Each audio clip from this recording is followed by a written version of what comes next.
gonna be grand. Hello, everyone. We are here.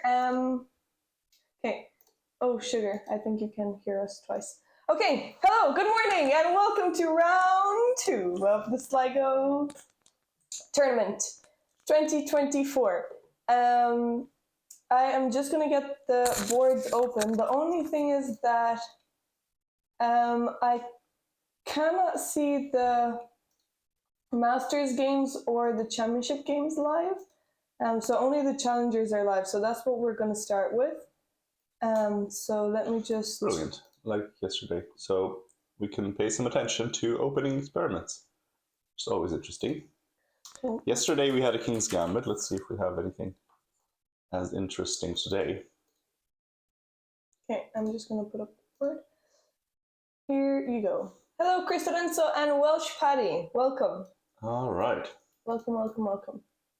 Okay, so here is, I'm just going to make this maybe a tiny bit smaller just so I can... Yesterday we had a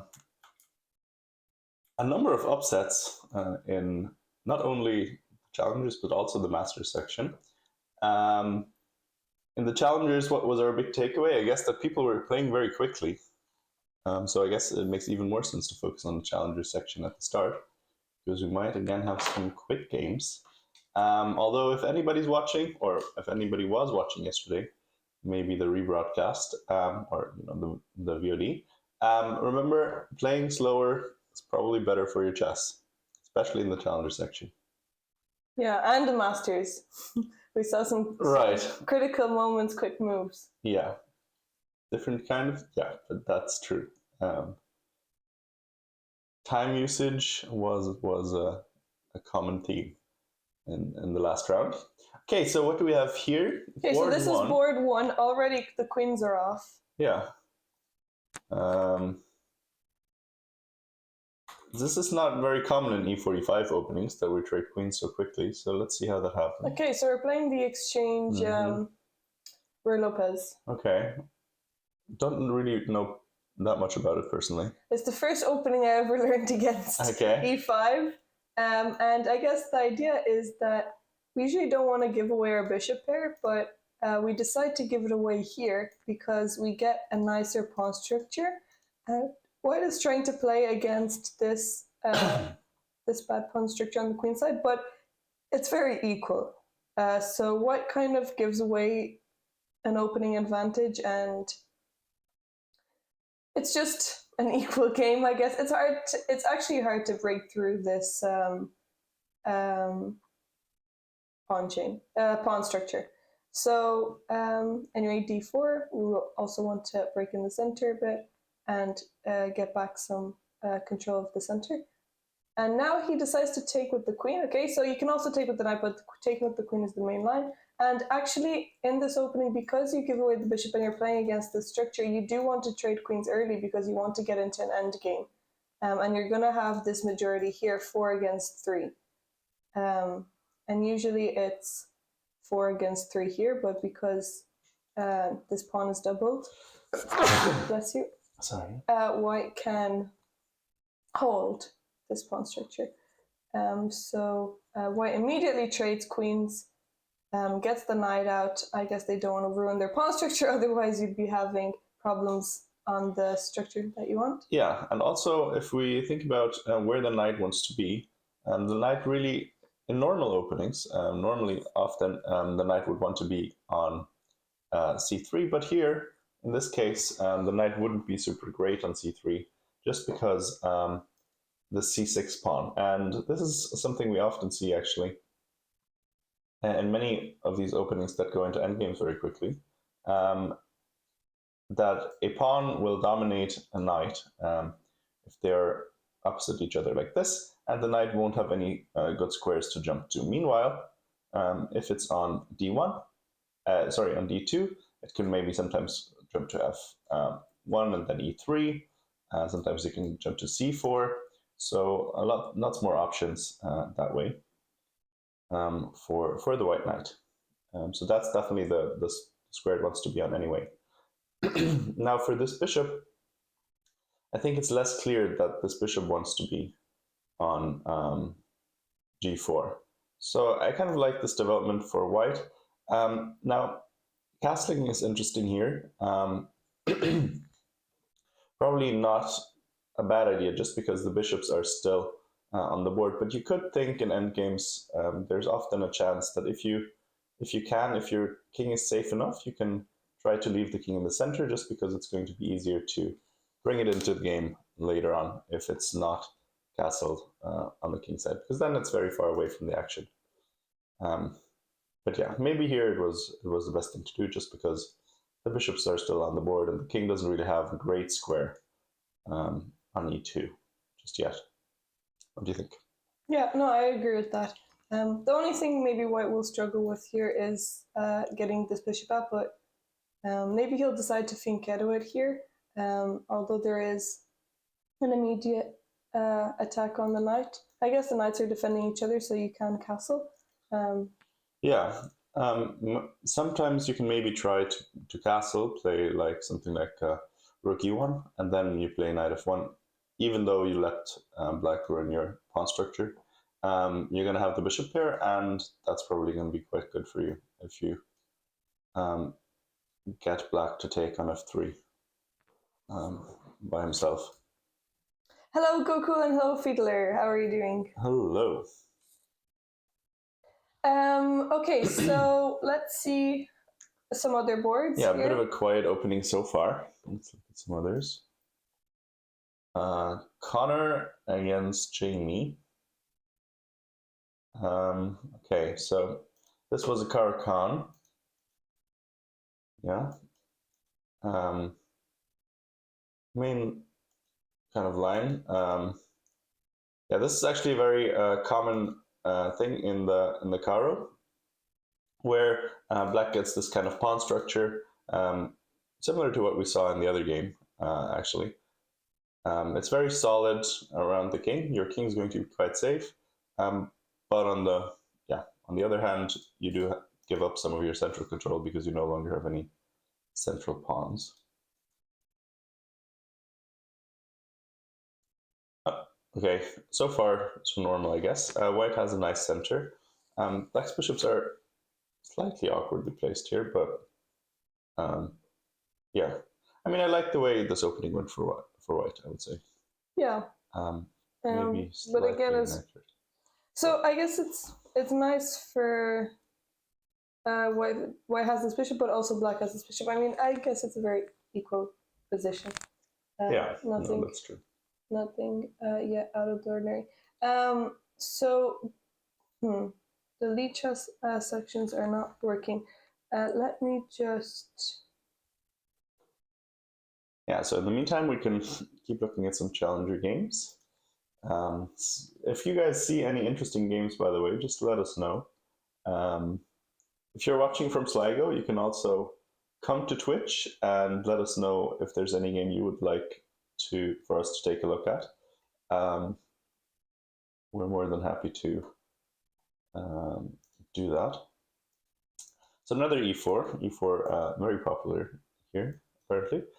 And this time we have a Philidor. Now this is one where you can definitely get some of these early queen trades as well if you want. Okay, and okay, we didn't get it because the queen took back on f3. Okay. So white is being quite aggressive here, targeting f7, also b7.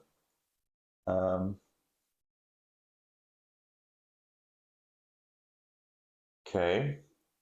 So we have a double attack. So, also, this pawn is hanging. Yeah, bit complicated, this one. Now, a problem is you would like to play something like queen d7 or queen, yeah, kind of need to play queen e7 or queen d7. But then you no longer defend your rook after queen b7 and the knight comes out. So this is probably very problematic for black.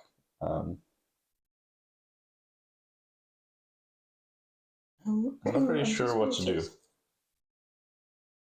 because it's actually also... Nothing, just checking something. It's also a mate threat if you don't do anything. If you make a nothing move. Let's just start from the beginning. What happened here? So we have a Philidor, I guess, which isn't maybe the It's a Diana opening. It's a Diana opening because Diana doesn't like to learn theory, but it isn't the most, I guess. Well, it isn't the best any of the main lines for black. So usually black either defends. You can go for the Russian. It is, I guess, one of the main moves, but it's not very active because you block in this bishop. So already here, you can get into trouble. So maybe well, I guess this is also conceptually very very problematic to give up your bishop like this, your only developed piece.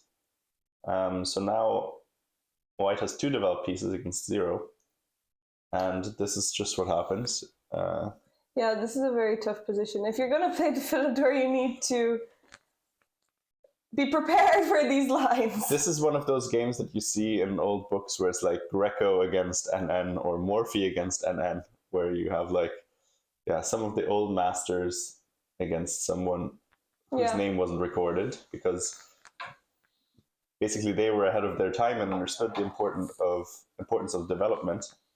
So basically the concept of bringing your pieces out as quickly as possible so they can be active on the board. And if your opponent messes around too much and does things that aren't necessarily developing more pieces, then this kind of thing can happen. And as I said, here if you make a nothing move, you're actually getting checkmated as well. So black has to be careful here. Well, what can black do? I guess nothing much. They need to protect this pawn. This is a priority. Yeah, you have to play queen b7, I guess. But then after queen b7, there's no way to defend your rook properly. Yeah, I guess you have an option to trade queens, maybe. Oh yeah. But you don't want to trade when you're pawn down, and this pawn structure is not great, and white has the bishop pair, so not a great start for black here. Yeah, that's definitely unfortunate, but okay, maybe you can come back with a pawn down. It's a bit more than just a pawn, because you're also, again, going to be down in development. Yeah, your attack's going to be blocked in the end with c3, but yeah. Okay. Okay. Any games anyone would like to look at? Probably not so far, but is it so far only the challengers that we have? Yeah. Okay. Well, then let's look at some other one. Maybe there's some female representation in the challenger section. Do we have any girls or women playing? 1 second. I'm just going to check on. Just want to check on to get my phone.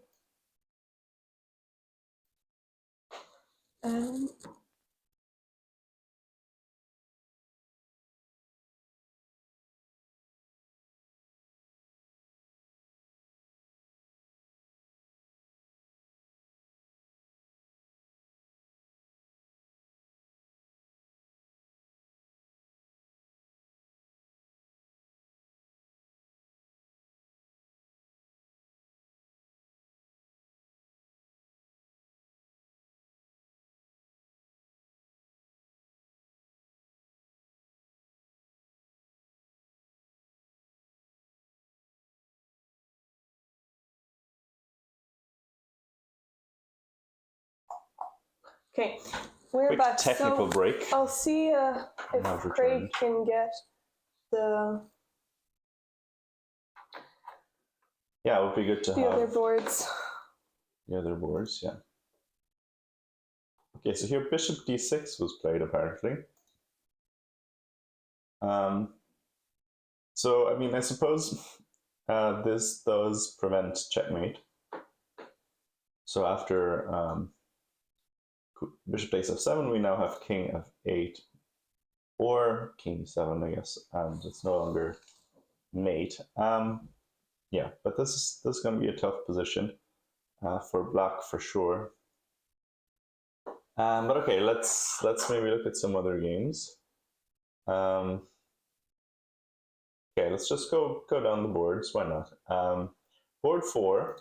Oh, finally a d4 opening. Okay, something to mix it up. Oh, London. Okay, so a d4 opening, but not one of the most classical ones.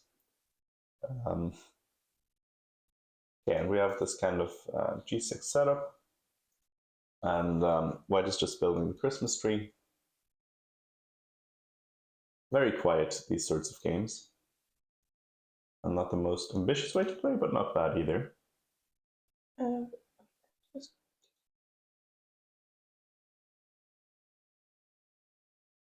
pop this out so that we have just a chat. Okay, so yeah, again, if you want to engage with us, even if you're in Sligo, you can come to Twitch on your various mobile devices and come into the chat and tell us how the tournament's going and all those sorts of things. Any stories? Exactly, chess gossip. We're always here for that, even though we're not, gossip chess. Looks like a London setup for white. Yes, it is, I guess. Yeah. It is. It is a London, or it came from a London. Yeah, the very classical way where you just basically tune everything out, get your little setup with e3, c3, and then you start thinking around here, which is kind of what's happening. Is the command? I guess maybe you don't really need to think yet. You could play knight d2, knight bd2. Working games.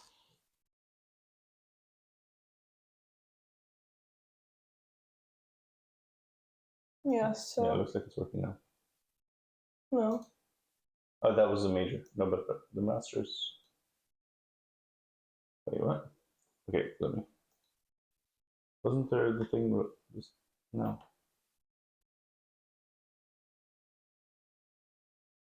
No. Odd.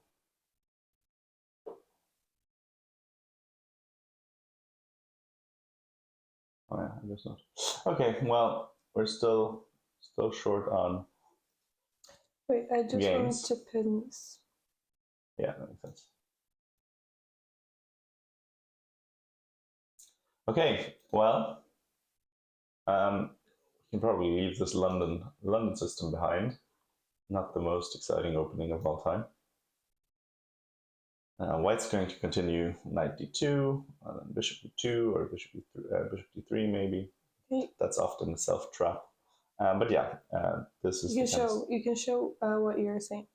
Yeah, so white is going to play something like this, and then that's probably in castle. And then you can sort of choose. You can put your bishop to e2 or d3. Sometimes you need to be careful when you want to do this, because sometimes there are threats of this and this, but not necessarily in this position. So you probably can get away with this. Take some control of the e4 square. Maybe then you can, I don't know, let's say black makes a move, castle, I don't know.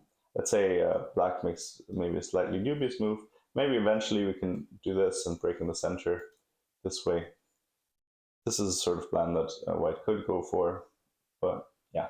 Also, you could just jump in and... But as I said, not the most ambitious opening of all time. So let's look at some other one maybe. Ooh, okay, this is a classic one. What do you know about this one?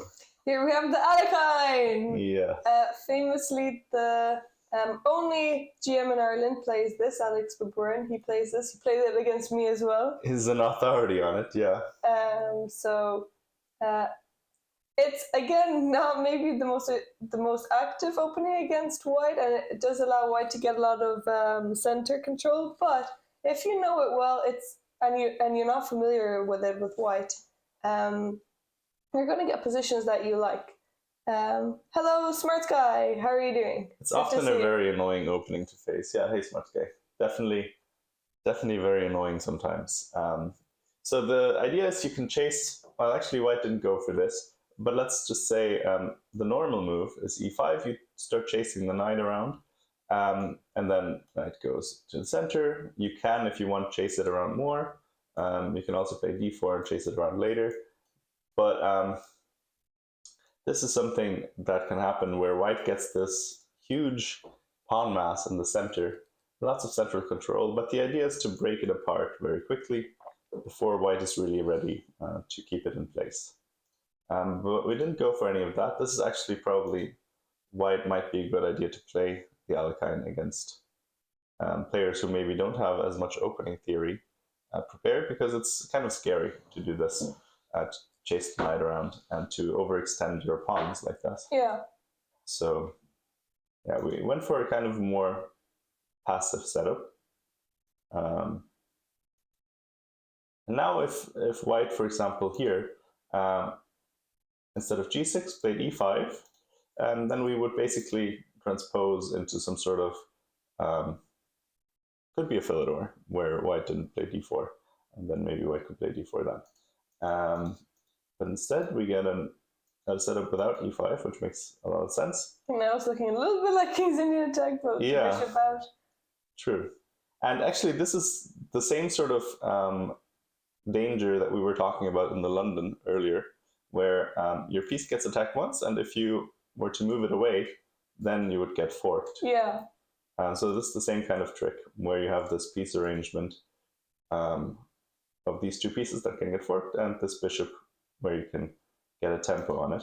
So if, for example, the black pawn, let's just make some moves just to show it. If black had played c6 first, and then white had done something like this, then this would have been even better, I think. I guess technically you still have to check it later, but you know what I mean. Okay. Well, I think that's the same. Yeah, it's no, the but exact same. This is the same, but only because of the check. No, but if we go back, what check were you referring to? This one. But yeah, so this one, again, no, you are still actually going to get forked. No, but back here, you were saying c6, h3, and then d5. What's the difference? No. What's the problem? Well, you said that. No, actually, there isn't. It's true. Yeah. Yeah, that's true. Early morning. It's true. There's actually no problem. Anyway, this is basically the same variation anyway. Happened. So now white has blundered a piece. Here, white only has one move, and that should be to play e5 to counter attack. So whenever you're attacked, you can either defend, run away, make a bigger attack, or take the piece that's attacking you. Here, you can counter attack. So make a bigger attack, or I guess the same attack. And if black decides to take, you can take, and you're also hitting the bishop. So maybe the queen can take, and then you can take the pawn back. And now we just have traded a bunch of pieces. The problem is that black can just win the pawn on e5 instead.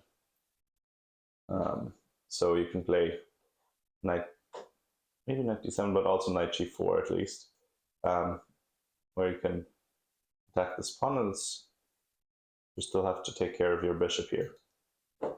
So I think you can't really defend here, can you? Yeah, so I guess you can. Yeah, maybe there's counter attack here, attack the queen. Okay. The queen needs to move. I mean, you can't really play f6. Let's say if you do play f6, you can just take it, and now you get rid of the attacked pawn, and then you can save your bishop. Yeah, here even it's key that the queen is defending the bishop. Otherwise, the pawn would be. Well, actually, yeah, not really key. But okay, anyway, the point is that you're having sort of made an intermediate threat, so the queen needs to move out of the way. Oh, sorry, not here. Okay, to d7, and then do you then have the chance to defend it? Still not really. You still need to keep attacking if you want to Okay, so your bishop is attacked, and then this pawn is attacked as well. So probably you can just save your bishop. Yeah, okay. And the knight takes now. I mean, yeah, you're a pawn down. We did lose a pawn. You're a pawn down, but I guess white has more development. We can kick away this knight, and this knight needs to go somewhere.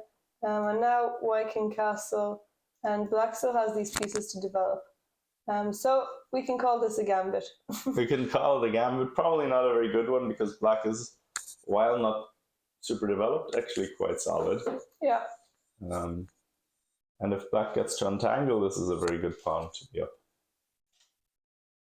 And actually, maybe you can play f6 even, and then you can sort of push the pieces back.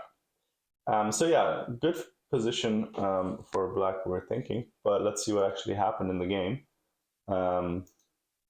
He took, which now your bishop is going to be hanging. And but okay, I guess.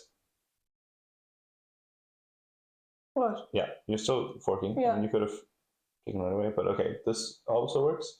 Well, this is probably better. I was just thinking that maybe there's some checks again, but no, like this. But then you can still just castle because the threat is d4.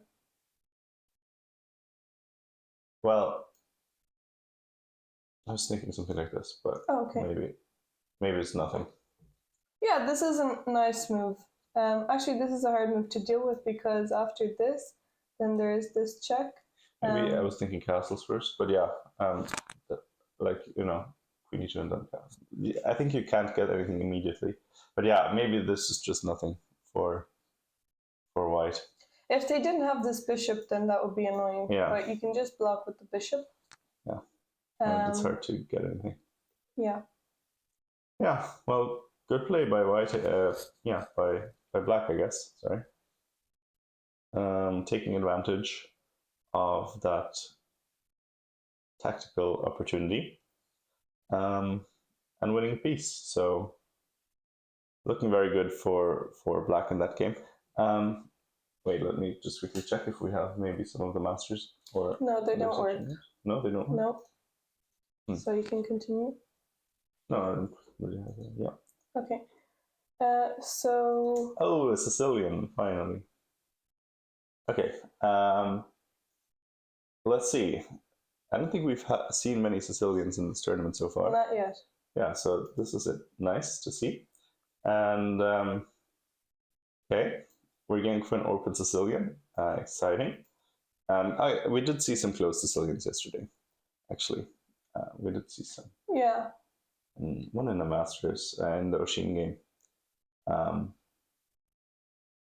Yeah, okay, so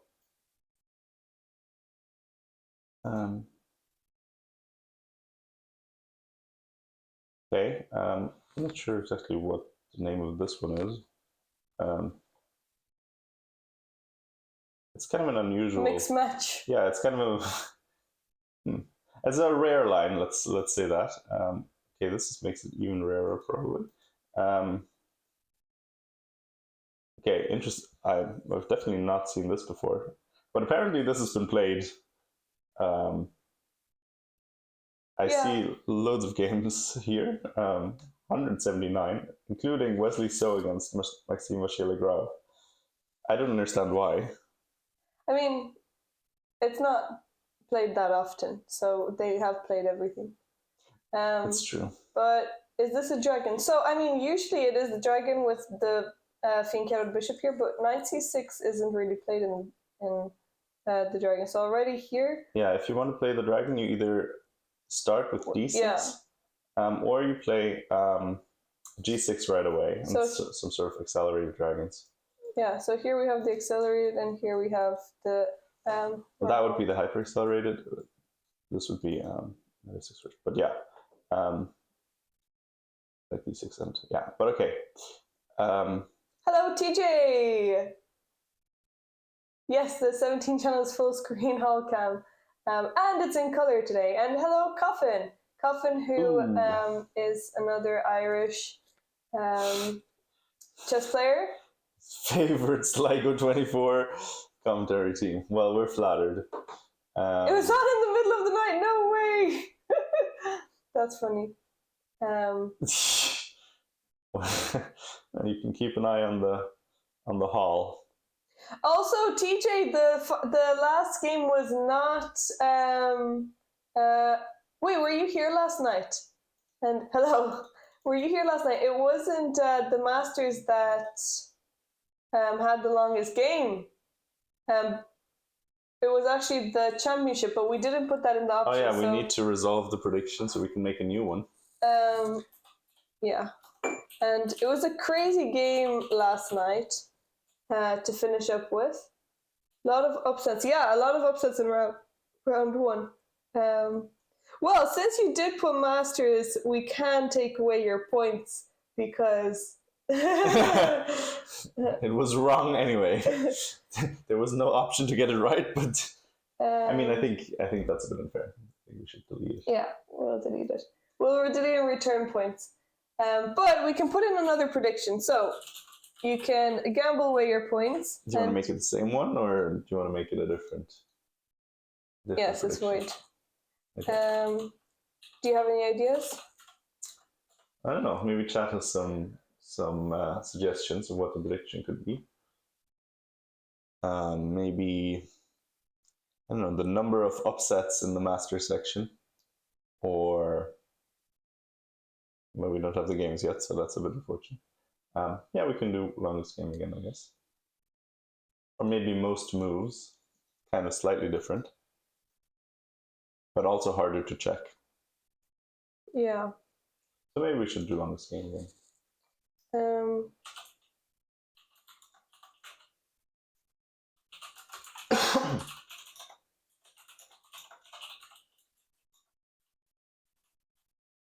Okay, so which tournament will have the longest game? So again, we'll have the option of the master section and the challengers this time, because that is the one that was on yesterday. You have more options. Oh, right. I didn't know that. Oh, yeah. Didn't know you could have more options. And we have majors and championship. Okay, so here we go. Our prediction has started.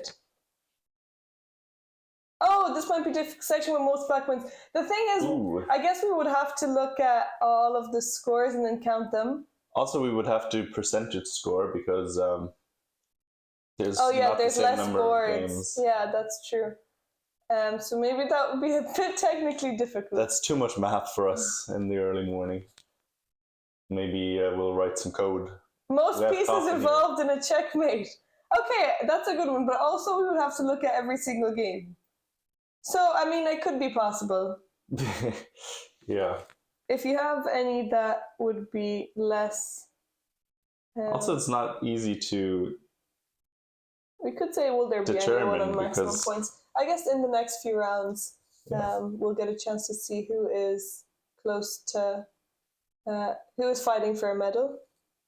And then we could maybe predict on if we think there will be anyone with maximum points.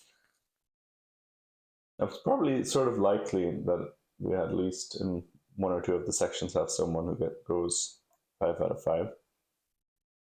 5 rounds, not that many rounds. Although people like to draw in the last round, I guess. Do you remember the famous incident we had? Was it last year or 2 years ago? Yeah, it was last year. Last year. Yeah. Somebody went for a draw and then didn't realize there was tie breaks, right? That's how it worked?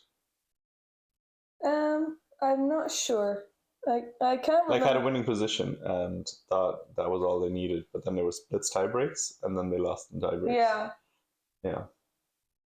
It was, I think, Lucian against Dean Gorman. Yeah, anyway. So let's look at this. I mean, to my eyes, quite strange Sicilian.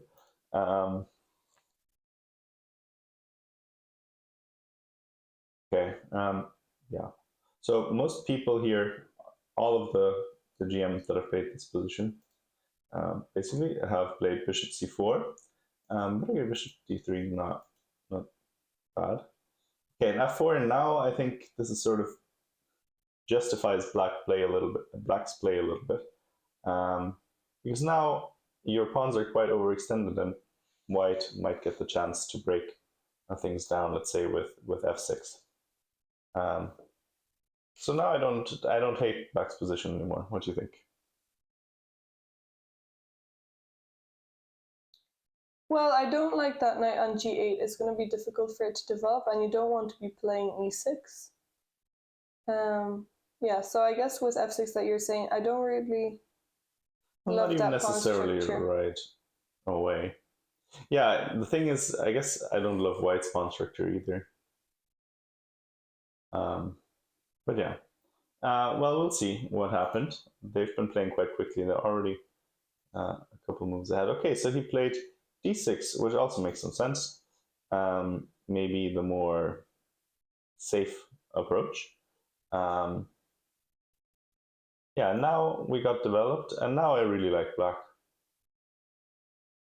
I would say that black just got out of the opening with a scare, but also it worked to a reasonable extent. Now black has nice development, has good bishops, whereas white's bishops are not the greatest bishops I've ever seen. One is blocked in by their own pawn, and one is biting on this g6 pawn. Now, one thing that is in favor of white has 2 pawn islands technically, and black has 3 pawn islands. So pawn islands are how many groups of pawns that can technically defend each other. And here black has 3 groups and white only has 2. So in an endgame, that's usually a sign that this would be favorable for white.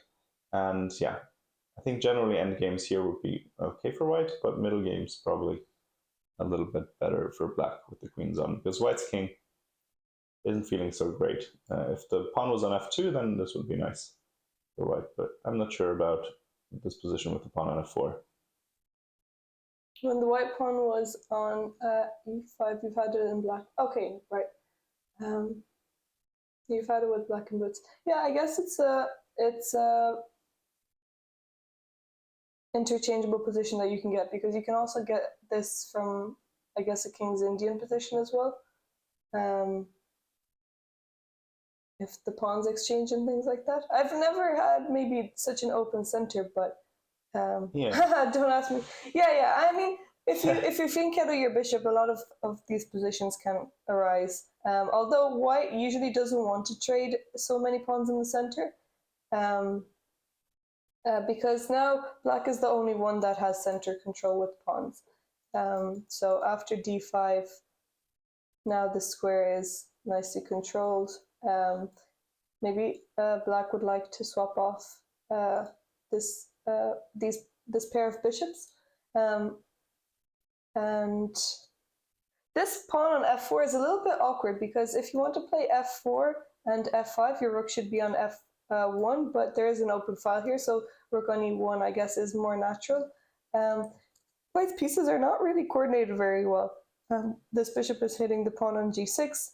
Maybe you can try already to play queen f3 and hit here. So actually this game continued on with bishop e3, so developing. Knight f5, very nice move, trying to hit the bishop and maybe win the bishop pair. Also, it would be quite dangerous for white to let go of the dark square bishop, because then you have all sorts of checks along the diagonal. You have queen b6 coming and picking up maybe a pawn on b2. You have the bishop coming to d4, and yeah, your king's going to be in trouble then. So yeah, let's see how the game continued. Okay, bishop went back, which is definitely correct. And yeah, okay, the Masters games are up. Ah, brilliant. Okay, then we should probably take a look. Okay, brilliant. The Masters games are up. Oh, but here, actually, just very quickly, white kind of ran into, so with this bishop c4 move, white kind of ran into some tempi, because here you can just do this and win a pawn, I believe. Hmm. But okay, it didn't happen. Wait, hold on. I took it right away, and then your rook was trapped. Oh no, but I think it's okay. Maybe it's okay. Because black does have a nice move here. Well, black didn't play it. I guess actually they did.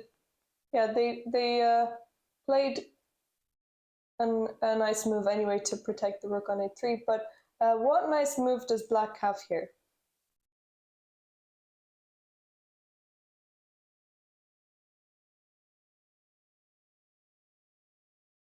What should black play?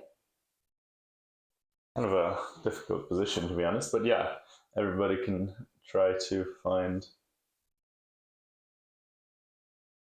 Well, to be honest. Any ideas? We actually don't have any mods in the chat. Maybe I should come in on my phone. No one is in. Well, you can go on your laptop. Add some viewers. Yeah, it's almost empty. Oh, it doesn't have battery? Yeah. Oh, my phone also doesn't have battery. Well, we can get a charger. Yeah, but we would have to get an adapter, right? Or is it? Nah, it's grand. I don't really need it. I don't think. Okay. Yeah, I'll do it later. Yes, the coffin. Knight d4. Excellent move. Knight d4 because now we're attacking the bishop and the queen. And you can't protect both. So maybe you actually have to give up this bishop. And now the king moves out of the way. And you're also hitting this knight. So there's actually... What if you protect the c pawns? No, maybe it's just I guess. My initial thought was queen a5 here. Yeah, queen a5. That's what he played. Okay.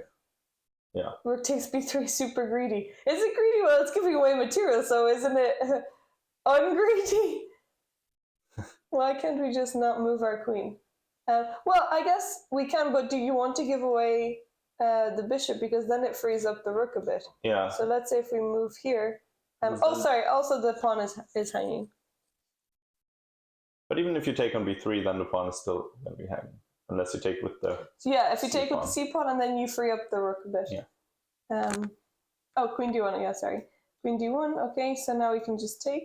And now there's, well, also the knight is hanging too. So that's not ideal. Okay, so let's have a look at the Masters. Yes, let's go. All right. Here we have round 2. So board 1, board 2, Gavin, Mr. G. Let's actually start with Mr. Oh, Ben on board 1, Gavin on board 2. We have the brother rivals. Would have been interesting if they had played each other. And they're opposite colors, so that can definitely happen. Yeah. They both just have to have the same result. Maybe they'll both win. Yeah. And we'll play for first place. I would like to see a blitz playoff between them.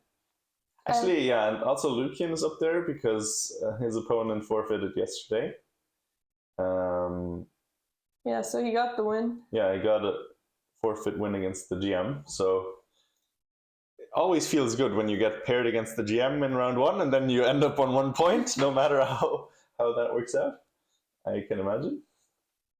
Okay, so let's see Gavin against Irina. Okay. G6. Okay, so we have modern, or I guess you can, yeah. King's Indian. Transpose to King's Indian.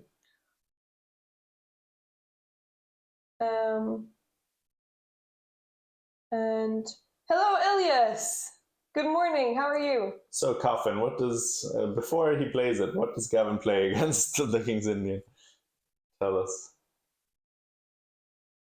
Okay, I guess. Okay, Rook E1. Okay, so I guess every time after E5 you need to make a decision. Will you push, take, or leave it? And I guess he left it.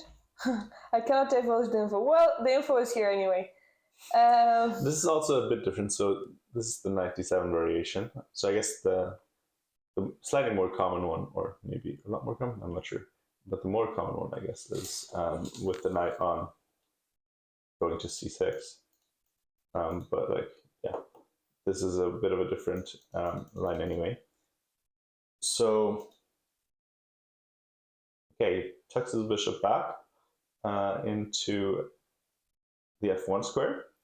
And then he takes it. Okay, interesting. So eventually, so loads of moves been played here. Apparently, most common are d5 and rook b1 in the Lichess database. But he goes for the capture, yeah, which as Coffin is saying in the chat, we do have this kind of Maroczy setup. So interesting. I guess again something where teacher and student, or former teacher and student, share some of their preferences.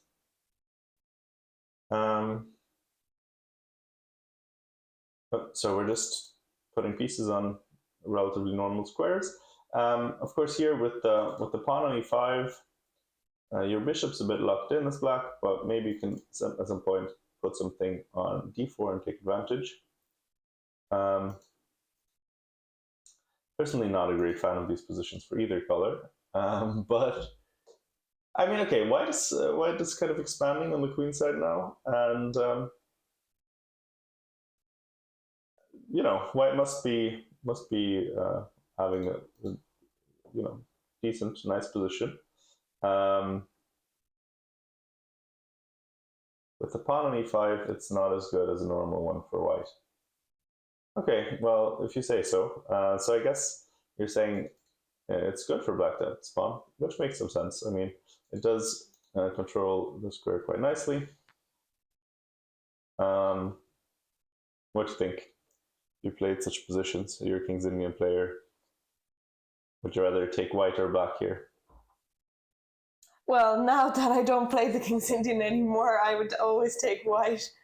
What do you play these days? It's never so clear to me. Well, I mean, the only reason I've played the King's Indian is because it was the first opening that I learned against d4, and I guess I got used to the positions. And when you're young, I think it was not as annoying to play those positions a few years ago, like 10 years ago, because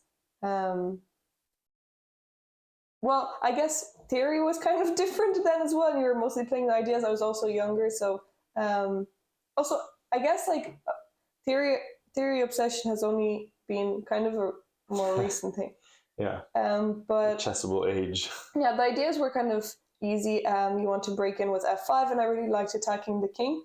But then I just got into really uncomfortable positions later on, and I wouldn't even get a chance to attack. Like, for example, the h3 variations, which I have also played myself, and it's just not.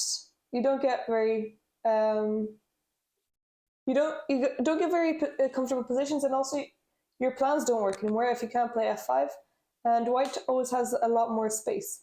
So I would play it, I guess, in blitz, but I have avoided it over the board. Yeah, I would never recommend the kit. Yeah, it's not really. I think maybe under 1500s. I think is. I think that's a low estimate. 1500. No, but I mean, because above that, then I think it's hard to. I think below 1500, there were still people playing in the Tata steel, so no, I think you're grand if you. You are if you really enjoyed this position, but I wouldn't recommend it. I mean, I think you just get really difficult positions for the amount of work that you put in for it. But you can get nicer positions with d5. Yeah. For example, if you want to play something solid, you can play the Slav, and you don't give away that space. Yeah, that's true. I guess. Yeah, exactly, Coffin. So I mean, Kid, I think, gives you a little bit of variation in your play, but I wouldn't recommend for it to be at least the main opening. And also, it is quite easy to learn and the ideas and things like that, so you can always play it as a backup. This is where I advocate for the Dutch. You just play f5 right away. Make sure you get it. No, but the Dutch, I actually would. I mean, I actually don't love the Dutch, but if I would have to play one of the games, I would prefer the Dutch because you immediately take control of the center in some way. But with the King's Indian, you already give white a lot of space. With the Dutch, you can just get it back. Yeah. thing is, the only, or well, not the only, but like one of the downsides of the Dutch is there's some lines that you just have to, you know, you have to be very ready for them, where you're just gonna get killed in 8 moves, not even 10. So yeah, you can lose very quickly with the Dutch, but if you get a good game, it often turns out quite well. Yeah. Anyway, so I guess we'll leave Gavin to think about this position. Yes, but he started off nicely. Solid. Yeah. Although, wait, I will say that now black doesn't have, I guess, the d6 pawn, so it can't be attacked. And this bishop still has moves, and now it can go to e6, g4. Usually this bishop is the problem in the King's Indian, is you don't know what to do with that bishop on c8, but now it has an open diagonal to move to. Also this knight, so, okay, maybe I wouldn't mind having this position with black. If I knew the King's Indian was going to lead to this, I would take it, I wouldn't mind it. Yeah, I guess taking on e5 is a bit unusual to get this kind of position here. That's why maybe people don't really, they're more happy to play d5 here. But then you get into the sort of classic King's Indian with the locked center, where black is going to play f5 at some point. Yeah. So actually, I guess rook b1, the idea is to delay this for a little bit. So black can start their attack as early, and then you're going to play d5 at some point when you're ready to get your play going on the queen side. So that makes a lot of sense. So what game would you like to go to next? Okay, so board one, Oleg against Ben. Always tough to be black against IM's GMs. So let's see what Ben makes of it. Okay, the coffin repertoire coming out. D6, I guess, inviting a French, but was declined. Yeah. So we're going into a Nimzo instead. Okay, that's not the coffin repertoire, I guess. Is it not? I think he plays d5, does he? Oh, well, we won't spoil anything here. Coffin. It used to be. Yeah, this was Coffin's. Coffin had very deep prep in the Nimzo. Okay, I guess that was before. E6 and E6 for both against D4 and E4. They go hand in hand. Yeah. So. No, it definitely makes sense. But I guess you can also play E6 and then D5, sort of transition into a QGD instead.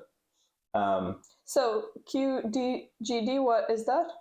Queen's Gambit declined. So that would be if we started off like this, D4, D5, C4, and then E6. So this is something you could transition into with E6 first as well.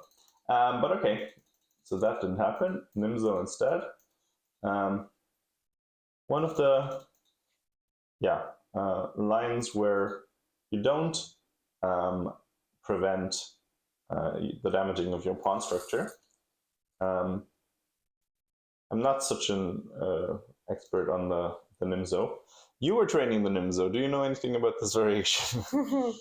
Well, share with us your knowledge. Where's Halvard when you need him? Yeah, Halvard is our resident Nimzo expert. But I guess you want to play c5 at some point, and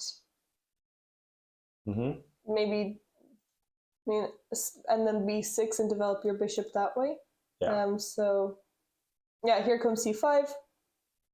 You're always going to want to, if you're going to give away the d pawn, you also want to be able to take away their d pawn. So that's why you play c5 as well, to get an equal center. Okay, so all of the sections are now working, which is great. Brilliant. That's how we like to see it. Okay, anyway, so this was played, c5, as Diana was saying. And okay, so Lichess is telling me that queen c7 is the theoretical move here. Knight c6, second most played. Knight bd7, quite rare, and also with an 80% win rate for white. So maybe not the most optimal move. Let's think about why we might prefer to play queen c7. Well, okay, queen c7. I guess it does prepare some natural development like this. Knight c6, I can understand why we wouldn't necessarily want to play knight c6. Doesn't look like it has many great squares from there. Maybe we're gonna reroute at some point. But okay, so knight bd7 and b6. Okay, so we got away with it basically. I don't think this is problematic necessarily for black. We're still challenging the center, have our bishop developed. White does have the bishop pair, so that is good for white, but probably okay for both sides. Okay, now we go f3, trying to prepare e4 and getting a big center, which makes a lot of sense because these pawns would be quite stable.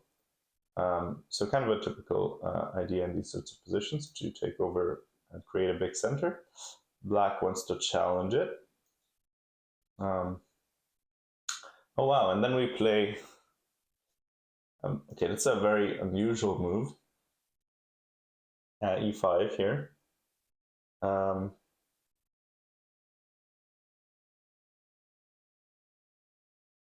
Just looking to see if we have any...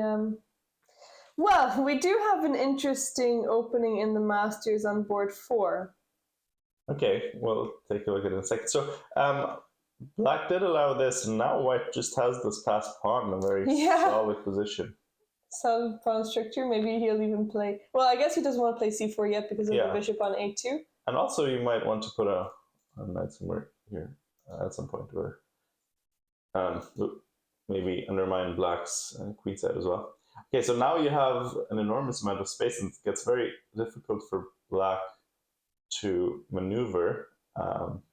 Maybe he wants to put a knight here, but that's not a very active plan because there's nothing to target there as long as the pawn isn't on c4.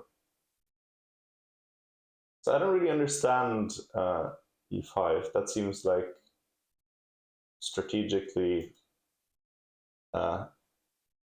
at least very risky or dubious, one of the two. Maybe both. But yeah, what else could we have done? I mean, I thought that once we played rook c8, we wanted to take here at some point and maybe put some pressure on this pawn. Yeah, then that would make because a lot more sense. Yeah, here we're keeping control with the bishop, with the knight, and with the pawn over the d5 square, so we're kind of trying to make it hard for white to advance the pawn, and then we can maybe put some pressure on it. This way, bit interesting. But okay, let's just see the moves that were played. Okay, so the knight did reroute to the square, and yeah. I mean, white's bishops aren't really playing as much. Maybe that was the idea, to lock up the position against the bishop pair, but I do still like white's space advantage. Okay, so what game did you want to go to? Board 4. Oscar against Kushal. Oh yeah, we saw an amazing Kushal, game. the 8-year-old prodigy. Yeah. Who played a masterpiece yesterday. Hello, Dreddy. Early contender for game of the tournament by Kushal, or is it Shakira? I'm not sure what the... Which one's the first name? Well, Oscar is the first name for there, so it should be Kushal. Yeah, but aren't the names sometimes... Yes, but if all of them are like Oleg, Gavin, Jude, it would be strange for one of them to be different. But I think... anyway, okay, it doesn't matter. Well, I mean, we'll just say the full name. I mean, I guess Jakria sounds like... Well, I don't know. I'm not sure. Wait, let me just check on FIDE. But it would make sense... Wait. It would make sense for... Well, I guess it's a question of the name origin. Because, yeah. Anyway, no matter. If anybody knows the answer, tell us maybe the correct way to refer to the person. but yeah, so another Sicilian. Okay, wow, we have a wing gambit. That's definitely interesting. Yeah, so Kushal is his first name. But you're not gonna. Okay, anyway, like put in Pragnanda and Fide. You're not gonna. Um, Yeah, but this is different. Well, this is his second name. what? Isn't Pragnananda? No. Is it not? No. Are you sure? Yeah. Oh. That's a good name. Yeah. Anyway. Oh. Well, yeah, but I mean here. Okay. If anyone knows, yeah, exactly. If Kushal's anybody knows, Savi! somebody coming out of the You woodwork. beat Kushal a few days ago. Where did you beat him? Where did you play? Somebody coming out of the woodwork to announce their achievements. That's always how we like it. Well done. Oh, you're right. I guess it's Ramesh Babu is his first name. Yeah. Oh yeah, I thought that. No, that's his patronymic. Oh, sorry. Pragnananda is his first name. Oh. Or like his given name. Yeah. Okay. How do you know because that? Because look, like his sister is called Ramesh Babu Vaishali. Okay. Like it's just the convention is like that name goes first. Okay. But anyway, so wing gambit time, interesting stuff. Riot Gaming, interesting. Why? Why would you ask that in the official commentary? No. So that is also very strange. It's a very strange question. Strange questions will be asked by strange. Anyway, so d5, one of the ways to combat the wing gambit. I think there's definitely multiple things you can do. Taking is, of course, the most principled one. I think I like knight of 6 here. Just as a set note, I think that's a nice way to play as well. But this one makes perfect sense. d5, challenging the center, and sort of undermining White's plan of getting the big center, which is sort of the idea of the wing gambit. Instead, you're going to get some tempo probably against the queen at some point. Oh, okay, immediately c4. Is that okay? I guess that's the way to do it. And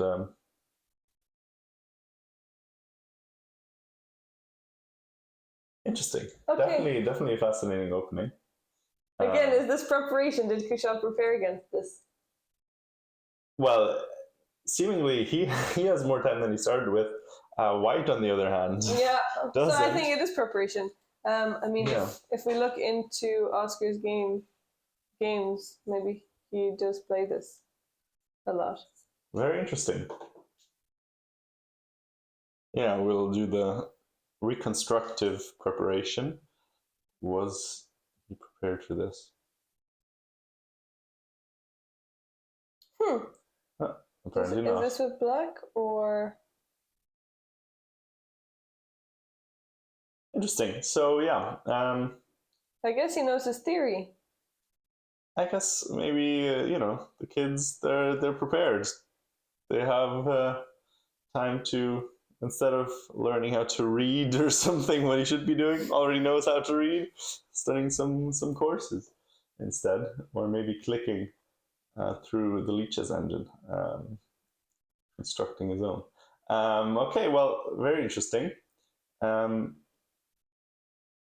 He goes with queen e4 check. Now, also playing quite quickly here, he did take some time. He did take a minute or 1.5 for this move. Now, Leech's tells me that in both of the games, queen d that reached this position, queen d8 has been played, and that's apparently the strongest move.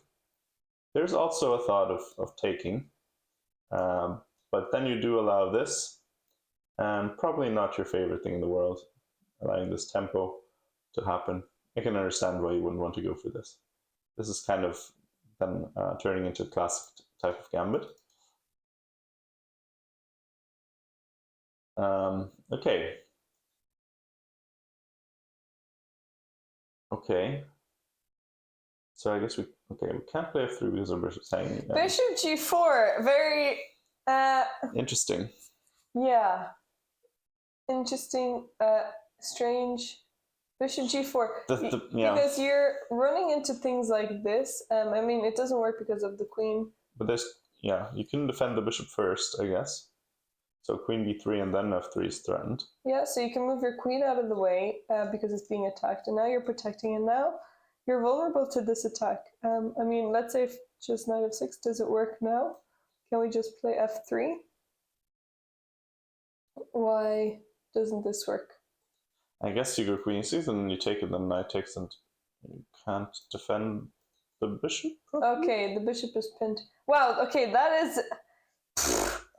Whoa, okay, yeah, well... spicy. Maybe he's going for another miniature. That is crazy. I mean, he is unbelievably strong at tactics. So, okay, Oscar played queen a4. There is king d2. So, wait, let's just go back to this variation. So we were saying b3, knight f6. So let's see. Oh, yeah, you're right. So let's say if the king moves out of the way. Well, maybe I mean, that's the compensation we're talking about. But... Yeah, maybe this is... You're technically one pawn down in material because you have two pawns for a bishop. Well, your king pawn is not really a pawn, though. I guess. I guess the b4. What do you mean? Yeah. Yeah. Yeah, that's true. Yeah. So.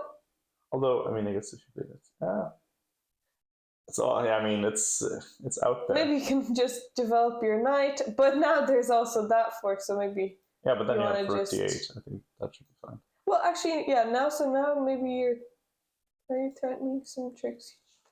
Yeah, I guess knight takes then a threat because actually no, it's not. Yeah, not yet. Maybe you can build up with h5, yeah. And try and get your bishop on this diagonal, but it's not looking. Yeah, this position isn't fun for white, but okay, this is a little bit wild. So instead, white gave a check, and okay, makes sense as well. Black brought the bishop back and avoided anything with the forks. But okay, now you're probably, because now you can't really take the b pawn because then you have e5, I assume. Okay, so if the queen takes the pawn, which looks like it's free, Black can play e5, discovery attack, attacking the queen, and also attacking this pawn on d4. So double attack and discovery attack. Yeah. White can't take here because the queen is protecting the square. So let's say the queen goes back maybe to b2 to protect this pawn. You can just take it and... Yes, bishop b4 check as well. Or this, yeah. Okay. And now you have two isolated pawns here, and Black can play against this, or maybe... I mean, I think that is probably the nicest thing, because you also don't want to deal with these two central pawns. Yeah. Definitely want to chip away at the center. I was just thinking... Yeah.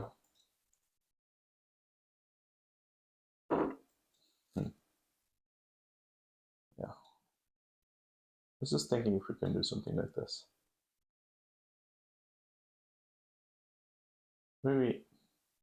Maybe there's just not that much there.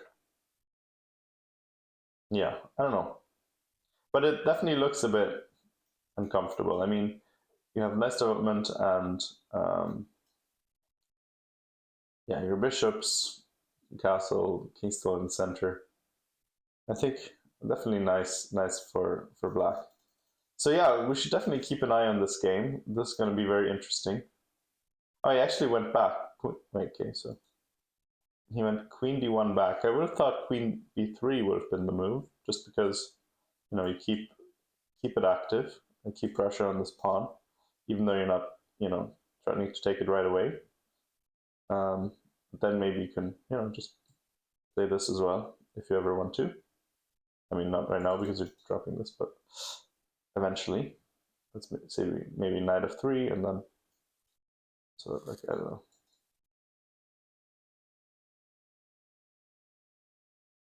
And then something like this at some point. And this one, this looks much nicer. Yeah, this looks nice for white. Yeah. The queen is a little bit misplaced here, maybe. Well, I guess you can just go back to c6. Yeah. But then the pawns are coming down. At least you have some initiative and you have a nice center. But okay. Wait, let's just refresh the live feed. I think it's paused again. Oh, right.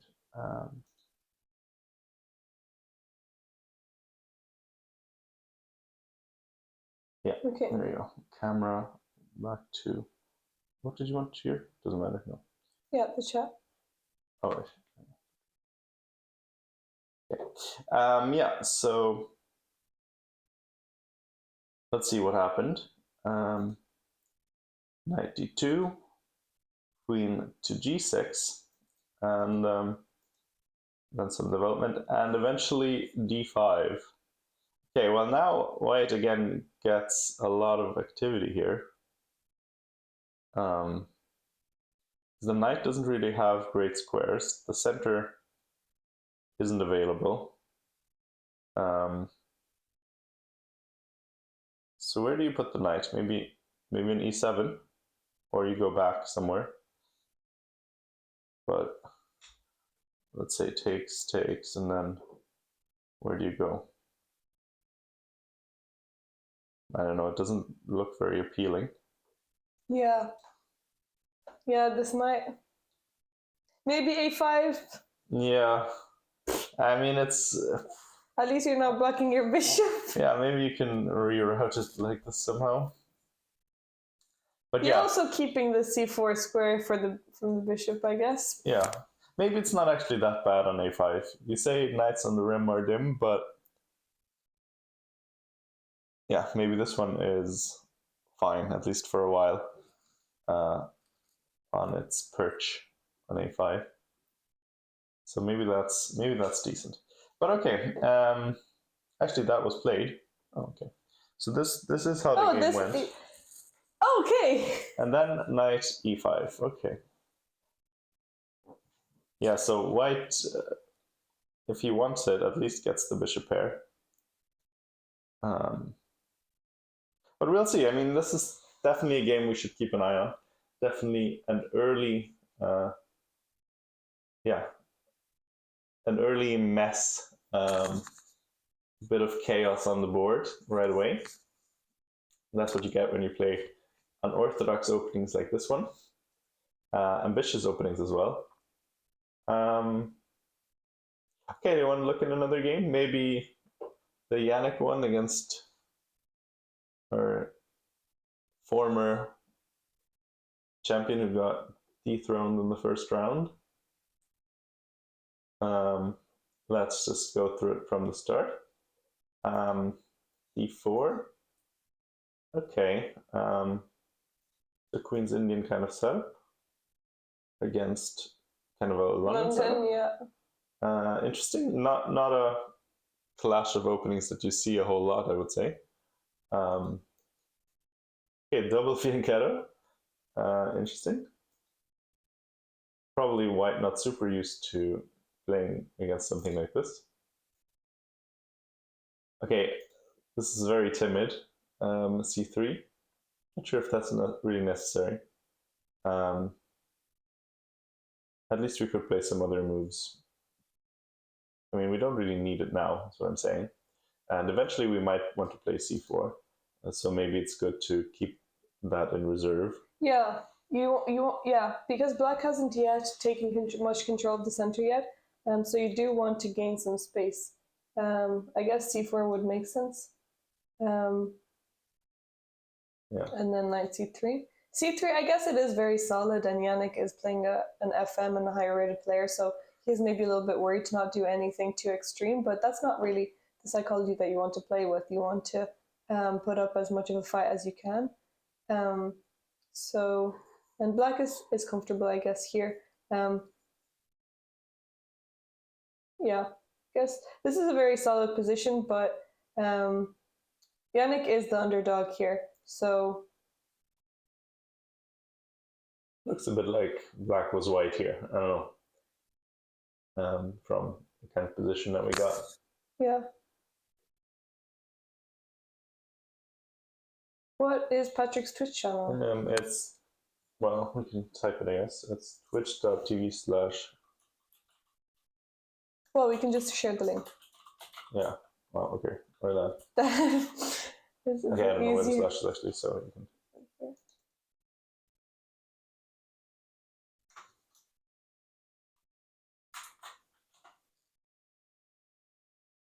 Would you say white is better, Coffin? I don't know about that. I don't know why white would be better. Okay, well, I mean, so a few more moves. Oh, okay, and we have f5, so breaking back in the center. Also playing Knight a5! Whoa. Wait a playing second. basically instantly as well is black here. White used about... Yeah, 30 minutes. Yannick already has used 30 minutes on the clock. Jonathan is trying to scare him off maybe a little bit. Put some pressure. Knight a5, what is clever. going on? So the idea is queen b3 check, so that's cute. That's yeah, and attacking the bishop. This is a nice find. How long did it take him? Okay, so he actually spent 4 minutes on this move. Maybe he had that idea coming up, but f5, that is a very nice move. Knight a5, beautiful move here. So actually, black doesn't have much choice. Black has to give away the bishop. So now I might agree with white being better. Although, yeah, I guess there isn't really much you can do, yeah. Okay, so what happened? So he took queen b3, okay. Check. Has to... You do have to worry about your b pawn maybe at some point. Knight b6. No, the queen went. Okay, so here, I guess the queen wants to escape, but there is a nice move for white, which would be knight to d2, aiming to win a pawn here. And if the queen is attacked, if the queen is attacked like this, you have to be careful. Sometimes these pawns are a little bit poisoned. I mean, here you can actually just take it. Yeah, I guess. Yeah, maybe he was worried that you would get trapped after something like knight c5 or something. Okay, so let's say if knight c5 happens... But there's always a square for the queen. You can move it away. Looks a bit scary, I'm not gonna lie. It is scary. I mean, queen a6 because then you also have move. rook f6 at some point. Queen's gonna get chased around. Yeah, but okay. Very interesting. Yeah, this is a nice game. Good find by Yannick. Knight a5, very beautiful move. Okay, let's have a look at Ross versus Oshin. Both of them were winning yesterday, had beautiful games. Ross had a chance if he just used some time. If he just used some time before choosing to allow f6, he could have saved it and had maybe got a bit excited. Position. Looked like he was winning a piece, but turned out he was actually getting checkmated. Yeah, well, you are playing an FM, so they're not going to be giving you pieces so easily. So you do want to question what can your opponent do. And Oshin, poor Oshin, had a winning rook and pawn endgame, and he ended up just playing move 2 quickly and allowed black for the only chance that black had to get a win.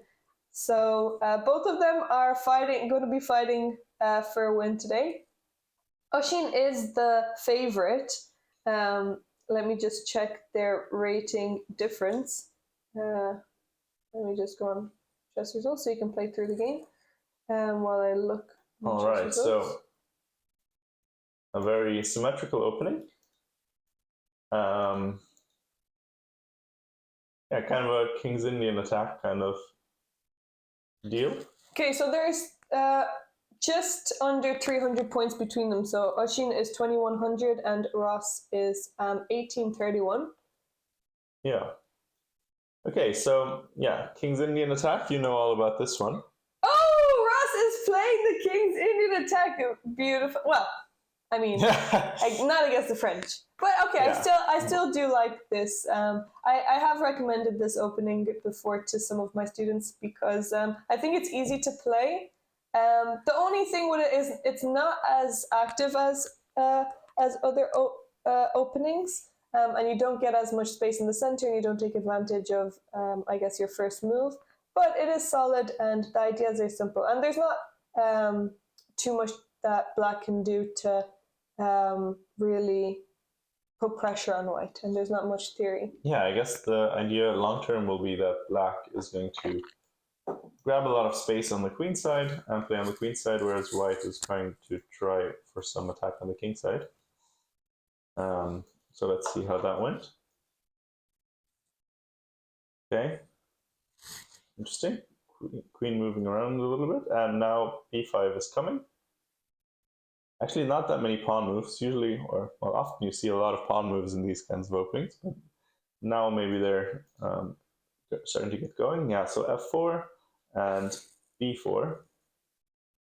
And now Ross is thinking. Ross is actually down to 39 minutes. Yeah, well, he does. He spends a lot of time. Oh yeah, you were saying yesterday as well. Yeah, 39 minutes against 1 hour and 7. So that looks nice for black. The position also, black is kind of a little bit faster, it feels like, than white. White is still kind of a lot of moves away to make anything happen on the king side. Yeah. Whereas black is already kind of threatening to break through a little bit here. Yeah, I guess that's the problem with the knight on a3. It gives away a move. You need to deal with it a little bit quicker, because usually you would want to sit still. But I guess also the pawn. Yeah, if the knight was on b1, it would also be protected. Someone needs their coffee. I don't know. Something. Not usually much of a yawner. Very unusual. At least in the mornings. I'm not usually a. It's not even that early. Anyway, yeah. So what does white even do here? So let's say, what happens if we, let's say, go to c4? Oh yeah, we're just dropping the pawn. Never mind. Okay, so I guess we have to take. Yeah, not chess ready yet. In need of your. Yeah. Okay, so what do we take with? I guess if we take with anything else, then well, I guess we could take with the rook because our queen is still defended, and then we can think of maybe doubling like this, but maybe you have just enough time to maneuver out of it. Do you? Okay, but this is very nice for black. This definitely looks nice. You have maybe this beautiful bishop. You can bring the rooks out. Yeah, this is. You're putting a lot of pressure, nice. And white would. The thing is, also in the King's Indian attack, f4 isn't really the way to. Do you want to take a break and get a coffee? No, I'm good. So white's I mean, because you play your rook on e1, usually your plan is to go e5. This is why I don't really play the King's Indian attack against other openings other than the French, because you do want to push in with e5, and if you don't have e5, it's not clear how you're going to start your attack. And this fianchetto structure really prevents white from breaking in so easily. So even if you do get f5, and then what? Because you can't really go f6, and if you take, the h pawn will just take. Your rook is not on the h file on an open file. It's also not on the f file. So white's attack is very slow, and black can just accelerate here. And it'll be hard to take control of the king side anytime soon. So this is difficult for Ross. Maybe not a great opening start. Okay, so he did play knight c4. He decided to give away a pawn for some reason. They can just take. And if he tries to take the queen first, then you can just take, black can just take white's queen, attacking the rook. And then if white takes the knight, you can take the rook and promote.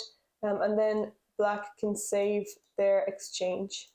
You can even just take this pawn. And black just has an exchange up and a very healthy position. I mean, just winning, I guess. White has the bishop here, but it's not so useful. Maybe he can try and take another pawn, but this isn't really putting many problems for black's position. Okay, so Ross is going to have a tough game again today. And this, okay, so this was played. So he took the pawn with the queen. And now Ross played e5. Okay, so e5, which is a thematic break in the King's Indian attack, blocking this bishop. Is it enough? I mean, black can actually just... It is a discovered attack on the knight. Trade. Otherwise, it would just be losing another pawn. But yeah, we do have this. So e5, discovered attack. But black can just trade queens and then just move the knight out of the way. I guess, yeah, you're right. He is attacking here, but he has to be careful because that pawn is pinned. Yeah. Well, I guess the most desirable square would be d4 for the knight, so then it wouldn't be pinned anymore. But maybe there's discovered attacks. Yeah, so definitely, I mean, nice position for black, who is the rating favorite, and he's up 30 minutes on the clock. So this one's looking very good for black. Yeah. Okay, so this is the bottom board of the master section. Okay, so Bernard against Jonathan. Bernard. Bernard. Okay, another kind of Queen's Indian setup. Okay, I'm not too familiar with this kind of position. Ooh, f5. All right. We're joining together the Nimzo, Queen's Indian, and the Dutch all-in-one. This is actually kind of a thing in the Nimzo where sometimes you want to put your knight on e4 and then play f5, but this is sort of a different way of doing things. But okay, this is definitely an interesting thing, and Leeches tells us that this has been played a number of times, and black's actually scoring quite well here, which I can imagine if this is something you can get away with, then this looks I mean, I like it for black from a principled point of view. You're getting your f5 in without necessarily getting punished for it. Okay, so white goes for d5, trying to neutralize this bishop, but that center gets undermined very quickly. And now this knight is also pinned. So what do you do with your d5 pawn? Are you going to be in danger of losing it? Because if you take here, maybe queen can come out somehow. Well, I think the idea, if you take on e4, the bishop can just take on c3. And then you can ruin, because you want to give away that bishop anyway. And now white's pawn structure isn't great. Yeah, no, for sure. Knight f6 attacking the bishop, and you can just develop and castle. Yeah, no, that works as well. That's true. Black is always happy to trade that bishop for the knight. Yeah. Like in the Nimzo.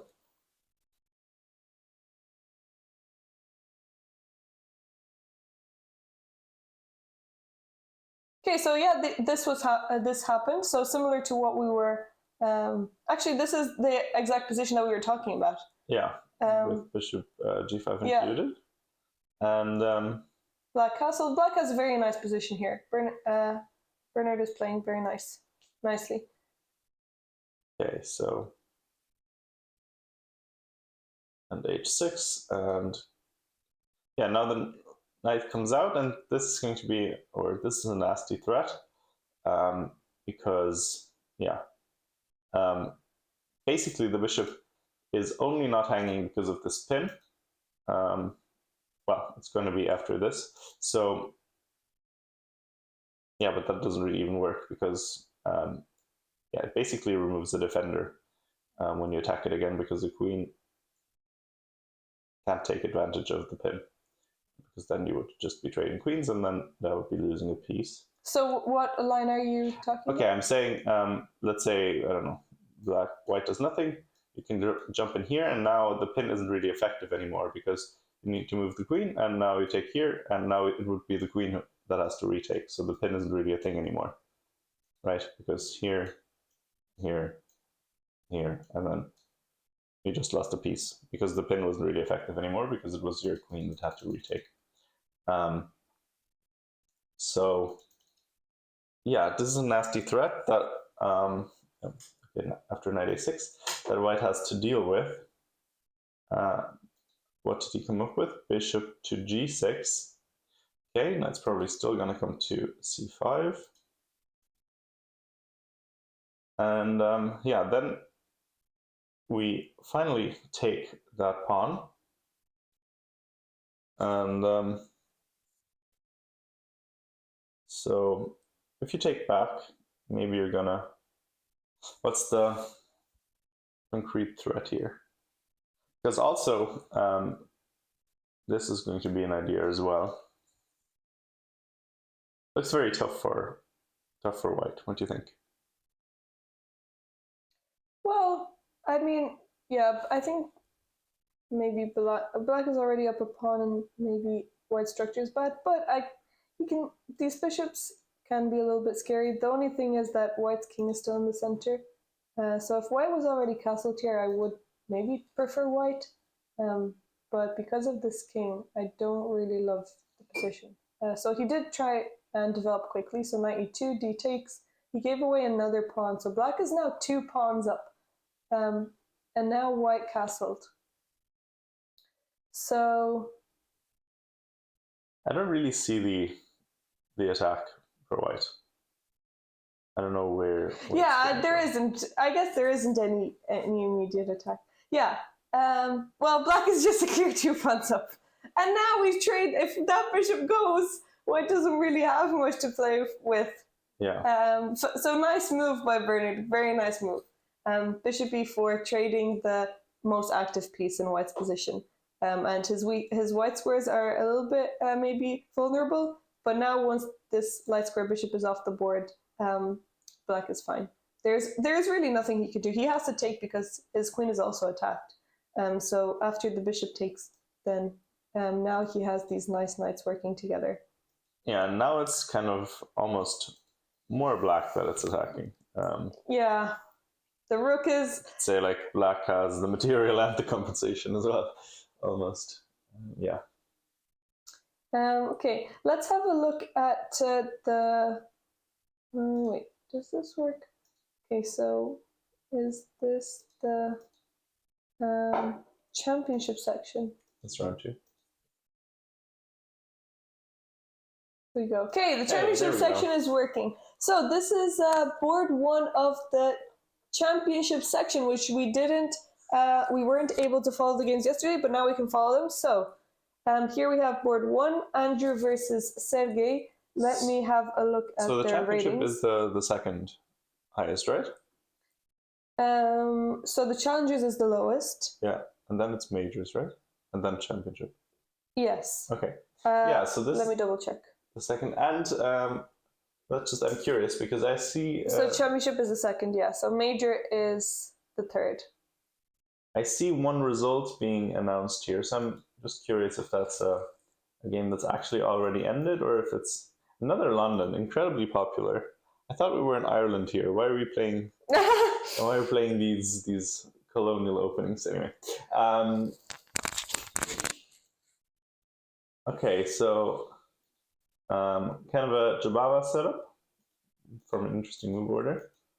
Okay, so championship, white is 1600 and black is 1840. Disgraceful. Disgraceful, yeah, exactly. Anyway, let's see. So white has an extra pawn here and it's jumping around a bit. But the pawn is really the best thing I've ever seen. Okay, rook to a7. I mean, I can see that this has been played one time between Andrew Tang and Katerina Nemtsova, 2 American players. So interesting that we're following this game. And now black wins the pawn back. And okay, I like black's position, I think. Maybe you're going to play d5 to get your rook in this way eventually. Yeah, and that's what happened. So, okay, and this was taken. Good morning, Waterford Wizard. Hello. The London gets more positive results than the infamous Berlin for Black. Yeah, I guess that's true, but aren't they both very equal? Well, yeah, I guess it's. I mean, it would be very sad if the London got worse results than a Black opening. That would be the ultimate nail in its proverbial coffin. Okay, wait. So this game didn't actually end, did it? I'm confused. No, I don't think so. Yeah, I so looked at it earlier. The result had been up like a few. Oh, okay. A while ago as well. Okay. So then actually false alarm. So anyway, we can try to evaluate this position. What are we thinking? Well, okay, so both players have the same time on the clock. Mm-hmm. They could have also actually maybe decided a draw. Maybe the result is incorrect, but it's very equal. Could be. It is same color bishops. Even though white would technically have a bad bishop because of the pawns, because their pawns are on dark squares and he has a dark square bishop. It's in front of the pawn, so you can't really say that it's okay. So actually, there is no result. Also, the game is still going, I think. You can trade it off by force because the bishop is pinned, so it can't run away. Yeah, and so whenever the rook moves, you can just trade the bishops if you want as white, which might be necessary because if you allow the bishop to move away, then your bishop's in danger of getting trapped. Yeah, so e5 is coming. So you do want to trade bishops. And actually, this is what happened. Well, sorry, not that this was what happened, but it's white to move here. So I can just decide to trade, and this is a dead equal position. I mean, the pawn structure is slightly different, but there's nothing really that can break through. Yeah. And if you ever do play like this, you can just trade and then trade all of the pawns, and then you actually have a symmetrical position. Yeah, I mean, if white doesn't do anything for a couple of moves, then maybe black can break through. But yeah, if white just Queen d2 was played. Okay, so this is actually this is the main line. Oh, okay. Right. So I guess I would play maybe rook a8 just to get out of that because then you are actually making a threat, and now you're threatening to play bishop d6. Yeah, bishop d6, and now your bishop is alive again, and now this bishop is the one with problems. So white really needs to trade bishops in this position. Your friend just won his first over the board game. What? How was it here? Brilliant! In Sligo. Where? Which game? I'm not controlling the stream, Waterford Wizard. It's not. It's just being broadcast on my stream, but I'm not controlling the Sligo cam footage. Yeah, so it's CCTV camera access. Yeah, double. This is I actually own that hotel as well. I own the security cams. So, Coffin, you can let us know which board. I want to have a look at Leonardo's game. He did lose very quickly yesterday, but let me see if we can find it. And the challenger. Okay, so challenger. I think here is the challenger. Oh, okay. So a lot of games have actually finished in the challenger. Yeah, maybe we should look at some of them. Lynch. If there were any pretty checkmates or anything. Colgan. Wait, here it is. Okay, Sean against Joe. So Sean is Coffin's friend who won his first over the board game. Congratulations, Sean. Well done. Let's have a look. So e4, e5. So we have 4 knights. Classic exciting opening. And yeah, so this is very popular at beginning when you're starting off playing chess. This is one of the first things, I guess, that you learn. Bring your knights out, bishops out, knights out before bishops, and develop your pieces. Okay, so we have another exchange. Well, I guess it's not the Ruy Lopez, but similar, just with an extra knight out. Interesting that we're seeing that. I guess the main. Well, no, this is the main line. I guess if you allowed this, this also wouldn't be too bad. Yeah. Okay, so knight takes the pawn, and actually black didn't, but black can also just take back here, because if the knight takes, now you have queen d4 and you have a double attack on the knights. And I think you're supposed to do that, right? I don't think queen e7 is correct. So this is the main line. If you're going to allow for this to happen, you need to take back. If you don't take back, you can get into trouble here, because white does have d4. So Sean didn't play d4 here, actually. He brought his knight back. No, Sean! You can just protect your knight. Sean the prawn, no. You can just protect your knight. You have a beautiful center, and your knight can't be kicked away. And now this doesn't work anymore. So you're just a clear pawn up with white. Yeah, not only a clear pawn up, but like a very important pawn as well. Exactly, yes. And you have both central pawns. So Sean, you need and your knight's very good. So you need to go talk to Coffin about your openings. So okay, now black retook the pawn. Okay, so Sean castled. We have some exchanges here, and black does have to be careful about this. He has bishop e6 to block, but you don't really want to have that pin. Okay, so queen d6, wanting to trade queens. So we did get a queen trade, and now... Ooh, endgame magic. Okay, so we're going into this endgame. We do have a lot more activities. Quite unpleasant for black, even though we have the bishop pair as black. So I wouldn't want to be in black's shoes here. Yeah, and white is threatening checkmate right now. So you do want to maybe trade this bishop, because this is a very strong bishop, and then castle.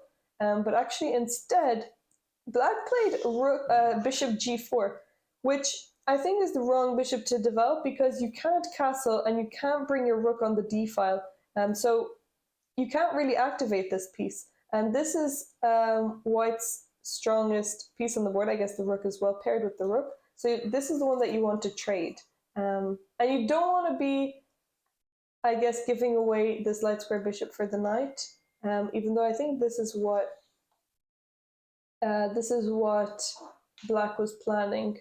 Maybe. Let's have a look. So bishop here, rook check. Yes, very nice move. Now you can't even block. You have to bring the bishop back. Yeah.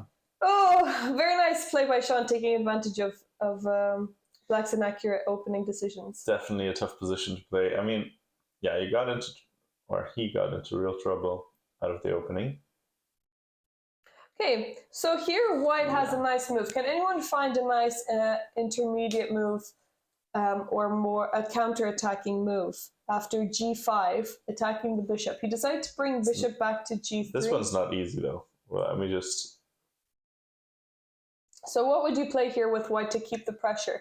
The problem with bishop g3 is now you allow, now you actually just allow black to castle. And now black has gotten rid of the main problem, which was the king, the weak king. So how can you keep the king in the center and put pressure on the king? Interesting line. What is the move here?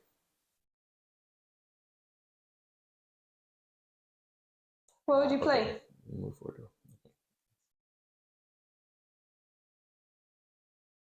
Any chatters? Any challenger players done with the game watching the screen? Oh, let someone else answer. Okay, well, Coffin, if no one answers, then you can take the stand. Next year we should have like these little, when you have on quiz shows where they can help the audience, you can distribute them in the viewing room, and then they can enter their answers. I agree with the message. Maybe take the bishop with the horsey. Chris Lorenzo, yes, you take the bishop first. So now you're threatening check and a rook.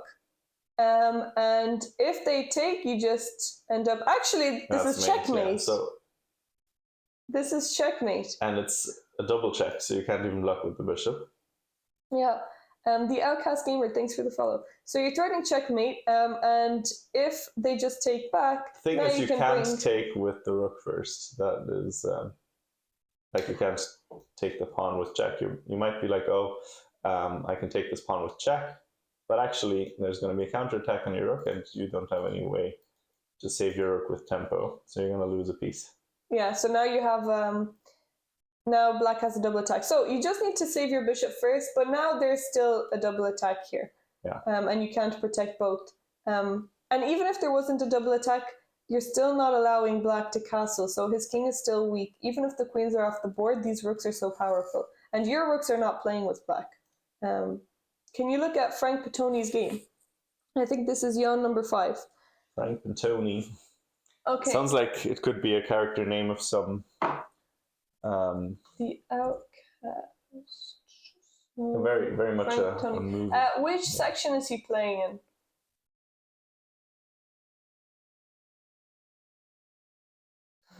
I wouldn't want to say it like that, you know. I was just saying like maybe like a Robert De Niro type of character. Could be a policeman as well. Okay, here we go. All right. Challengers. Frank Petoni. Frank Petoni versus Ronaldo Ozolins. Okay, e4. E4, we have a Sicilian. And, okay, bishop c4, interesting. Usually we want to play d4 in the open. But, okay, bishop c4. I guess it's still principled. This is the challenger section, so a lot of these players are playing their first over-the-board tournament.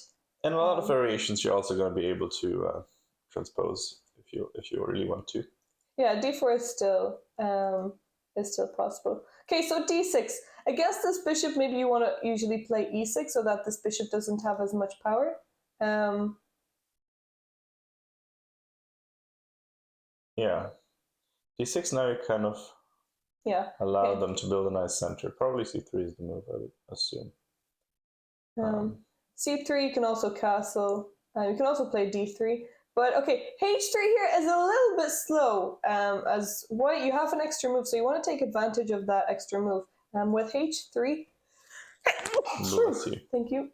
With h3, you're allowing, you're stopping bishop g4, but that is not really a big threat because even if the bishop does come to g4, then you can just kick it away with h3. So bishop d7, okay. Here, again, I mean, I guess we aren't maybe necessarily playing the mainline theory openings, but you want to develop maybe this knight. Bishop d7 is also a little bit unnecessary at the moment. You don't want to develop this bishop. You want to get your king castled first. You also don't know 100% where your bishop wants to go yet. I mean, often it wants to go to d7, but sometimes it might end up somewhere else. Yeah, you're not. Yeah, exactly. You're not sure yet where you want to bring it. Maybe you could even like later on fianchetto it if you want. So you want to save the idea. Save I guess where you want to bring this bishop. And you know that your knight is definitely coming to f6. And if we go back to sort of opening rules, it is something that, you know, if you don't really know which piece to move, then knights before bishops is often a good rule to follow because bishops are a bit more flexible and they can go to more different squares. Whereas you know your knight's going to go to f6 basically. It's almost always going to be the right square for the knight. So knights before bishops, generally what you want to do in openings. Yeah. I mean, there are exceptions, of course, as to most of these rules, but it's a safe bet generally. And also, you want to castle quicker. You don't want to keep your pieces. Well, you don't want to take too much before you castle. So e5. This is also not very common because now the problem is you have this backwards pawn on d6, and often when you have this structure, you want to develop your bishop on g7, fianchetto it, and you have this nice diagonal because your bishop on e7 is not really doing much over there. So e5, I guess it is stopping d4, so it has that idea, but you're giving away this d5 square and you're weakening the d6 pawn, which is not very fun to deal with. Yeah, and on the other hand, now you're going to have a weakness, but white's not really going to have the same kind of weakness because, as happened in the game, white can always, I mean, maybe it's a bit hasty to do it now, but white can always control the d4 square by playing c3. Yeah. Whereas you don't have another pawn to control d5 with. Yeah. So c3 was played by white. If we go back to just general chess wisdoms, like if you move a pawn, or like pawns can't move backwards, so whenever you move a pawn, you're going to leave some weaknesses behind, squares that can no longer be covered by that pawn, and in that case, it would be d5, and also d6, that end up a little bit weakened by that kind of move. Okay, so the queen came out. I guess maybe he's thinking about castling queenside, but also maybe just putting pressure on the b pawn, developing the queen. I guess the queen on c7 wasn't really doing much, and also this queen can't really be kicked, so it's not such a bad square for the queen. d3. I was just laughing at the chat. Because Chris Lorenzo was asking what happened with somebody saying the word mafioso. Oh, yeah. Okay, now we have the explanation. So Frank's friend wanted to watch the game, and we were just saying that, Patrick was saying that his name sounds like someone from a movie. And then TJ said that it could be... well, you see it in the chat anyway. Okay, so h6. I guess stopping bishop g5. Your Sicilian Soap Mafia is very famous here. Great! So you can let us know if Frank Petoni is Pentoni, sorry. Pentoni. No, I mean, I didn't. By the way, for the record, I didn't say it sounded like a mafia name. I said it sounded like a Robert De Niro movie character name. And it said nothing about the mafia. Is it related to those kinds of movies, anyways? Yeah. Okay, so b3, really? Okay, so wait. The thing is, if you play b3, now c3 is going to be weakened. So I'm a little bit surprised about b3. I guess you want to break with d4, and here you can do that because you have 1, 2, 3 defenders. Black has 1, 2, 3, 4 attackers, but look at this line. So if the pawn takes, you can just take back. And now if black takes back here, white has a very nice breakthrough. What can white play here? And this is exactly what we were saying earlier. You want to castle your king. Early on in the game, because now white has a very nice break in the center. What is white's best move? I think this is actually very illustrative, where this is the kind of move you're not going to see in the challengers section, whereas in the masters, this is like one of those moves where it looks like you're losing material, so it's always like almost discarded as a candidate very quickly. Whereas, yeah, if you look a little bit further, you're going to see the justification. So what is the move? What can white play here? What would you play? You give away some material. The thing is, even if e5 wasn't... Oh, sorry. Whoops! No. Spoiler alert. Nobody heard. Somebody said knight something takes else. e4. Well, you are white. Black doesn't really want to do that. Anyway, then you would give away. I mean, maybe it might. Oh, sorry. I mean, d4. Well, knight takes e4, then the queen can just take, or the knight can just take. Even if white is giving away a pawn and you didn't have this move, these pawns are quite weak, so you could end up taking this later on, and then the d6 pawn is weak. So actually, I don't. Even without this move, I don't think it would be the worst. This actually reminds me of the game yesterday, where the young prodigy Shakira played that kind of a setup to break down the center, and then I mean the tactical justification was a bit different, but you know, sacrificing a pawn to open up the center to allow for some tactics against the opponent's king. So what is the move? Someone has to find it. You already found it for us. Diana already spoiled it. So was anyone listening? Hello, I'm fine. Come on. Mafia was very present. Yes, well done, Outcast Gamer. E5. Yes, well E5, okay. exploiting the king, opening up the center, opening up this rook. So you give away a pawn so that you can open up files, and what you want to do when you're attacking is you want to open up files. So E5, and now if the pawn takes, well, you can just take it back. Rook takes, and now you have to be very careful here, because even though black is a pawn up, he cannot castle because his king is tied down to this bishop. Needs to bring his queen maybe back to defend, or maybe to d6, but this is very uncomfortable. There is no immediate, I guess, mate or oops, I actually forget that the mic is there. Maybe you can play b3 here actually, and then you're in real trouble. So maybe queen d8 was better. Okay, so queen d8, and maybe you can put pressure on the pawn like this. Even though black is a pawn up, it's not worth getting into this kind of position. So if we go back, d4 is a very nice way to try and open up the center, and black shouldn't allow it. So after this, maybe you can take with the knight first and hope to trade queens, and then that would relieve some pressure. Yeah. But even that, I still prefer white, even if we were to trade queens. Nope. Well, I mean, you probably shouldn't. You shouldn't. No, I agree. You shouldn't. And then I'm just saying, even if you did. And you have a nice develop.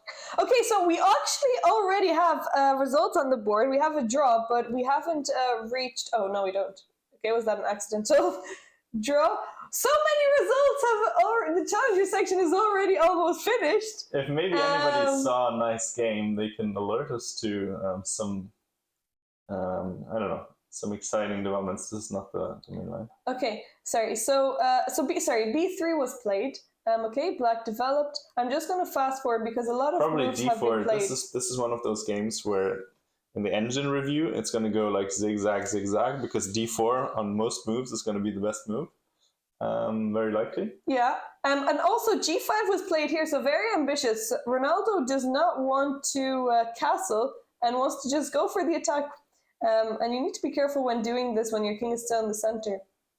So white just continued with his development, and now knight back. I guess he wants to break through with f5. Yeah, now d4 must definitely be very good because black's pieces are just too far out of the way. Okay, so let's see. a3. Look at these pawns. We're trying to achieve some rose and gold over here, getting the pawns on the same rank. Maybe a darling opening, delayed darling. Delayed darling. The thing is, yeah, a3 is very unnecessary here. You actually, because black is breaking through on this side of the board, where should white play? Either in the center or on the side. So whenever you are playing on one side of the definitely center here, yeah, of the board, you need to choose another side, unless you have, I guess, an advantage on the side that your opponent is attacking on. But here, d4 would make a lot of sense. You could also play b4. You want to open up the king. The king still hasn't castled, and if he castles this side, then you're already breaking through here. And if he does castle, if he doesn't castle, then the center is still open, able to be opened. Yeah. Nato, my great grandfather was from Sligo. No way, that's so cool. Nito. Oh, is that Nato? What did I say? Neto. Nato. Nito. I haven't heard that name like before. Neat, like Nito. Oh, Nito. Oh, right. I don't think it's a name. Nito. Sorry.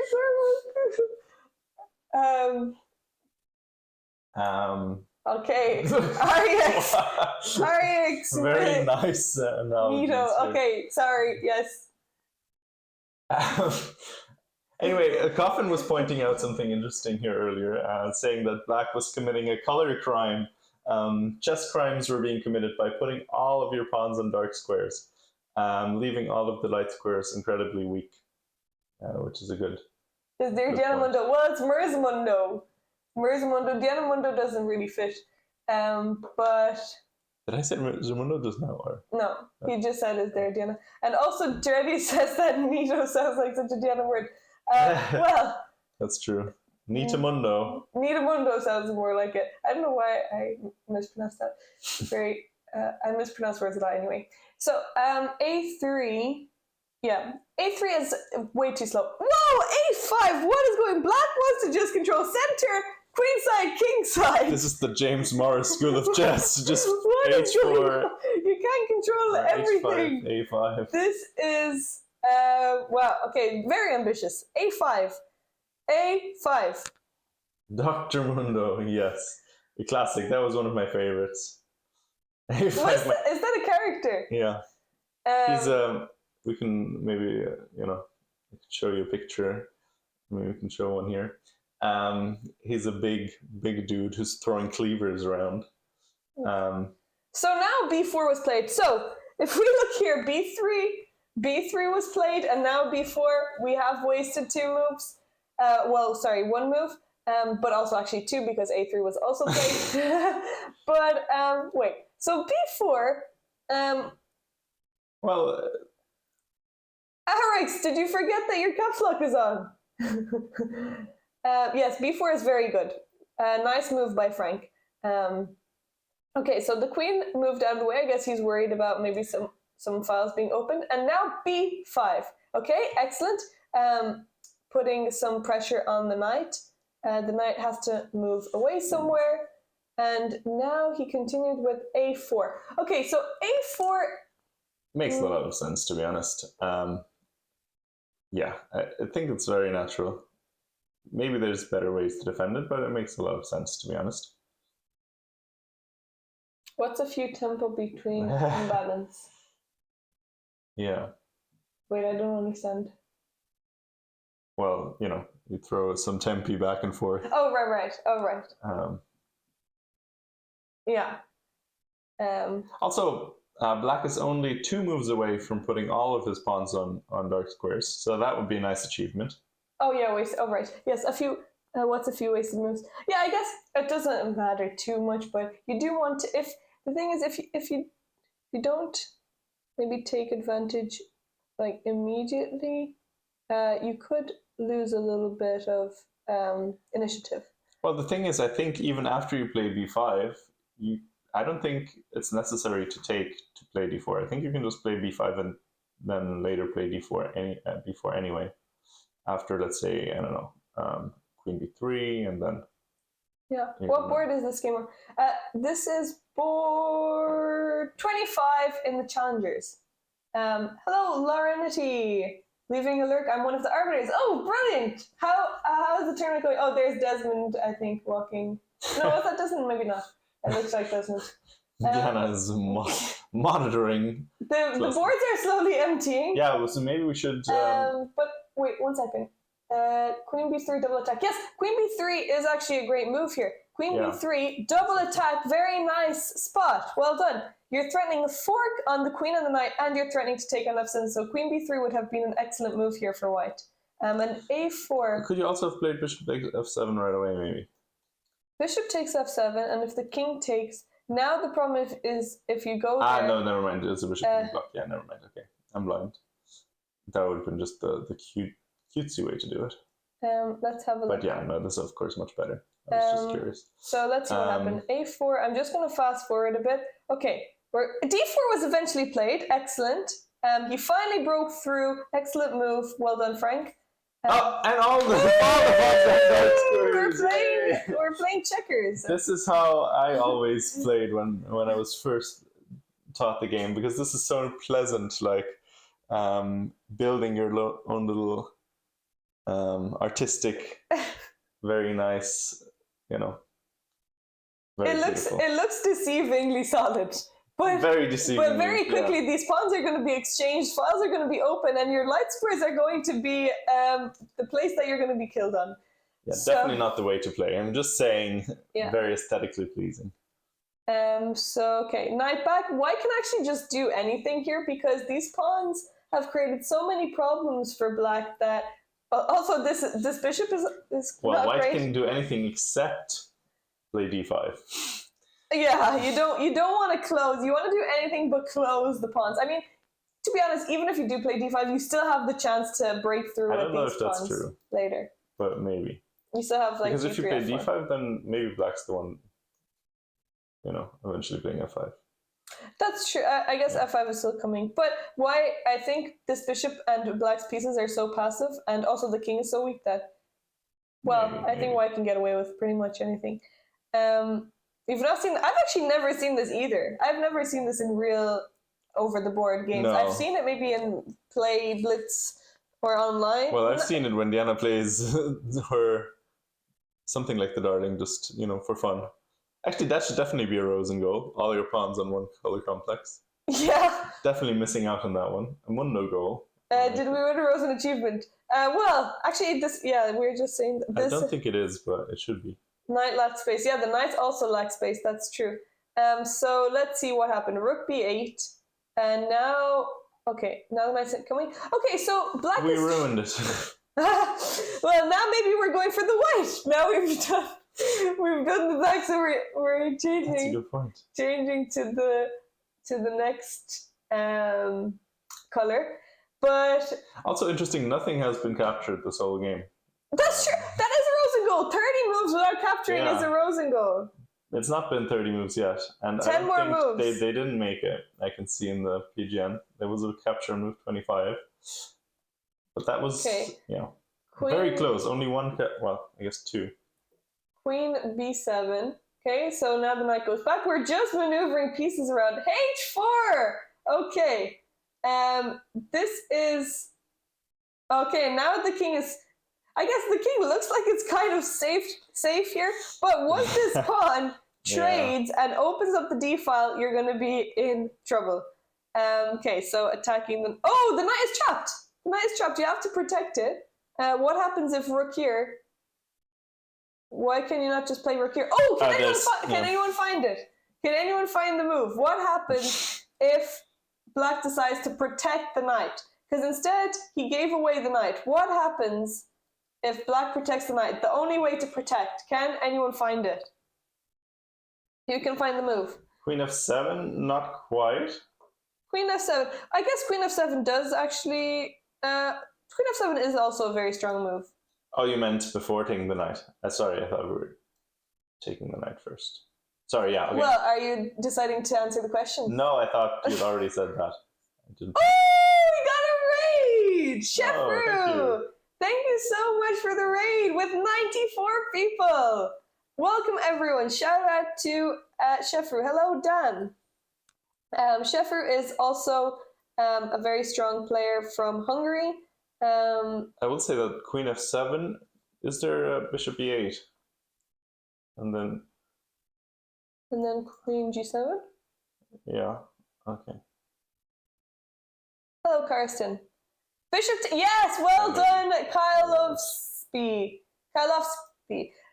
So you can take the knight, rook takes, and now you have queen g8, and it's check, and you pick up the rook. Hello, Glamdring. So you can just actually win a rook here, if black isn't careful. So maybe black spotted that, but he played f5. Immediately, actually, he played f5 very quickly. Oh, he is also threatening f4. So this is a nice move as well. A nice try by black. But black's position is just very vulnerable here. So yeah, that was the first capture. Oh, sorry. Let me just introduce to everyone coming in and watching. We are analyzing and commentating games from the Sligo tournament 2024. So this is the fourth edition, or is it the third? I think it's the third edition. Unsure, to be honest. I think. But the point is, edition. It's the 2024 edition and the edition where every single board in the whole tournament is a DGT board. So if you've ever wanted to play a game on the DGT board, but don't have to do the work of climbing up the ranks for it, then Sligo is the place to be. Sligo is the place to be, yes. 150 live boards. Every single game is a live board, so you can feel like a celebrity. And we can commentate and pick apart your game, just like we've been doing here. Yeah. Speaking of, maybe we should quickly go over this game and then maybe take a look at some of the top games from the sections, just because we're going to enter time trouble territory soon, probably, I would imagine. Yes. So, okay, so this is the final position this is the position we have right now. I guess the queen will just take here, and black's king is quite weak in this position. Black needs to be careful. He has nowhere to go, and these files can quickly open up. And actually, yeah. So once white takes, there's a lot of problems here. Yeah, definitely. That must have been difficult for Lichess broadcasters. Yes, we had a few technical difficulties, but they managed very well because now we have all of the boards available to us. Okay, so let's go back to the Masters, which no one has finished yet. Which is good. I haven't missed anything. And this is actually the bottom board, and Jonathan Melling is down to 13 minutes, and Bernard still has 47 minutes on the clock. Bernard. I'm always thinking of George Bernard Shaw. But anyway, Bernard. Such a cool name. I was obsessed with that name last year as well. Yeah, I know. I know. So yeah. So what's the deal here? So white has a pinned bishop. What's the material situation? So he was 2 pawns up earlier when we looked at this, but I guess he can just take the bishop back because this was the last move. Bishop takes, and he got this really nice knight on d3. Yeah, he managed. This looks fantastic. Wait, so what was the last move actually? Okay, so the knight was taken and not taken back because you don't need to technically. Yeah. Oh no, never mind. That was the last move. Wait, I played Queen F7. Oh, okay. Oh, okay. Queen F7. Not really so sure he why spent 10 minutes on this move. We could just take this bishop. Just a quick note, yeah. When you're winning like this, just up 2 pawns. You just want to play the simple moves. There's no need to be so fancy about it. This also, is I don't really understand the point because it also comes with a tempo on the queen. Doesn't really. Okay, you're gonna take that bishop back anyway, but I guess he wants to take it back with the queen and he wants to trade queens. I guess Queen F7 does make some sense, but it's unnecessarily complicating yourself. When you can just take, also your opponent doesn't have much time. Isn't doing anything anyway. So you want to put as much pressure on your opponent as you can. Okay. So Queen F7. Where's the queen trying? I have no idea. Maybe he's trying to stop this. Maybe he was a little bit worried about something like this, but this is not a problem. It's protected. Yeah. Maybe he was I guess he was worried about losing this pawn. I think he was worried about that. And you can't block with the queen because the rook is hanging. Sure. So let's see. King here, maybe he was worried about this. But actually now there's a fork, so maybe this is what we missed with white. With black. So okay, that actually makes sense. If you miss this fork, then it's gonna you give away a pawn. I mean, yeah, you're still a pawn up. Somebody has a great love for caps lock. The knight would be hanging too. Oh my goodness. Yes, the knight would be hanging, but the knight can move anyway. So, okay, so Queen F7, it does make sense. You don't want to lose away. Lose away. You don't want to lose that pawn. Give away the pawn. Sorry. Lose and give away. Mix together. Lose away. Okay, wait. So. Think of the knight. Queen G4 can be played. Okay, so what was played? Knight here. Oh, a counterattack. That's exactly the point, because now the idea is if you play Queen G4 now the pawn is still hanging. You didn't actually solve your problem at all. So it doesn't really do anything. Yeah, that's true. We need a Colm interview. Yeah, Colm is an arbiter at this tournament, and he actually famously drew to, was it Spassky? He drew to Spassky in a simul. Colm Daly? No, Colm Numeragon, who is Evia's father. Right. I've heard. Oh, I saw that on Instagram, on the Sligo Chess channel. Follow on Instagram. I don't know what the exact name is. His only over-the-board game ever. Well, at that point, wasn't it? It was at that point, What? but he still had to play it. Yeah, it was his first over the board game ever. It was a simul, and what he did was he prepared one opening, and he knew one thing, and he played perfectly. And Spassky was so surprised. He had come. It was like, what is this GM that they put in my symbol? Yeah, he was so surprised. There's a chess.com thread about it. Maybe if we find it, we can share the link. He's an arbiter at this tournament, but Spassky sat down and thought about it, and then they ended up drawing. But Colm had no idea what really he was doing. He just had learned off these moves, and it's pretty funny. So there, thank you, Coffin, for sharing the. I have not heard the story. For sharing the link. Yeah. Wait, so how did he come to play the simul when he didn't play any chess? Oh, so actually this was in 2009, and he actually wrote a general discussion on chess.com and said, oh, wait. No, I don't think this was played in 2009, was it? Was he still alive in 2009? I don't think he was played. No, I think this wasn't played in 2009, was it? Was it in 2009? I don't know. Oh,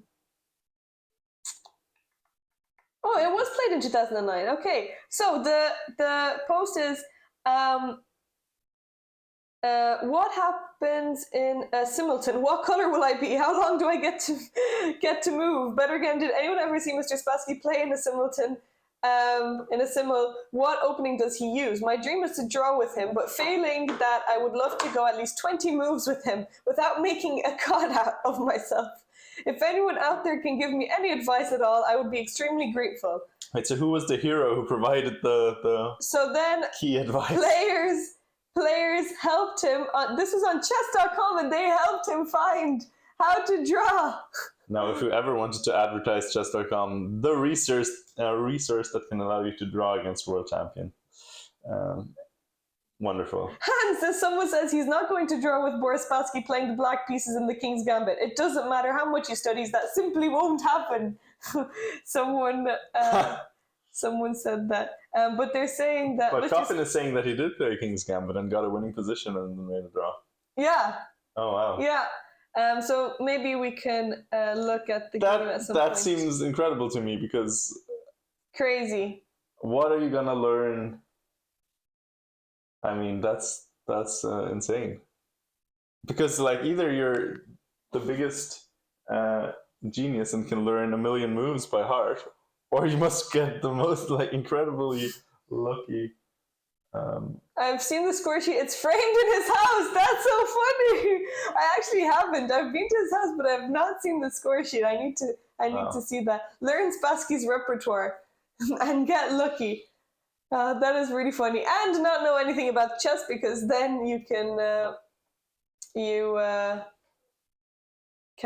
don't really know what to be worried about. So is this what got him into chess after all? I'm not sure. I mean, I guess he was already into chess before that. Since this was his dream. Okay, so we have one result in the master section so far. James against James. Apparently Spassky was known for taking quick draws and some else. Oh, really? Okay. Okay, so we have a Tal Karo-Khan. Interesting. Diana was prepping this and then never played it. Yeah, I never played this. I don't know the theory very well. I was too worried. My little pet line. the silly... Colm, who is an arbiter, Waterford Wizard at the tournament, who drew against Spassky. The silliness line, as it's better known, where you're gonna drop the queen, and black gets more material, but is going to be very cramped with its remaining pieces. But okay, none of this, of course, happened because they play normal people openings. Okay, so far so good. Offering the queen trade, this is all very standard. Personally don't like these positions, but it's supposed to be good for white. You hate the Karo-Khan. You hate playing against it, or you hate playing it? Okay, well, what don't this you like is about it? and they made a draw here. Are we believing this, or nobody had any interest in playing chess today? Interesting. I You hate mean, playing it. Well, no one's asking you to play it, so if you don't like playing it, then you don't have maybe to. both. Maybe both. Yeah, I don't mind playing against it, but it's not my favorite opening to play against. Yeah, I'm not a massive fan. I guess it gives you structures that are different from you know other openings that you might know. Ooh, Oh, okay. So remember, this was Ben's game, where he played e5, and we weren't really a fan of it because it allows for this pass pawn on d5. But then he ended up rooting his pieces in a very nice number 6. So yeah, number 6. what are you counting? We need a counter. So And I think you're missing some of them. I'm pretty sure the number's higher. f4. Okay, f4, interesting. Okay, so white is trying to create an attack here. Maybe take and then open up the rook. I still don't love this for black, but okay, f6 makes a lot of sense. Yeah, very solid. And f5. Don't love that. Okay, closing up the center. Because now your knight on d6 is suddenly very nice because it's attacking your weakness, and your knight on g3 is sort of tied down but not useful. The only thing it's doing is defending the e-pawn. But yeah. Yeah, this is not very... I don't think you need to do that. You can just, I guess... This bishop isn't doing anything, so maybe you can reroute this bishop, or maybe you can push this pawn. Maybe you can actually, if you want to attack, you can bring your queen here. But f5 closing up, you don't already have this pawn on g5. You're not going to get it either. Unless That's true. You're not going to get it. So, not sure what he was thinking here. Very nice move. So now actually Black's knights are very strong. This knight on d6 is nicely blockading the d5 pass pawn, and the knight on c5 now also cannot be kicked, so this is an excellent outpost. So beautiful knights. Yeah, the knights are really nice. You have to take it. Yeah, well, I guess you don't have to take it. You can also leave it there. But okay, he's attacking here. You can just... I don't know. I mean, but yeah, it is tempting to take it because this is also white's good bishop. I mean, d3 is a nice square too. b3 maybe at some point if it ever makes sense tactically. It just looks very, very nice. Like these knights look very nice. Yeah. So it makes sense to try to get rid of it. Okay, so white decided to trade, and now Black played bishop d5, so he is rerouting his bishop somewhere around here. Maybe to a4 as well.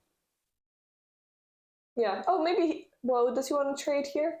Maybe to open. Maybe not trade, but you can also, just keep it on a4 for a while, and then,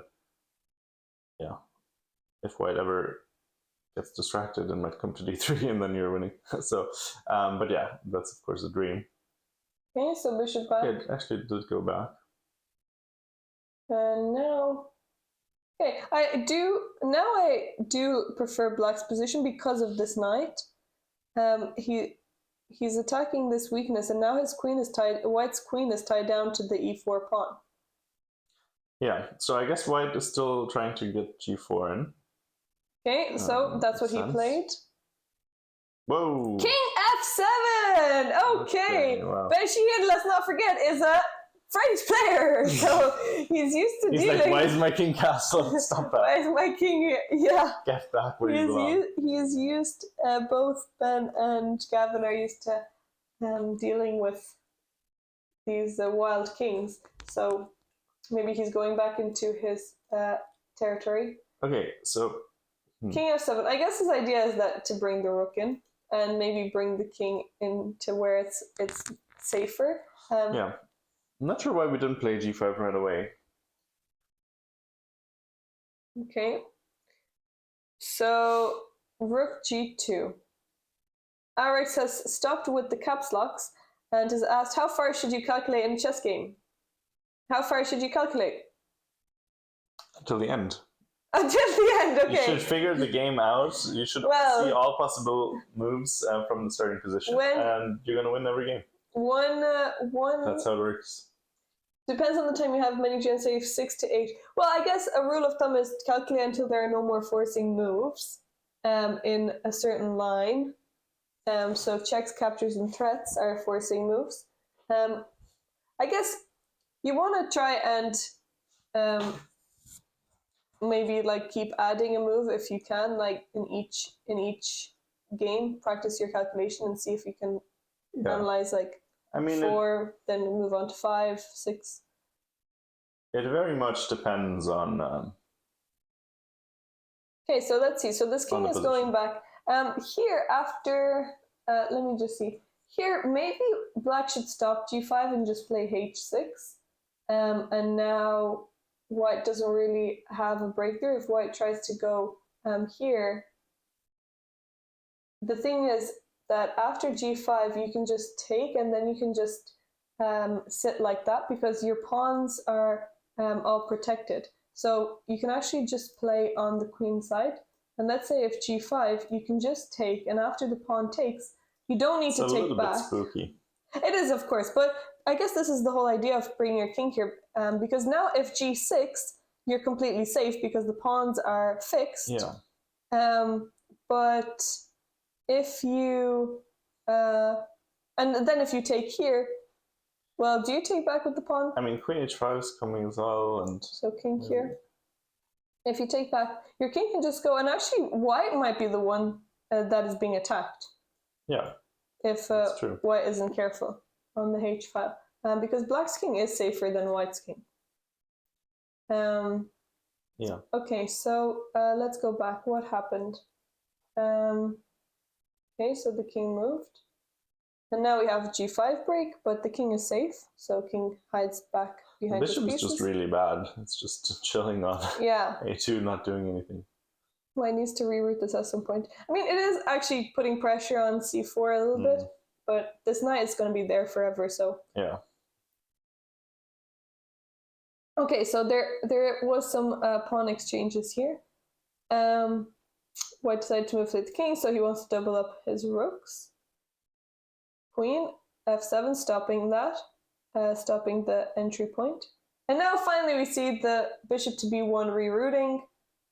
Black is offering a queen trade, white declines. And now, very nice, rook g8, taking control of the open file. I really like black's play here. Okay, so let's have a look. Queen g5, what is he threatening? I don't see anything.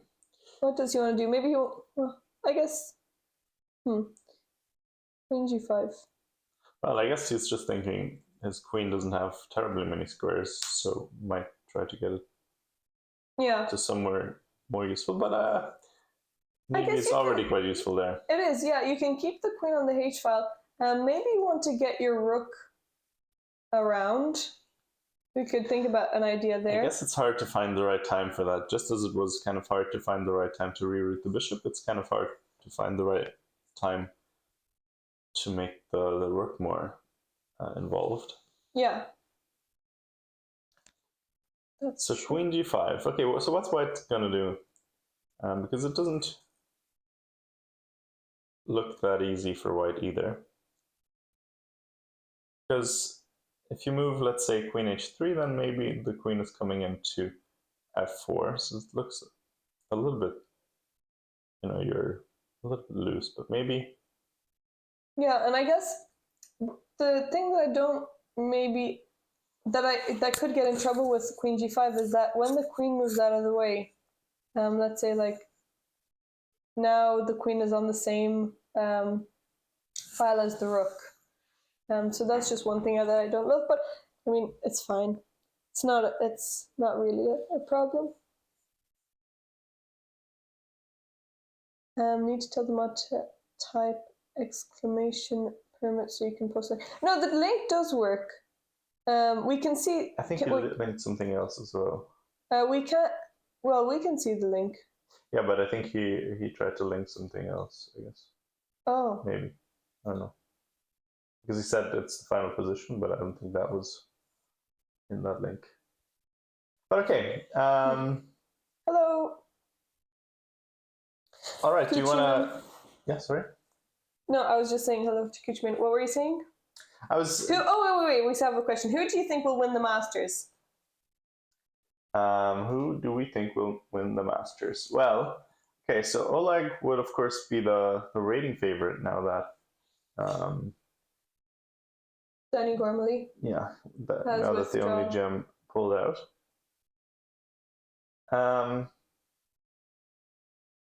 Other than that, maybe who are some dark horses? Well, we have Irina, who is WIM. She is quite strong. We also have the 8-year-old. I was about genius. to say if we I was gonna look at this position for a second and be like, okay, if he wins today, then I'm giving him a real shot at winning. Yeah, that would be nice to see an 8-year-old winning the Sligo Championship. That would be quite cool. Sligo tournament. I mean, it's of course a long shot when you're, what is his rating, like 1800? Yeah. Something. But, you know, it's never accurate with these kids. But I mean, that would be still a very long shot. But still, it would be cool. Maybe even, you know, top 3 or something would be incredible. Has Gavin got a chance? Oh, sure. Sure he has a chance. Yeah, definitely. He already beat the reigning champion, so... I mean, also it would have to be like a 400 points, 300 points performance upset, because there's going to be some 2300, 2400 performances, I imagine. I want to have a look. You know, I want to possible. Have a look at one of the games from the Challenger section. Let's see. I'll just, while Diana is looking at the games, I just want to quickly look at this game between Lukin, who got a free one yesterday. Let's see if he can. You're in Sligo. Hello, back Niku. From his Gonzaga tournament. Okay, let's look how this game went. E4, E5. Spanish. Not an exchange for once. Okay. I will say I don't know a terrible amount of Ruy Lopez theory. So we have Chigor and Megas, and maybe play d4 here. Yeah, d4. Okay. I like this for white. I'm gonna be honest. Just I think this is theoretical. I mean, yeah. Okay. Here, Lichess tells me 3,300 games. C takes d4, and 600 more bishop d7, and 500 more knight c6. So quite a popular position, apparently, and I guess they both played this pretty much instantly. Still at their starting time. Okay, all still sort of more or less theory. Okay, they're just playing a theoretical game here, impersonating some gems. Oh, actually, funnily enough, Daniel Gormali played the highest rated game in this position. Against Boris Spassky. Against Boris Spassky. So actually an incredible coincidence. Yeah. A couple of protagonists from our broadcast. That is crazy. Yeah. Danny Gormley played against Spassky in 2002. That's very interesting. I mean, what are the chances? Okay. So, okay, finally, b4. The move in the Spassky game was rook f to c8, which makes a lot of sense. Instead, here was played b4, sorry. Knight's trying to get to f5, but is denied. Bishop comes in, putting some pressure on the dark squares. Oh, okay, let's look at this. Knight to f5. Oh, this is the second time we see something like this. Yeah, and it's actually kind of a typical idea. So the idea is if you take, we want to try to checkmate you on the dark squares. So Lucian, let's see how long he thought. Not very long at all. Very bold. How much did he spend? Like a minute. A minute, less than a minute he spent. I mean, I guess he's thinking that the knight is protecting g7, so why are you giving away this piece? I don't understand. But it's not easy. Gormley and Colm are therefore equals. Not only that, Spassky and Colm, and therefore also, well, I guess Spassky lost to Fischer, but I was going to say Spassky, Fischer, world champion and all that. Colm, world champion. Yeah. Anyway, well, I guess Spassky was also world champion, so. Yeah, but you said that. Yeah. Okay, I want to look at. Wait, just quickly. We can. Sorry. Just in our heads, yeah. Quickly, if what happened here, because there's only 2 more moves. So E takes f5 was played. So yeah, that makes a lot of sense because we want to maybe bring the knight here. We don't want to trade any more pieces, and then we're going to come in and checkmate. So maybe Lucian missed this. I'm not sure because this looks very deadly. I don't know. But where's the mate? Where's the mate? Well, we'll see where the mate is. So knight f6. Okay. I don't think you need to play knight f6. Go back for a second. Why are you that knight is protecting g7? Yeah. Oh, sorry. Yeah, I mean, you want to stop them from coming f6. So if you just play this, yeah, and but try then to you're get basically your queen. not up a piece anymore. when you do not this yet. to your bishop. Not yet, but look. Okay, so let's say queen here. You just move your king out of the way. Okay, knight h5. Okay, we want to trade. Oh, guess we can't because the bishop just takes it. Never mind. Yeah, we want to trade and get our queen in. Like both of your bishops and your knight are non-pieces at this point. Where's the... Oh, I guess you can take here. Yeah, okay, that is a problem. Yeah, so, okay, maybe knight f6, but now knight h5 is coming, and now there is... Black looks quite defensive. Yeah, he's playing... No, this is problematic.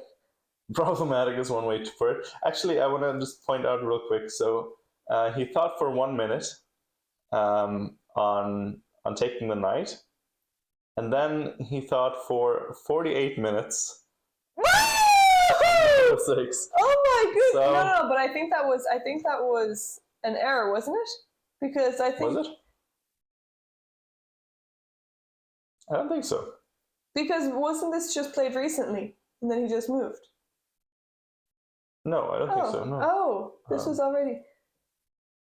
Oh, okay. Yeah, that is weird. He likes to play with no time, but he played very quickly in the important moment, and then. Yeah, the clocks do mess up. No, I definitely think he thought for a long time here. But why would it be a move delayed? Because the clocks sometimes. Yeah, I mean, Cormac is right. The clocks do sometimes do mess up. I mean, I don't know. I can see for him missing. He takes f5. Maybe he was expecting that takes. No. I definitely think he thought for a long time because you wouldn't rush to take the knight. I mean, your opponent is not going to just give away a knight here. So I think he definitely did think for 45 minutes and then decided to take it. And then he didn't really have much time, and he had planned to play knight f6. But because, yeah, you have to calculate everything.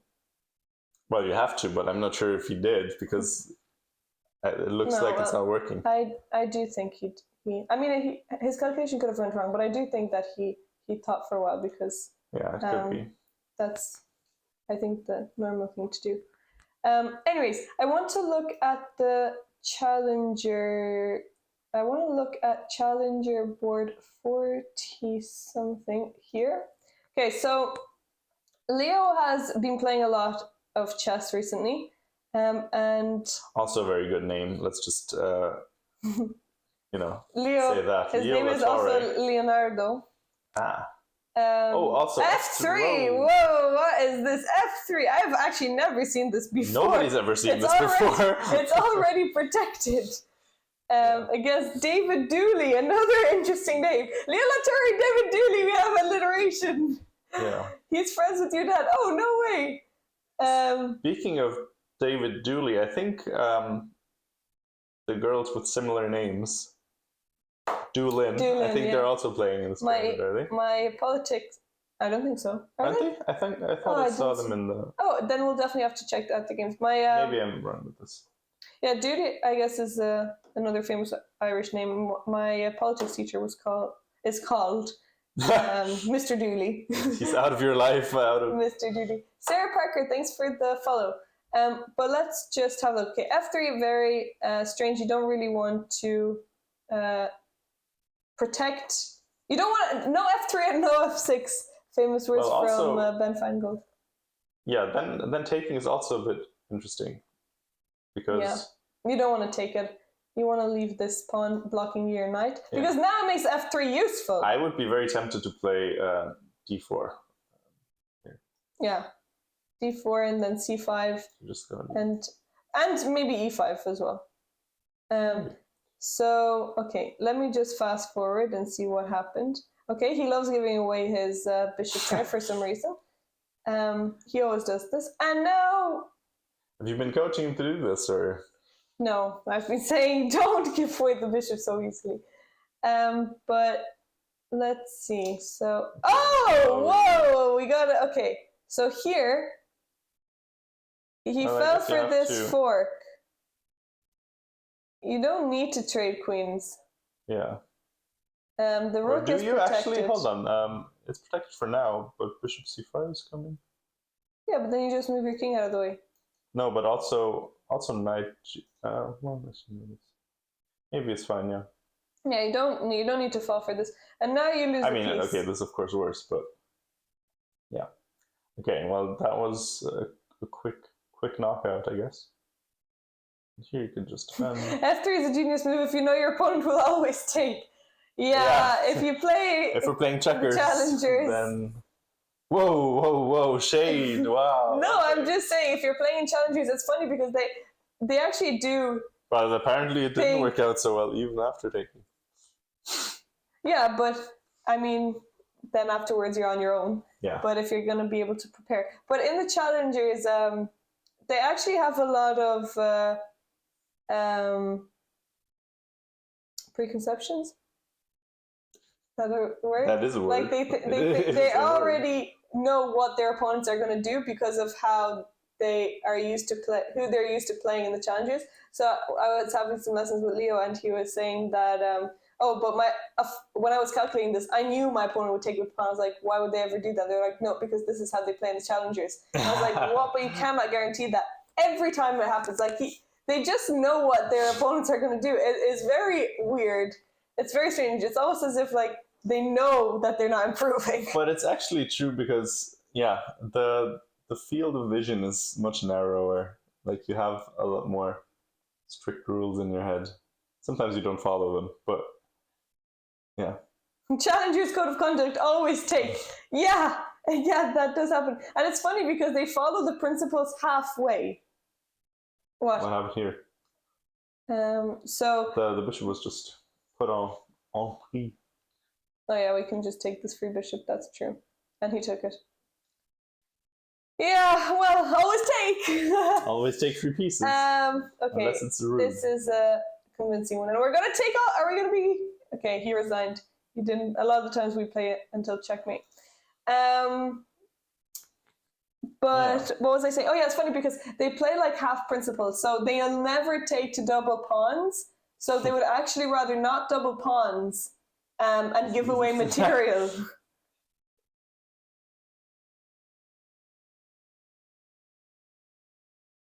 I want to see this game here. We left it after this nice move, knight a5, where around here I guess we left it. F4, so black is trying to make something happen in an attack. Do I believe in the attack? I mean, it looks scary. Yeah. Maybe we can. Yeah. Also, there's some background issues. And sometimes if you take, and for example, if you were to take and then want to play bishop f3, that's not really possible. Okay, so white just... I mean, you can just take the pawn. Yeah, you can take what I'm saying. You can't. And now white decided to play bishop f3. Sorry, yeah. Bishop f3 I was gets thinking mated. Bishop f3 is the mate, yeah. Yeah. So you have to be careful. But it's a desirable move. I would rather play bishop f3, yeah. but okay, bishop f1 instead. Oh, and now a3. So we are playing on both sides of the board. Yeah, nice move. Undermining the structure. And you also want to open up this bishop, I guess. Yeah. b3, so it doesn't allow that. But I'm thinking, well, if you're going to play b3, you might as well also take a pawn, because this pawn is protected. I mean, I guess you don't want to double your pawns, but I mean, maybe you can There's a lot of things on dark squares right now, so it's a bit scary, yeah. But I guess there's no way to exploit it immediately. b3. That makes a lot of sense. Rook f5. Okay, and this is the current position now. Okay, and times are pretty equal. So actually, black can just take and double attack these rooks. So if I'm actually struggling with another low-rated opponent. Well I wouldn't really call this struggling. I mean, I think he started off very equal. I mean, he had an equal position, but I think this is very hard for white to play. No, sure. I don't think it's no. I mean, I thought white was just better earlier. Yeah, maybe slightly, but okay, it was still early. It was still early. He like. Okay, I think knight a5 was excellent by Yannick, and then after that, I think black played pretty well. No, yeah, I'm just saying, like. So now the opponents are playing well, like above their rating. Usually, you're gonna, expect some, quicker knockouts maybe. But this one, I don't see why black should be better here. So you don't have the bishop here. Your pieces are a bit awkward. I will say that, but you're up a pawn. You have a bishop pair. As long as you don't get killed. Well, okay, soon. So black is going to take here, and win the pawn back. Rook has to move out of the way, otherwise you lose one of them. But look at black's king as well. It's not exactly. Okay. Yeah. Okay. I mean, also white's queen is out of the game too. There should be a role play. Wait, so what you play though? As black? Check what's up. My let me see. My phone is dead, but I can see it on here. Analysis room says hi. Oh, okay. Hello, hello. Oh wow, loads of people. We have. Can we share this photo? Wait, maybe we can actually add in. Hey, well done, Leo. No pun intended, is Leo. Okay. Well done for winning your game. Your opponent gave you all of the pieces. But let me share. Let me share the picture. I'm going to add a new picture here. This is us, and I'm going to share. This is us. Photos. Sligo photos. You can see the analysis board. I'm not sure that I download photo.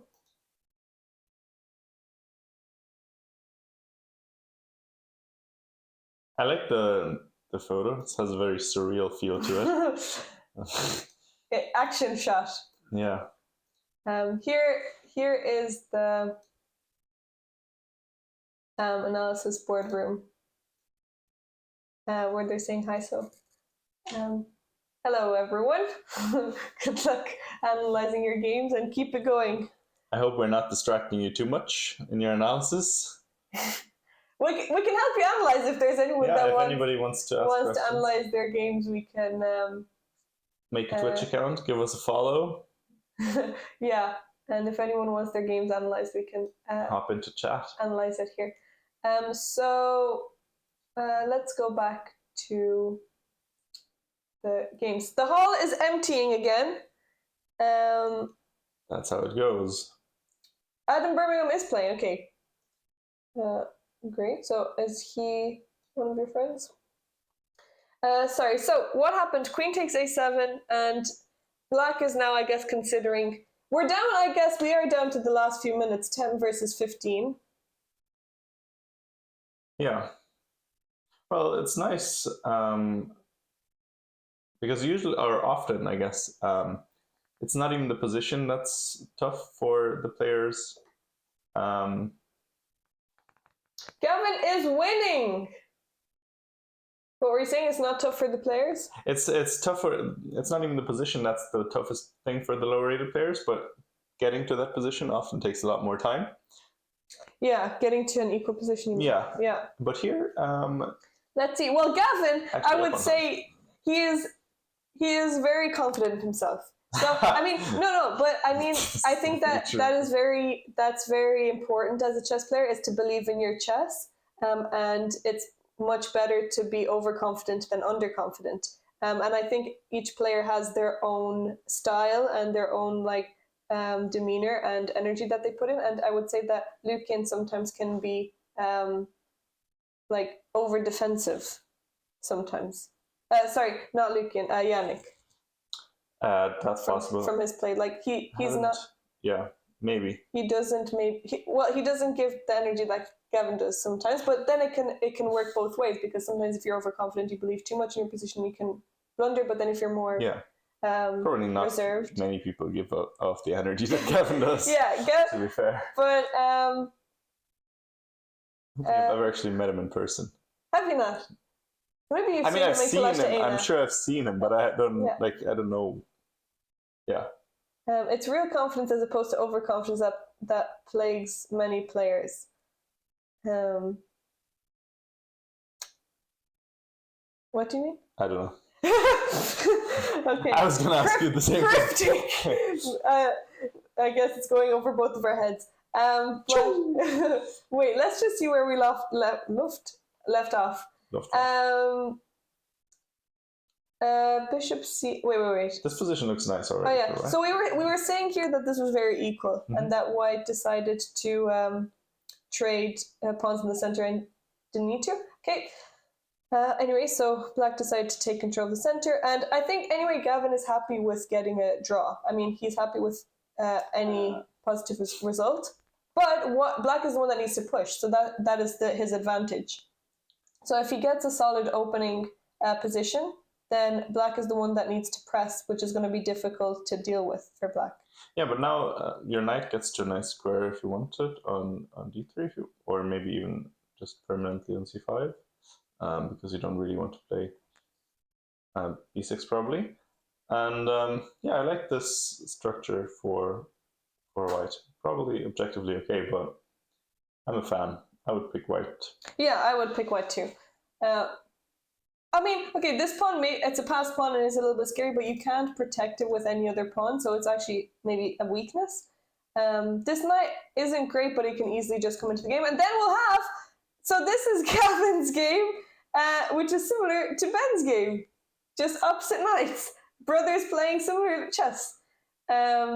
Sorry, let's see what happened. So f5 was played. She is trying to make a breakthrough here. Rooks are exchanged. And now there is a nice try from Black. But, okay, Black can create something here. So there's a sacrifice chance. Knight takes, and if the pawn takes, queen takes, and if the king moves out of the way, you can take the rook.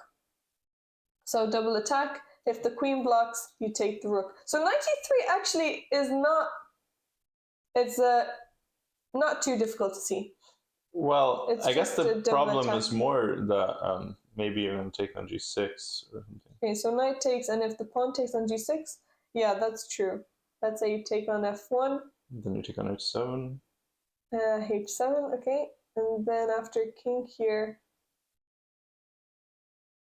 I mean, maybe the knight's just too far away and the bishop's not great, and then White is up 2 pawns. Yeah, White is up 2 pawns, but this is very scary for Black. Sorry, for White. Yeah. The rook comes in. Yeah, I guess Bishop on first glance it's like, oh, I don't have the g file, but maybe you do have the g file actually, and then it's just then it's just good for Black. Well, okay, so Black had a chance here. Knight takes g3. It's a tough move to see. Well, actually, I don't think it's a tough move to see because there is this double attack, but you need to calculate a bit. And she immediately played this, so she actually didn't even think about it too much. Maybe she thought about it on this time, but yeah. Oh, yeah, that's true. Well, okay, let's just look at this for a second. So knight takes g3, and if the pawn takes here, you can't. Well, yeah, you actually can take back. Still, this doesn't work. And then if the queen takes, now black can take. I guess this. Now you don't have any pawns around your king. It's also a bit spooky. Yeah, and the queen is on g6. But well, now here you've rook. Oh no, never mind. Yeah. Maybe it's a perpetual. Okay, so yeah, I guess you don't really. May have queen e4 check. Okay, this pawn is also. Yeah, okay, this is a little bit. It's definitely messy, but maybe it's just gonna be some sort of draw. But knight g3. Okay, you want. Yeah, I guess it's an important move to consider, but it's a little bit out there. So what happened in the game was rooks were off, bishop takes, queen there. Knight went back, and now this pawn again, there's a lot of pressure on it, and you can just take it immediately. There's this fork being threatened, so you can't really protect against both of them. So after the knight goes back, well, white just wins a pawn. Thank you very much. I'll take it. Okay. Knight g4. No, this is the third knight sacrifice from Pre that we have seen. What? We have seen this a lot. And in the mass series especially. So knight g4. What happens if we take the knight? Well, if we take the knight, then we will lose our queen because the queen is pinned now. And you can't move it. So nice move by Irina. But you don't need to allow that. So you can actually, what can you do with white here? Can anyone see a good move for white? Gavin ended up playing it. Actually, it's the only game, the only move that allows for you to save your position. Yes, bishop b6, very nice. Bishop b6. Now we have a skewer. So your queen is still attacked, but now white counterattacks the other queen. Yeah. So black decided to go for a trade. And now, okay, so black is going for an attack here with the rook, but the queen's number 7. Yeah, number 7. Counter. So, okay, yeah, so Gavin is trying to exchange pieces, but black is refusing. And what happens when you, well, what I was going to say is that this happens a lot when you're trying to push, or when you know that your opponent is trying to go for a win, is that you offer trades, which is improving your pieces. And if your opponent refuses to trade, then you just get free chances to keep improving your pieces. And this one is interesting because, on first glance, it looks like you're going to trade maybe the bishop for the knight, and that's what you're offering. But actually, okay, so king takes f2 would maybe be sort of the first move. You can't really take with the... actually, maybe you could even do that because this is another thing, but of course you don't want to. But there is bishop e5, and now you're actually trading this bishop that was sort of a little bit out of the way for this great bishop on g7, and the knight is still a little bit awkwardly placed after. So after, let's say, bishop takes e5, bishop e5, it's not that easy for the knight to get out in a way that doesn't allow white to improve. Also, this knight is coming in, and it's quite nice for knight for white and nice for white, but this is not what happened. Bishop b6 instead. Also makes sense, attacks the knight this way. Knight d1, okay. d1, okay. Going deeper into enemy territory. Maybe knight h3 is a little bit better there, because then you can go back to g5. Your knight on d1, I don't see where it's going. Wow, all of the pieces. Bishop b1, what? Maybe white's going to get up. We're setting the board up for the next game. Bishop b1, what is that threatening here? I mean, I guess, sorry, you actually didn't have any other moves, did you? Bishop d3 doesn't work. Well, yeah. Bishop d3, rook e8. So let's just see that for a second. Bishop d3. Sorry. Yeah, sorry. Okay, and now rook e8. I guess king f7, attacking the rook as well. So the rook has to move, and then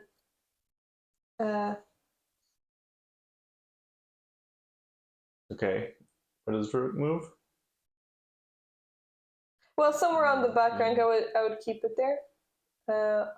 I guess if you play rook b8, then there is bishop e5 attacking. So light square, but there's only these two, which seems a bit out of the way. Yeah, so maybe not. Maybe rook e8 isn't really helpful for the position.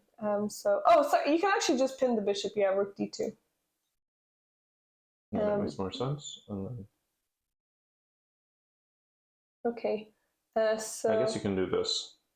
Oh yeah, you can defend. But white is happy to trade, like we've seen. It looks awkward.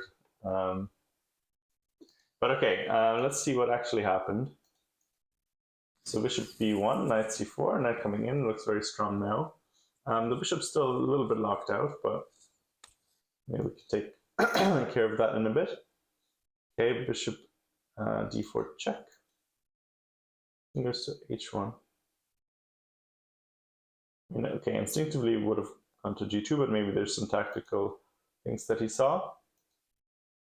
Black is also lower on time. So yeah. Gavin has 24 minutes and Irina has 8 minutes. And Gavin is master blitz player. Okay, so rook e1. Oh, it took a long time for this one. 6 minutes in this position. I guess you have to decide, are you going to chase these pieces or are you going to go maybe after black's king?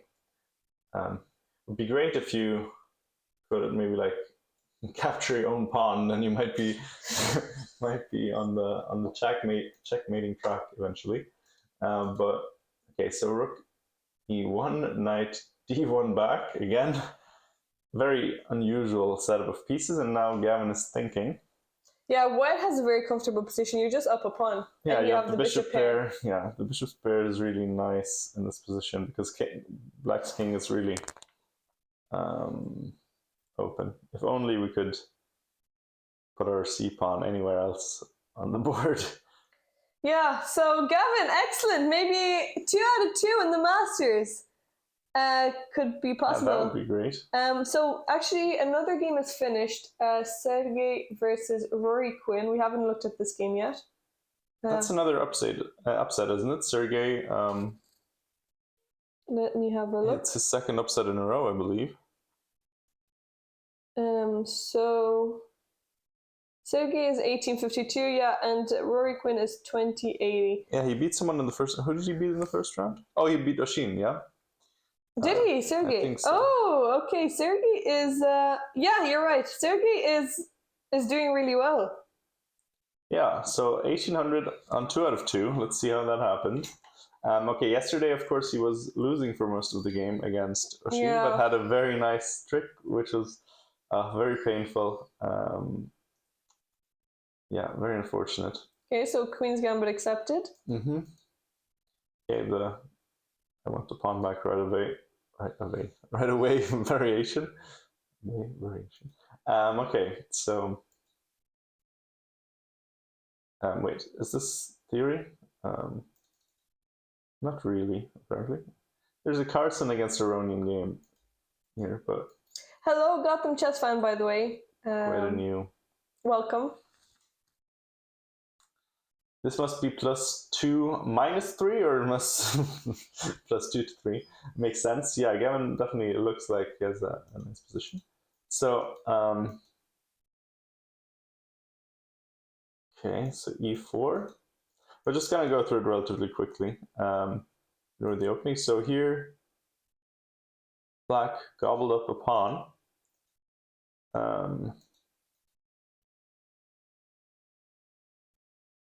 And Rory, by the way, he got away with one yesterday. He was also in trouble there against Ross. He was. But he kept putting pressure, and he was also winning early. Yeah.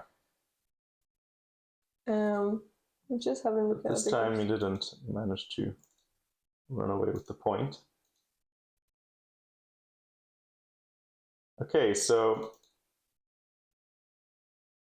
interesting game. Okay, now White has a nice opportunity after b5.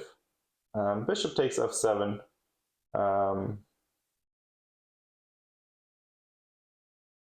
Yeah, so you have to take with the queen because the rook would be hanging otherwise. With the king, sorry. Then queen b3. Oh. Very interesting. Okay. Whoa, black's king. Okay, yeah. So I guess, well, the idea is if you block with the queen, you win this one, I suppose. And then, I mean, okay, these pawns are incredible. Yeah. So even though black is up a piece, this is similar to his game opposite colors.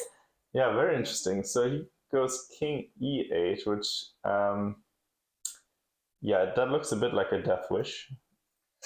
Queen e6 is coming! This is... Okay, can anybody name the checkmate if this was checkmate? If, let's say the queen wasn't there. What is this checkmate called?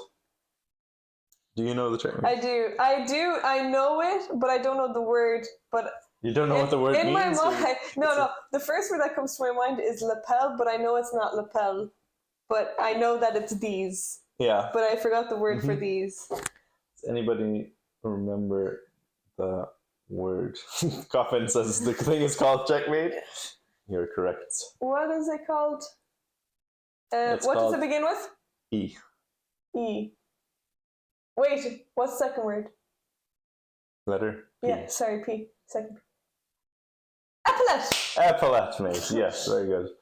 An epaulette mate, named after these little shoulder pads that army officers used to have, or maybe they still have them, I don't know. Powers to checkmate. And their uniforms. I'm sure there are still these uniforms. Hello, Senti. Hello, Senti! How are you doing? You're featured on the front page. Brilliant. Wonderful. Okay, so... As we should be. He did play queen e6, not mate, of course, because there is, in fact, queen e7. But then, okay, can play this one? Thank you, Gotato Nabo, for the follow. Oh, that all rhymes. What is this position? Oh, the rook comes in.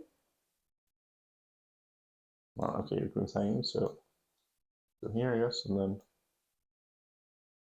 Wait, so what happened in the game? Go back. In the game... Queen e6 did happen.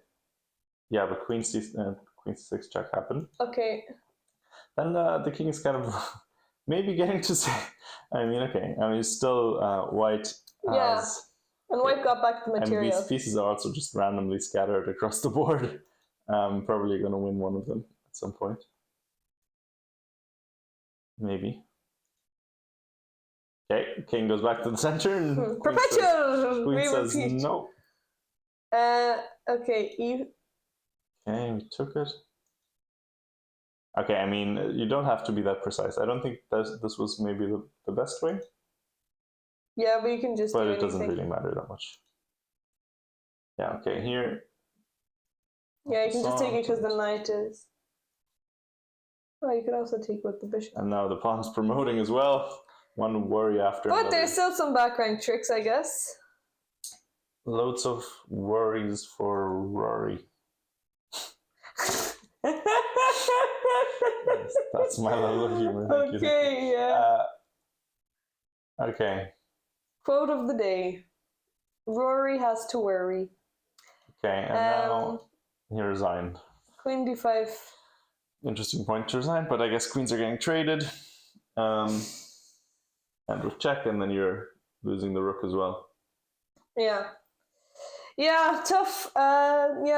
These attacks are tough to deal with. Okay, so let's have a look on board one. Ben against Oleg. So Ben is Gavin's brother. Both brothers are playing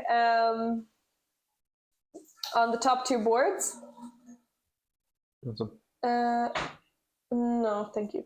So let's see. You think Ben has made a fortress? Let's see. Where did we leave off? I mean, actually, after f5, it did seem. So we left off at Queen g5, and now. Oh, White decided to take a pawn, but actually we can just. Oh, okay. What happened here? Cute. So check.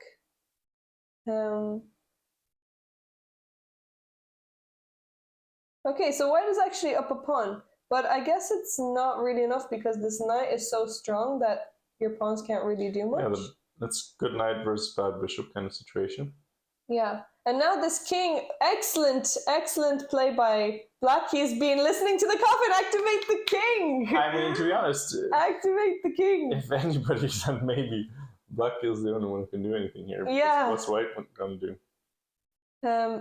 Yeah, Black's pieces are just excellent. Now the knight and the king are threatening the e4 square, and Black can just move back and forth. There isn't really much to do. Very nice. Yeah. Could we have a brother versus brother? I would actually love to see that. I would love to see that. Ben is higher rated. On board one, maybe as well. But Gavin is the one that is confident. Unfortunate. Hello, Mikas. Thanks for the follow. What is a chess player's favorite rock band? Well, depends on the chess player. Oh, Gavin is higher rated now. It's a joke, by the way. Is it? Oh, I didn't get it. I didn't think. I'm too used to reading the chat. Oh my goodness. Okay, Queen. Yeah, that's a good one. All right. Oh yeah, I wanted to look at this game where our young superstar unfortunately lost. Oh no! Even though it looked quite good. I can't remember. Oh yeah, it looks okay at least. Here Black is up a pawn, and maybe this isn't so. I mean, White has the bishop pair and things like that. Maybe a slight development lead, but I kind of like Black's position here. I don't know. I don't necessarily see a problem here, but let's see. Queen e2. Okay, clever.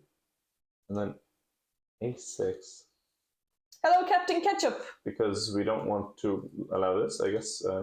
There's no other threats from the discovery. A bit bold, but apparently correct. Okay, so White wins the pawn back, and Black's king is stuck in the center for now, but maybe the g2 pawn will fall at some point. He takes it, maybe gets lucky, and maybe it's a bit hasty to take it here. Could take here first, but yeah, and then take. Maybe that would have been the better way to do things. Actually, this is also the second time we see this kind of rook trap in games today. So maybe that was a bit of an oversight, but maybe had something else planned. Okay, b5. And now your rook is going to get collected if you're not careful. And now bishop b4, and yeah, so you have to give up your exchange, and now it's not only that you have to give up the exchange, but now the rook is suddenly incredibly active and your king is looking very, very weak. Meanwhile, your pieces are all sort of clustered together and not in an attacking sort of position. So here, this unfortunately looks pretty Hello, Phil. Dismal. Good morning. How are you doing? Good to see you. Okay, let's just look at some of the games that are still going, because we're looking at time scrambles here. And here, basically checkmate. Okay, so this is the bottom board, Bernard versus Jonathan Melling. Okay, so we left off at Queen f7, which we didn't love, but and now this pawn still ended up being traded. So Black is still a pawn up though. And let's see what happened. Some maneuvers here. I want to just quickly get to the current position. Okay, so we have, well, I guess we just have an endgame with a pawn up, but like we said, we don't really love these two pieces in endgames. Yeah. Yesterday, it's difficult to play knight and rook endgames. But this is also like black's pieces are just so a bit nice. better. Yeah, this knight is beautiful. The pawns are in a nice pawn chain. You're also gonna have pressure on f2, maybe. Yeah. Not so easy. Also, these look very weak. Maybe we can even just try knight c1 check to bring the rook in. Yeah. Loads of ideas. I mean. Yeah. Okay, let's have a look. How is Yannick doing? Okay, so we were looking earlier. Did he take on c3? He did. Okay, so he took on c3. He was thinking for a while. How long did he spend here? Okay, but he spent like 10 minutes thinking about bishop takes c3, rook e2, and yeah, sorry, Jonathan could take here and and then take on a1 and have 2 rooks for the queen. Because the queen is out of play, maybe these rooks could do some damage. I would imagine there's not many winning chances for black here, just because your king is so open. Yeah, against the queen, but maybe. Maybe you're right. So instead he offered a rook trade, which white went for, and after the rooks came off, rook c1. Okay, and now black is down to 2 minutes. Yeah, actually, black is down to 2 minutes. I was gonna say nice time management, and he spent 7 of his 14 minutes. He took the pawn back, and now queen e1. Queen e1. Rook e2 is allowing for this checkmate on f8. Oh, that would have been beautiful. Yannick had rook e2. What did he move? He moved queen. No! Rook e2 is losing. Rook e2. Here's the move. Winning move. Winning move. If the rook takes queen f8, it's checkmate. Yeah. Oh my goodness. That's kind of what we were talking about earlier. So many tactics. King being incredibly weak. Rook e2, but there's also bishop takes f2, which you need to calculate, but I guess you can just take it. Yeah. Oh, rook e2, what? Wow, that's nice, nice move. It would have been. It's hard to think about a move like this. I only had 5 minutes as well. Yeah, if you're not gonna consider. Okay, so queen a4 was played instead. It would be incredibly tough to lose this kind of game now. It's always... Hopefully he doesn't look over this because it's not. No, I mean, if he makes a draw, he's still going to be happy. Well, yeah, but now he still has to. Now it's hard to deal with these pieces coming in. Yeah, it's not easy. That's true. Okay, so I guess he can take this pawn. Ilias, thanks for the raid. 5 people. Welcome, welcome. Nice. Thank you so much for the raid. Let's give a shout out to Ilias, who is also a darling. When you say darling, it sounds like garlic. We shall defeat them. Exterminate. Anyway, hold on. So, wait, why not knight e3? Knight e3. Wait, knight e3 when? Knight e3 mate? Are you saying, or knight e3 question mark mate, or knight e3 question mark? And the hashtag is next. Why he didn't move knight e3?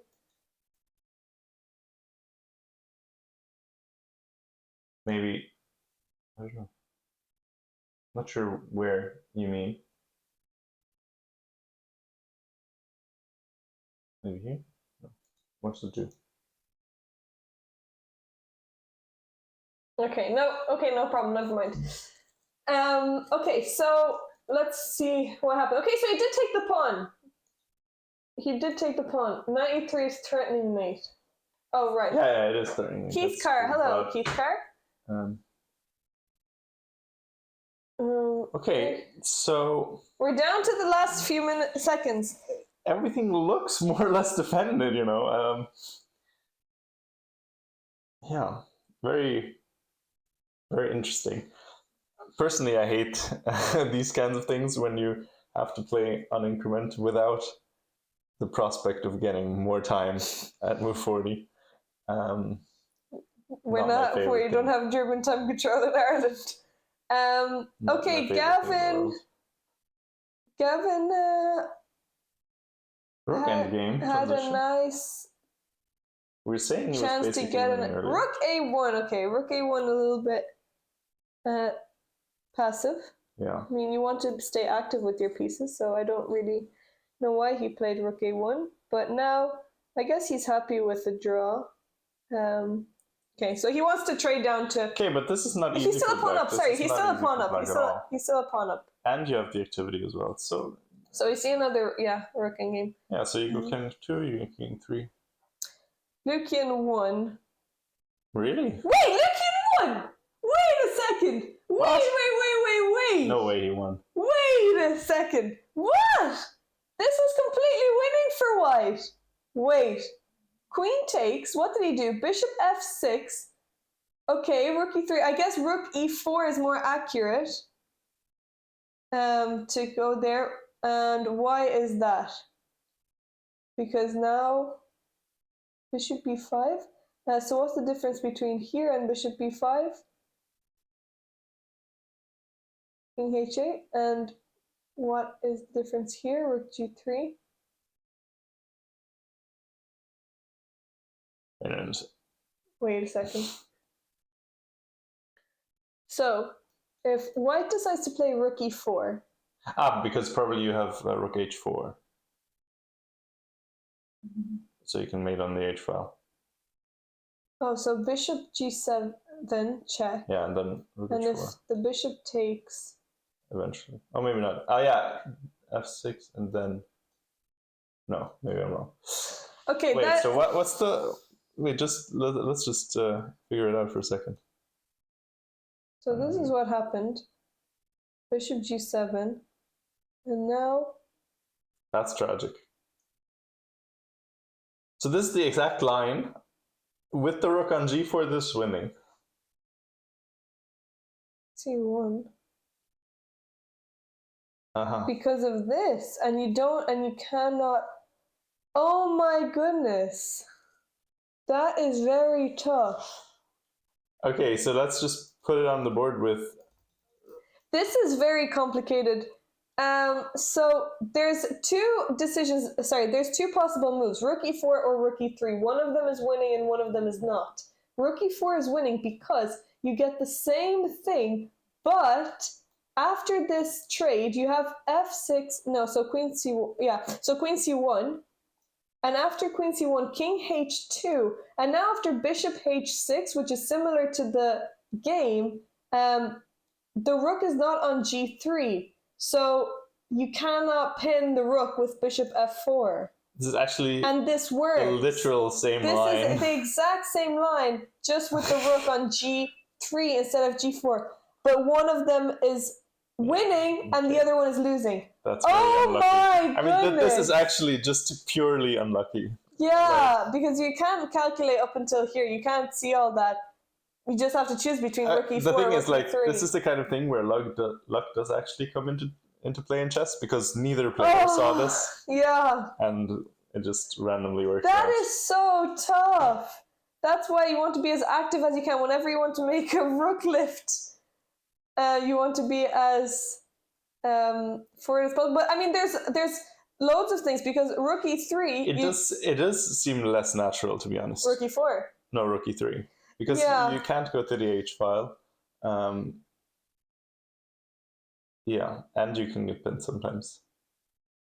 So without calculating, it seems more natural to go rook e4, but you can't really blame him that much, because it's like, yeah, that's incredibly tough.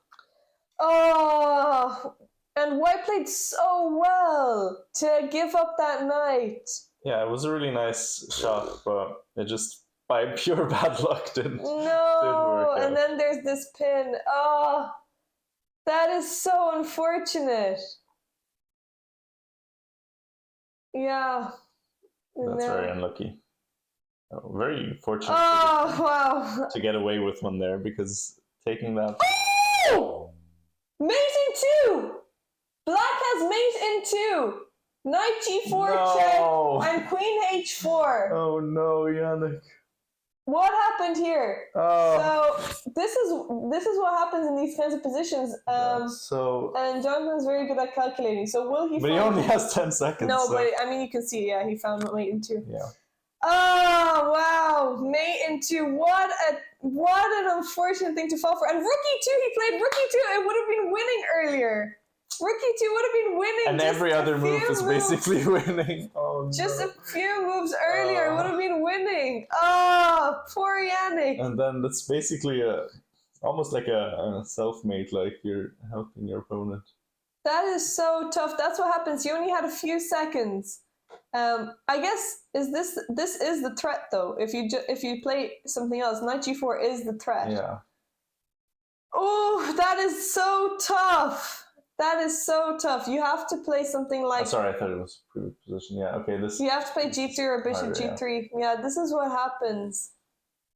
Yeah. Reminds me of our game the other day. Yes, it is similar. Well, not really, but not really similar. But it's still a knight move that leads to a mate, I guess. Well, it's nice because the knight sort of obscures. That's like it makes it less visible that the g1 square is covered. No, checkmate on h4 because the bishop is covering g1. That's actually really beautiful. Nice mate. But in these kinds of positions, you do actually want to be black because you're the one attacking the king. And you have to play very precisely with white. You didn't want to be black when the fork was just winning a piece. Rook e2 or which? Oh yeah. Well, of course you don't want to be, but I mean, in general, these kinds of positions, like it's hard to deal with because you're the one that's being attacked. Funny because bishop f1 gets unprotected, so king h1. Yeah. Oh, that's tough. Okay, so there's still 3 games to go. So in the bottom section now, Bernard has gotten got a nice knight fork. TJ's favorite, knight forks. TJ's nightmare. Okay, well, this one's finally coming to a close then. Yeah, so black has an exchange up. And let's see, so we have Ben still playing, but this is a dead draw position. So Gavin's game. At this point, this should also probably be it. Well, okay, this is not as easy. We have a rook endgame. Not as easy, but probably black has enough counterplay with the pawn. Where you can give up your kingside pawns for the queenside. Okay, but this is similar to. But maybe you're not quite in time as black actually, because if you take the pawn now. Ashin's game.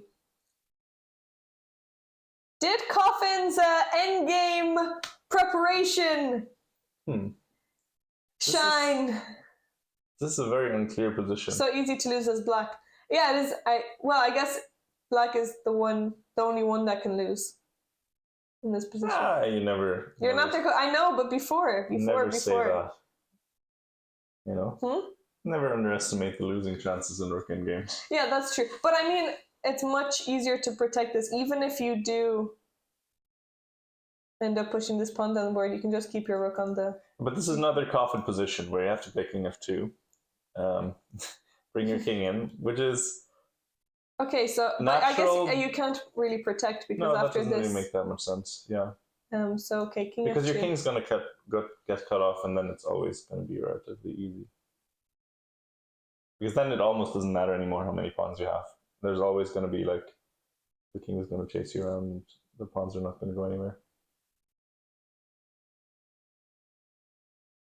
So how much time does he have? He has 8 minutes. Okay, he actually does have a decent amount of time. Let's just go back one move. Yeah, so here's still the chance to keep a draw. Yeah, you need to cut off the king. Yeah. Because this pawn is really not well actually. It's rook b2 c6. Yeah. But now rook c2. Yeah, I suppose you can. Well, rook c2 and then you can push your pawn. Yeah. Yeah.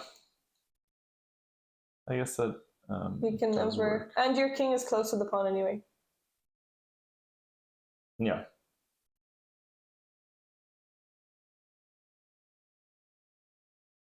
still not that easy because if you go back and But what if you take? Can you not take? Oh. No, because then you allow the king to come out. Well, now I mean this is just the 3-1. This is like sorry, yes. Yeah. Actually, okay. So king 4, still not, because what happens here? No, the maybe king king can h3, and yeah. Okay, but not not that easy still. Yeah. Not that easy still. I guess you're. I don't know. You can't really defend this. Yeah. Okay. Wow. Yeah, but still not the easiest win of all time. Even after all this. So after rook c4. Are there any I guess that's still games? The current game. Okay, there's actually still one game also in the championship. Oh, what is going on here? Bishop a6. Ooh. Oh, this was Black's idea to go around and. Yeah, but I think that was always over though, wasn't it? Well, I mean, you can still try to keep your piece on the board. No, sure, yeah. But I'm saying, I think it still wins because you're just gonna chase the bishop off the diagonal and win the piece, and then your pawn is still strong enough. Because the bishop doesn't have other squares, and the king's too far away. Double Jared, thanks for the follow. Oh, that's tough. Okay, yeah. So this is winning for Black. Okay, that's still the only game. And then in the championship, this is the challenger. All the games have finished. So the Masters are the final games. Okay, and this endgame, this is where I enjoy my analysis. Finally, we get some time to analyze the rook endgame. Now, this is where I wish we had another time control, just because they could play they get interesting properly. Yeah. And this one, you're basically bound to make mistakes in this sort of endgame when you don't have any time. But okay, got to learn about the active king, exactly. So king f2, that should be a move that is pretty natural. It feels right, It should feel right to play king f2 here. So you want to activate your king. And then the 3-on-1 on the king side versus... Whoa, what up here? Okay, so what did he play? So he actually didn't... He protected... Wait. So after rook c4, he played rook g7. So he didn't play king f2. And now king f6 is not great. You need to play rook c2. But that happened later on. This still happened. And now I guess it doesn't matter. Yeah, h4, h5 does look interesting. Actually, h4 is the only move that wins. Yeah, because otherwise Black's going to play g5. And then one pawn stops the 3 pawns, basically. Oh my goodness, h4 is the only move because I guess then you can play h5. You don't need to right away, but you just need to prevent g5. Because if you go back for a second and play something else, then probably g5 at some point is gonna... Unless you can keep tempoing. Now king e5 can just catch the pawn. Well, not catch it, I guess, but you can keep your king in. Wait, so what if you... Is g5 not good? Apparently not. I guess you're too far away. Okay, yeah, that makes sense. I guess you're not quite in time to play g5 yet. But I guess... Yeah, you're kind of doing a kind of retty thing. You're doing both. Interesting. Definitely an interesting endgame. But as I said, this is incredibly difficult with no time. Yeah. So I was just curious, if you play rook c2 here, it does seem very scary. There's a lot of pawns here, but I guess if the king can't play, then it's always going to be a draw. But not easy to do this either. This is very difficult. Even though, what is 3 pawns up, 3 protected passed pawns, Black is still holding. Yeah. What? Hello, Red Katavat. Thanks for the follow. Okay, let's just see the actual position here. Wait, what's the last move? Okay, so c6 here. Yeah, and the only chance is to play h4.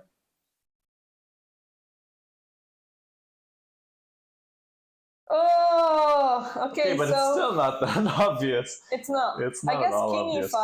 e5 to come into here anyway. And now if you play h4, king f4, and you can't protect this. Yeah. I guess you can give a check. No, but then you're gonna get in and you're gonna lose. And now you can lose this pawn. Yeah, and the h pawn's also hanging. Oh, Gavin! He's gonna be annoyed. Well, I don't think it's over yet. I can take on b5. Okay, so let's see. King e5. Sorry, king e5. You mean rook here, and now after king e4. But then are you gonna trade? Oh, I guess I can just take here. Yeah, that pawn is. And then this is also attacked. Both of them are attacked. Yeah. And I mean, it doesn't even help you to keep the c pawn on the board because you're just gonna have to have a passive rook the whole time. Yeah, so king e5 is the only move. Will Irina find it? Definitely. Oh, really tough one. Let's just quickly check the other games. Still just a dead draw, or maybe they're gonna play. If they both draw, we will see Ben and Gavin showdown. Could be, yeah. There's not many people on 1.5, I guess. Maybe James. Could also be Sheehan versus James and Sheehan versus James. James, yeah. Definitely some symmetry going on. Or Sheehan versus Sheehan and James versus Sheehan. Well, but I mean, it makes sense. That can't happen because they already played against each other. Jameses. Oh, right. Did they? Well, in this round. Oh, sorry, yes. Okay, so this is what she's calculating. I guess she's thinking about this. Maybe she might be thinking about this. If she tries this, then there's just rook here. I think she finds king e5, king g5 seems bad because of rook c8. King g5, rook c8. And king e5, rook c8? Yeah, you're just in time. Well, then, but then it's a bit unintuitive because usually you, like, often you need to keep the king on the other side. And then this works because you cannot catch the... Wait. I think, no, you play g5 at some point. That's the idea again. You can't push too much. You need to push. Yeah. Oh my goodness! And then the king comes in. Oh my goodness! This is tough. King g5 was played! King g5 was played! Yeah, but I'm not surprised because this is not easy enough. Because from a principal point of view, king g5! The only reason this is the reason this doesn't work, I guess, because you can get checked at some point and then you're going to have to go in the open and then you're going to get checked from behind. Oh my goodness! But this is actually quite obvious, I would have thought. Ah! Now rook c8! What? That's the only move! Yeah, but that's the...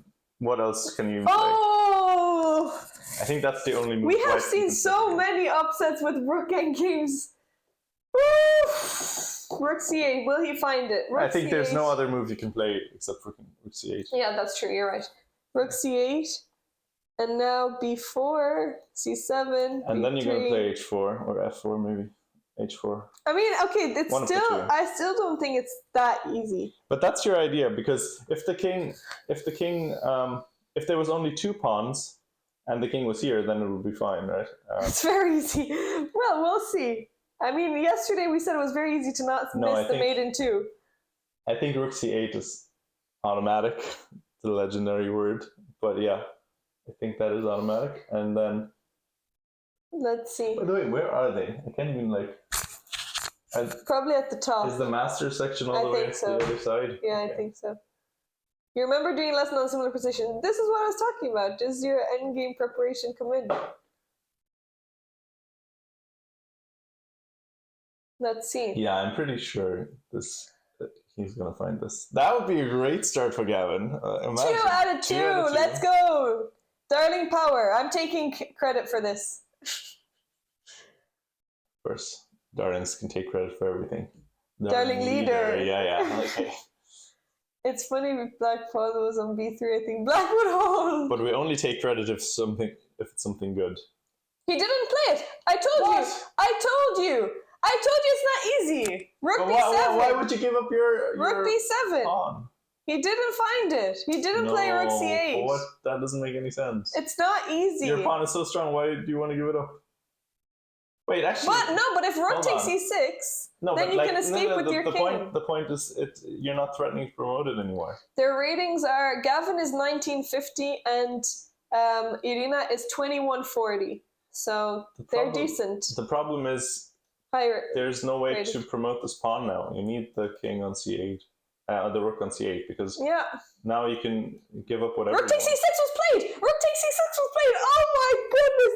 Rook takes c6 was played. The only losing move. Oh! And now is it the only losing Gavin needs to play king g2. King g2. If Gavin doesn't play king g2, it's again. If he takes this pawn. King h4. Okay, but this is a case of time trouble because it blinds you to things. But usually they would find rook takes c6. You need to play king g2 because this pawn. I guess if she holds on, then king g3 h4. Ben drew. Okay, well done, Ben. Excellent draw. Drew to an IM. That's an excellent result. And now rook takes c6. So now Gavin needs to decide: does he play king g2 or does he take the pawn? No. King g2. Excellent. But did he? Oh, he didn't. No, he didn't. Oh, he didn't. Oh my goodness. Okay, but this one is ridiculous because king h4 makes no sense. Like, king what is that? Yeah, I guess king h4 to go king h3 because king h3 then attacks on h2. But don't you? Oh yeah, because the king's. Yeah, sorry, so I thought you were somehow getting mated there. King h4. Wait, but then what if after king g2? What if rook b2? Let's say. c2, and now the king can come. Is this the idea? No, but go back for a second. What if we go like this or something?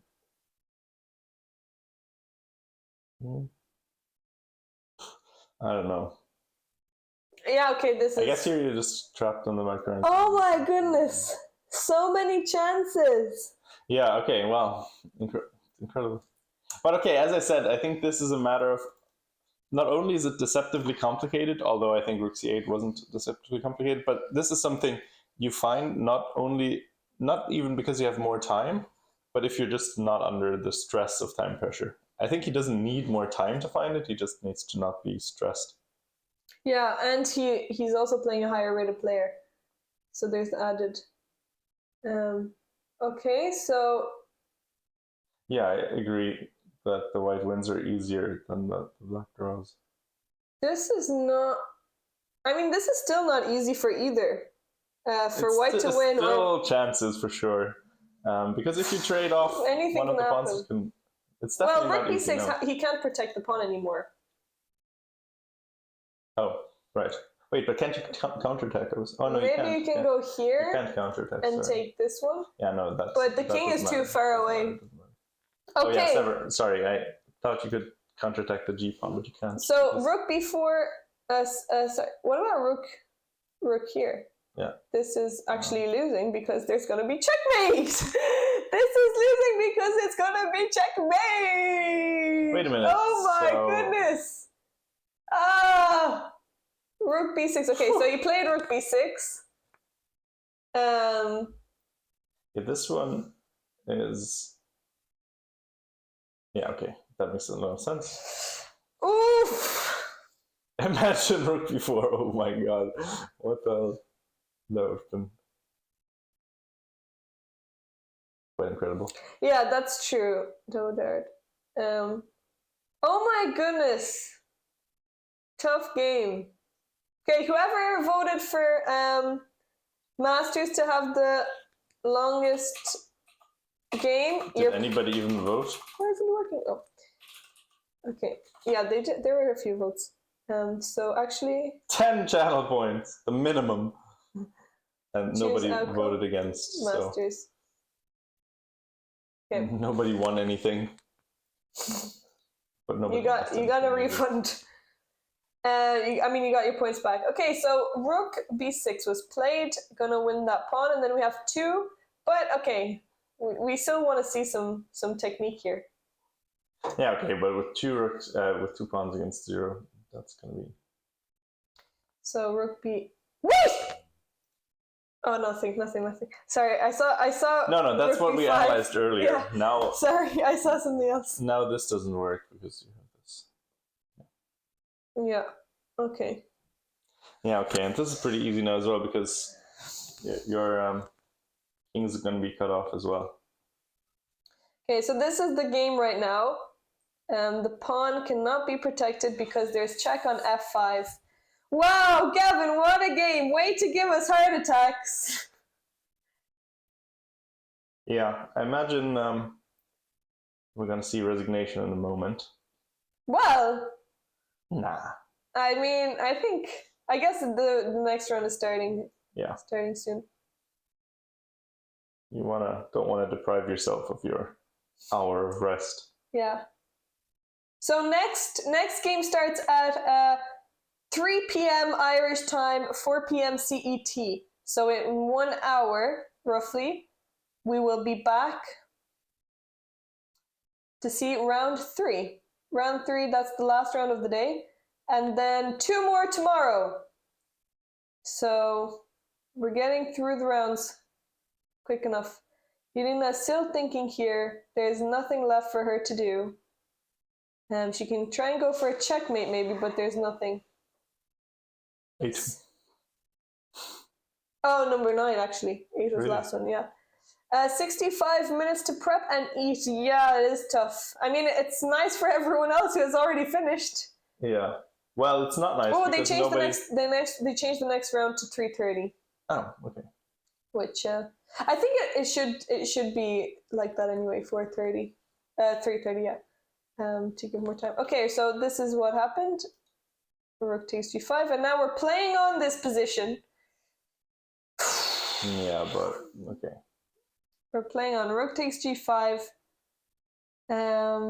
What is black playing for? This one's pretty hopeless. Yeah. This is very easy to win. Yeah, you can always just, I mean, here, and if there's a check, block it, and there's nothing. Just keep pushing your pawns. Pawn. Keep pushing pawn. So you can check the king away first. So rook h8. Why is it not syncing? Let me just go back and then click back into it. Okay, there we go. Okay, so this is the game. Okay, and then now this is nice when you have one legal move. Yeah, only one move possible. Rook h5. I suppose that it's actually, let's say, if the king was here, that would actually be a draw, wouldn't it? Because but then you can go king g2. Oh. Well, then you can go king. You don't have no, but I'm saying, like, right. If the king was here, that would be a... Okay, and the game is over. Rook h8. I guess she resigned. There's nothing to play for. Woo! Tough games today. Another great day of chess from number 10. Number 10. Yeah, I wanted to make a round number. 10 yawns to finish off with, but that was another crazy round. A lot of critical moves that needed to be made. Yannick missed rook e2 and then fell for a maiden 2. Ooh, very unfortunate. 2 maiden 2s in this tournament already. Tournament champion was lost her second game in a row. Was actually very close to going 0-2. Maybe now he can make a comeback. Yeah, now we might see a comeback. And our prodigy also lost. Gavin is on 2 out of 2.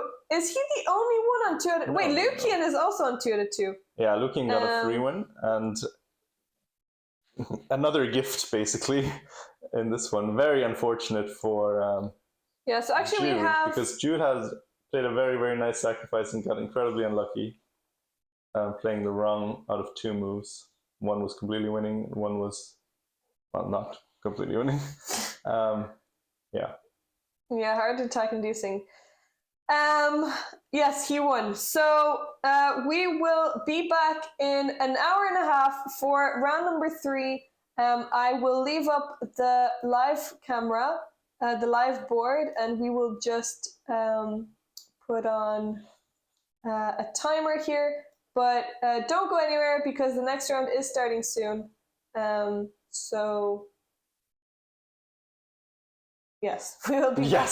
We will be back in an hour and a half. Thanks for hanging out with us. Thanks for watching this wonderful chess, and there's more to come. So 1 hour and a half. We'll see you there. And actually, 1 second. We just think about it real quick. We have Gavin on 2 out of 2. We have Lucian on 2 out of 2, and we have Sergey on 2 out of 2. So 3 lower rated comparative to the rest players on 2 out of 2, which means that likely one of them is going to go 3 out of 3 at least, because they might be paired against each other. So yeah, quite exciting games. Well done, Gavin. We are rooting for you. Okay, so we'll see you guys in the next round. See you guys later.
Hello, darlings! Hello!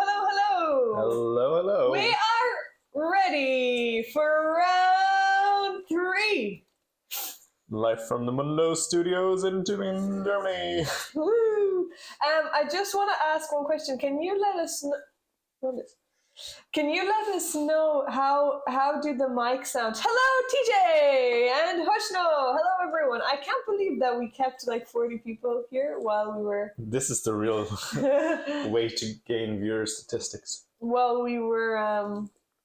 Adam! Thank you so much, Adam, with the 5-month subscription. Thank you so much. Thank you. You can hear it, but you can't see it. Thank you so much, Adam. I really appreciate it.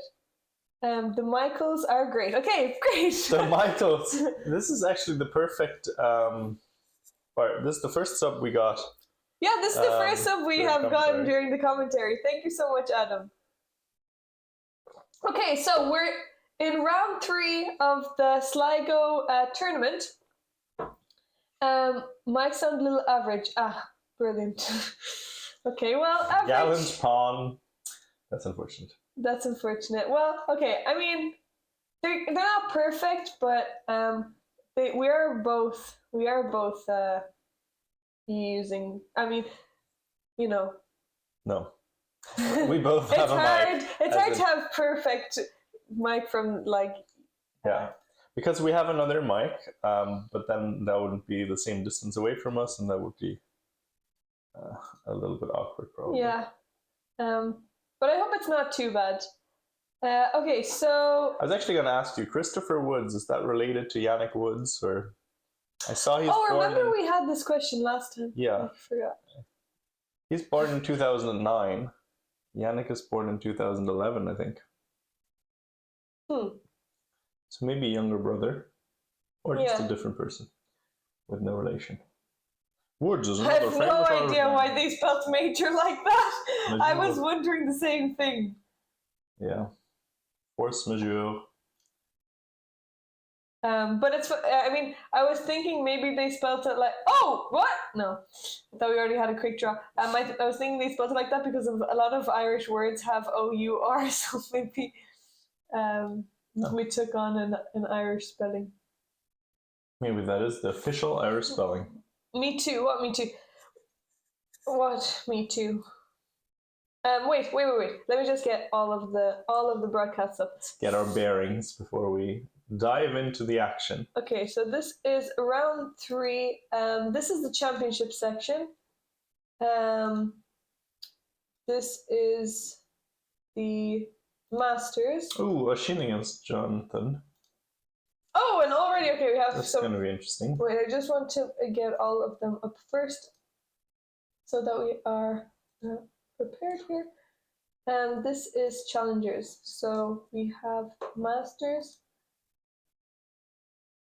Majors, which is there, and challengers. We're being very orderly this morning. No, this afternoon. Very good. And then this is the championship. Okay, so championship. I think first board maybe isn't working. But yeah. Lorenzo Malamuto Salvatore. That's a good name. Very good. Okay, first, before we get into the games, I'm just going to read out the standings for everyone. I remember, sorry, 1 second. I didn't realize that you were saying something.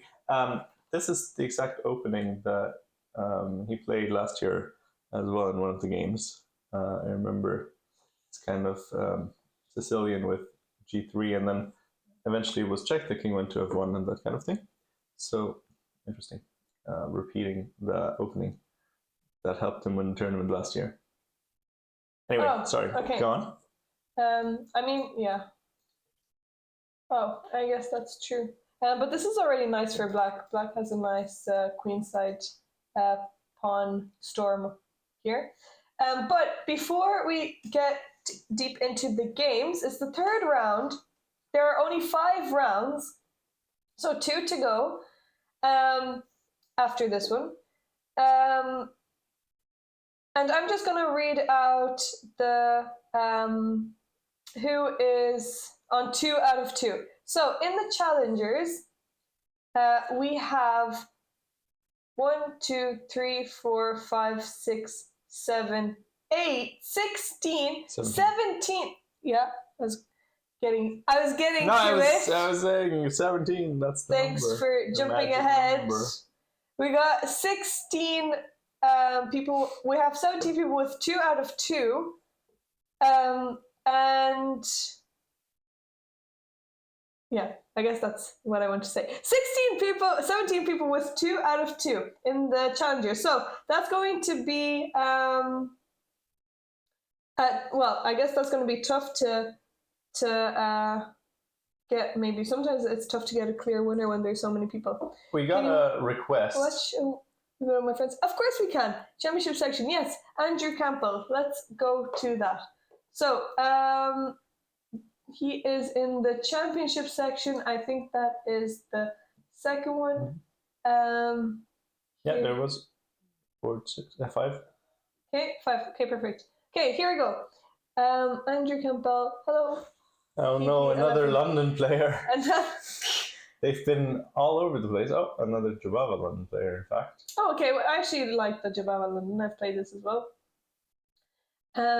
Okay, so bishop d3 wanting to swap off bishops. In the London and the Collie, bishop f5 is very annoying to deal with because it's against this d3 bishop, and it's something that you don't really want to deal with, I guess.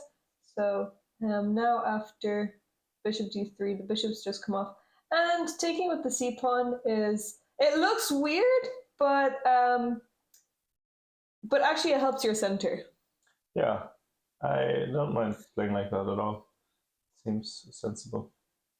Now the question is if black can ever play c5 and be annoying, because you want to kind of play for e4, but you might get hit with c5 in response if you try to do it at the wrong moment. If you try to do what? Play e4. Yeah, I mean, not now, but like if you prepare it for a bit, and then black might have c5 as an answer. Yeah. Okay, so then e6 was played, knight f3. This is, I guess, normal opening development. The 4th round pairings could be a nightmare to sort out in the challengers by the sounds of it. Yeah, that's true.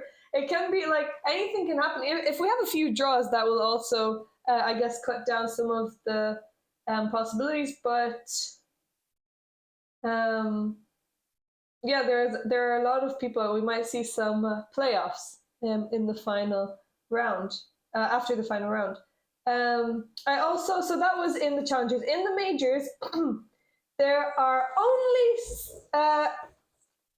only 6 people. Oh wow! With 2 out of 2, and they're all playing against each other. That's interesting. So, I guess, how many players do we have in that section? We have. Maybe that might be the smallest one. We have 44 players in the majors. So in the majors, there are 6 people with 2 out of 2, so that's a little bit easier to cut down on. And in the championship section, we have also 6. Okay. I guess the Masters is the smallest, yeah. In the championship and the major, we have 6. And in the Masters, we have only 4. Yeah. 4 2 out of 2 in the Masters. That's going to be interesting. So after today's round, there could...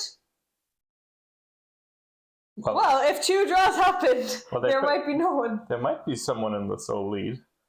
It could happen. Yeah. And Gavin, our darling, is playing board 1. And I will say that none of the rating favorites is up there. We have the highest rated player on 2 out of 2 as 2100 rated.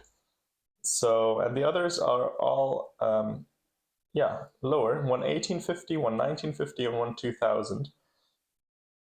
Yeah. So the favorites have been struggling. Yeah, the favorites have been struggling, and we have the underdogs taking the top boards. When I play Andrew, I like to play e6 and pin the knight on c3 with my bishop, cuts out any traps in the Jabava. Oh, right, yeah. I guess there are some... oh, yeah, thank you. So here, I guess you start with e6, or I guess it doesn't matter too much, maybe d5, and then after knight here, you'd like to play bishop b4. Yeah. Yeah, and it stops, I guess, any traps like this, which often happen. Right. Yeah. So I guess we get into knight f6 first. Okay. I mean, but we get into the same thing. Yeah, it often will transpose. I guess one of the other points, I mean, we should maybe point out that one of the common ideas in the Jubava is that you jump in here with your knight and try to attack c7. Another approach you can have is often when they prevent this sort of thing, you can get very quick attacks on the king side by pushing your pawns on the king side. So that's another idea. But also you can play it sort of more quietly and try for e4 at some point. So we have a bunch of different plans in the Jubava. It's a very flexible opening. Yeah, some people also like to play knight c3 and move 1 to be very flexible and sort of throw people off a little bit. Yeah. We have one guy at our club. But is this more flexible because after e5 you can't play d4 anymore? No, it's true. You can, you're gonna have to have like some different repertoires. But if you, for example, they can play c5, then you can go into Sicilian. So you can sort of play a little bit on their opening tendencies. Okay, so board 2 we have Lukian versus Sergey. And Lukian is an f-pawn player. Yeah. So we have e4 f5. E4 f4. And we have another Sicilian, and we have a closed Sicilian. This is, for any of those that want to know, is the McDonald attack. Yeah. McDonald, sorry. Sounds a bit Irish as well. Yeah, it does. Yeah. But I actually do like the look of it. I've never played this before, only online. It's interesting because... But I do like it. Yeah. It's interesting because if you can get this, I mean, probably you're not too unhappy. But after f4, black can also play, and that's probably by far the most common, d5. Yeah. And that sort of gives you a different kind of position. There are some ways in which you can also play something else here. You can play knight f6, and if they defend, there's, I mean, I don't know, there's some variation where this kind of gambit is a thing. I'm not too sure, but yeah, so d5 is maybe the more common way to face this. But Lukian probably knows what he's doing in most of these variations. Yeah, he's used to playing like this. Yeah.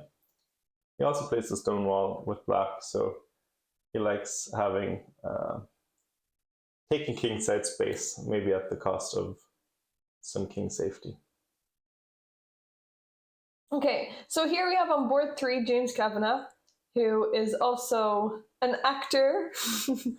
He has some YouTube movies. Oh, I didn't know that. Which are funny. I don't think they're meant to be funny, but multi-talented man. Okay. And then Oleg, who is the top seed now in the tournament.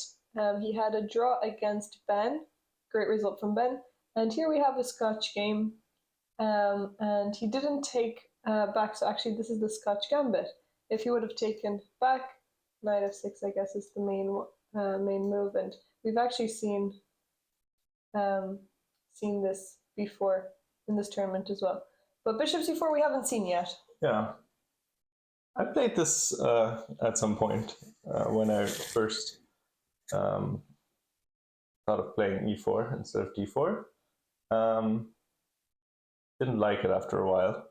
The games often take on the same sort of character. We'll probably see that. There are some lines. Yeah, but we'll see what Oleg goes for. Knight f6. Why cannot? Okay, so white has a choice. Yeah, this is the most common thing, and then you play d5, and then this is a sort of theoretical line. that leads to a quite even position. So e5 attacking the knight, and here black can play d5, ignoring the knight being attacked, counter-attacking the bishop. And if white decides to take en passant, you can just take back with the bishop, and black will just hold on to this pawn. And white doesn't get the advantage that, I guess, the space advantage, the development advantage that they wanted, and doesn't get the... yeah, and well, black also has beautiful development.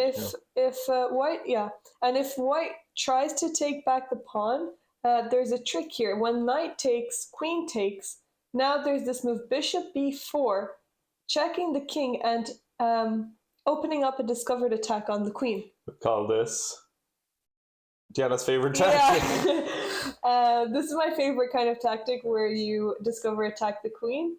It's always coming up in puzzles and Puzzle Racer, Puzzle Rush. Everyone is familiar with this kind of trick. So this is why you can't take it en passant. And if you decide to take the knight, then this is even worse, because you can't take back the pawn, but black also has very strong pawns here. And even though you take here, this is just, you can even just take, or you can actually give this check first just to trade queens. But okay, whoever knows their theory knows not to do this. Although if you're not familiar with this, d5 is probably not a move that you're going to make, because it is an unusual looking move. Maybe you can play knight g4, but so... Yeah, these things are actually possible with knight g4 as well, but there are lines where you can get into trouble. So I'm very much expecting d5. Wait, I'm just going to go back and back. Okay, yeah, so d5 happened on the board. Bishop b5, so James knows what he's doing. And now knight to e4. Okay, so we're playing mainline Scotch Gambit theory. We love to see it. Yeah. Okay, pawn is taken. And these positions, well, both colors have chances, I guess. It's just a normal open game. Yeah, I personally am not the biggest fan of the white e5 pawn, but yeah, I think it's mostly a matter of taste if you like these positions. I eventually decided I don't like them, so I started playing something else. But yeah. Okay, you decide to take the bishop. Take the knight and exchange his bishop for it. Yeah, black's probably going to take with the pawn to keep the bishop there. Yep, you want to hold on to these bishops. Yep. Okay, let's have a look at Ben versus James Naughton. So you predicted this pairing. Did I? Oh yeah, that's true. We said Sheehan against the Bens. Didn't quite happen that way, but this one at least did. Yeah, so Ben also d4 player. Let's see, okay, so we transitioned into a Queen's Gambit declined. And an exchange variation. Okay, very common. This has some sort of name, I'm not really sure, of all this mainline d4 theory. This is very, very common stuff. You play this, don't you? No. Do you not? No. You play the Catalan? I haven't played, I've never played normal d4, I think, really. I mean, online maybe. But yeah, I don't really know this. Do you know this? I'm also not. I mean, I don't usually play c4, but here, yeah. I mean, I have played c4 before, but I don't usually take. If I ever play c4, I don't take it. I just play knight c3, and then I guess black also doesn't usually take, because now you can play e4 and you're attacking the pawn. But yeah, I guess this is how I play. And I mean, I actually haven't played this before, but I have played bishop f4 in these lines. And something like London. Yeah, one thing I have played in these sorts of positions is the Botvinnik in the Slav, though. Like when you play, when I played d5, but this is not really related to this one. But yeah, where you sort of gambit, or you accept the gambit, and white tries to get pressure on the king side. But yeah, where were we? Yeah. So this one, for anyone in chat, what do we call this structure? Structure quiz. How do we? What's the structure called? Sort of any chess theoreticians out there? This can actually arise out of very many openings. We can have it with reversed colors. Yeah, it's a very common structure to get. Yeah. Very common structure to get. Whoa. Yeah. Any ideas? Maybe checking. Come on, chat! Wake up! Anyone alive? Anyone at all? I know TJ is cooking, so that's okay, TJ. Don't rush over and let your chili burn. Or do. You're gonna get some credits. But Adam, Waterford Wizard, who else is here? Caleb. You can guess. No one is going to. No one's going to give out. What? I mean, I guess it's you know it or you don't know it sort of thing. What was your question? Oh, okay. Okay, we were asking this kind of pawn structure when you exchange the c pawn for the e pawn essentially, and white gets this minority on the queen side and this kind of structure on the king side. So, what is this structure called? DJ doesn't know anyway. This is kind of a meme. You can give a clue. I think it's named after a German town, I believe, where there was some sort of tournament where the structure occurred a lot. That's just my guess, though. I'm not entirely sure as to the origins. It's not named after a player. I know that much. Isolated queen pawn. Well, I guess the pawns aren't technically isolated. Yeah, you can sometimes transition through that kind of. You can, system. Yeah. If they sometimes if e4 is played, maybe you can get an.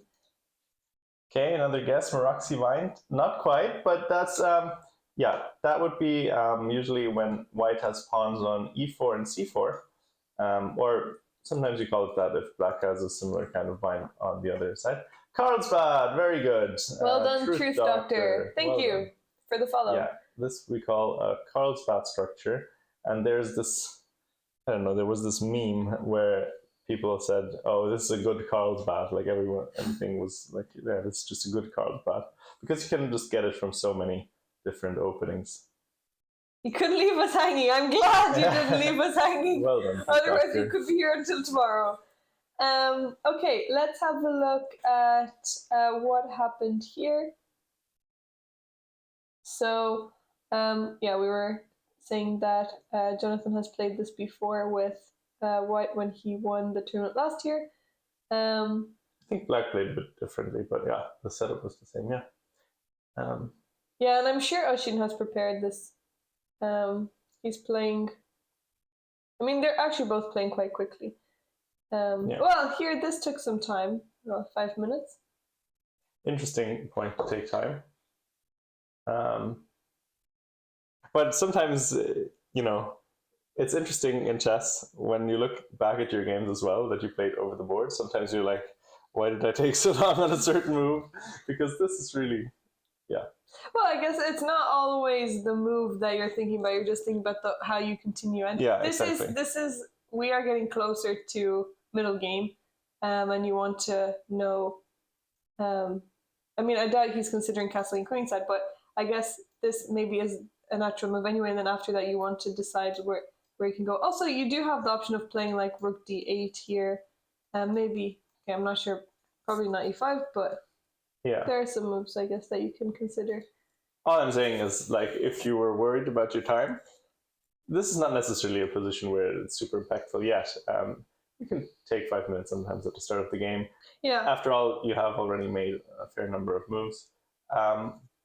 But generally speaking, sometimes you take time in a position where you really know what move you're going to make, and then it's like even before the game you might have thought about, like, I don't want to do that, but then you do it anyway. Yeah. It's actually very curious. Yeah. Okay, so here we have Rory and Irina, both titled players. Rory is an FM and Irina is WIM. And she played knight f3. So she had a tough loss against Gavin in the previous round, where she missed some drawing chances in the rook endgame. It was a very tough endgame. So she is definitely looking to get her revenge. Did you get a double white here? Or no, she played King's Indian against. Oh, was it? Oh yeah, I'm mixing up games. That's true. Okay. Against Gavin. Oh yeah. But, okay, so b5 here is trying to stop c4. That's the idea with b5. It looks a little bit strange over here, especially with the c pawn not pushed. But this is a common thing also in if you play d4 and against knight f6, knight f3, g6, and after e3, here, and now there's a move here, b4 to stop c5, and I've played this before. Actually, I played this in over the board now recently. In the Stauffer Open. So the same idea is you can also play it with white. For the analysis of that game, tune into Diana's channel sometime in the next 10 years. I'm due to analyze my own games. But anyway, yeah, so you don't want to allow c4. And actually, this is funny because it's actually this exact same position, just colors reversed. Yeah. So it is. Yeah, that's interesting. Dhruv also thanks for the follow. Yeah, so solid stuff. I guess which side would you prefer here? Probably a very equal position. I would actually prefer black. Okay. I would prefer black because I'm more familiar with those positions. Mm-hmm. Okay, so let's move on to the next one. Yeah. Have there been any Ruiz this event? Yes, there have been a lot of Rui Lopez's. We've seen most of them have been exchange Rui Lopez's.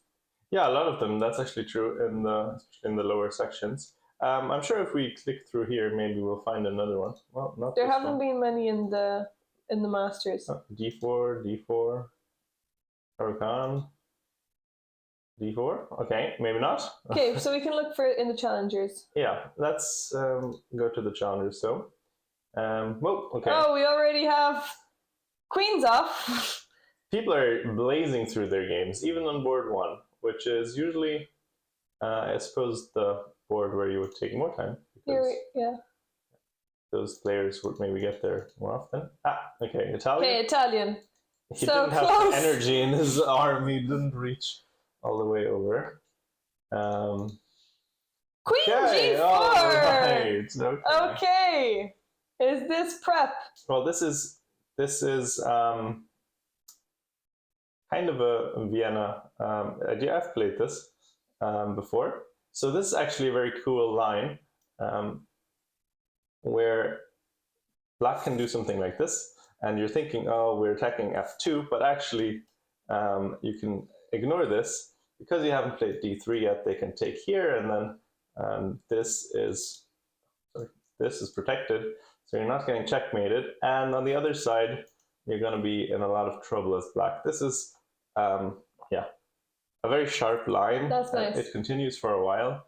Eventually, you're going to play knight h3 and such things.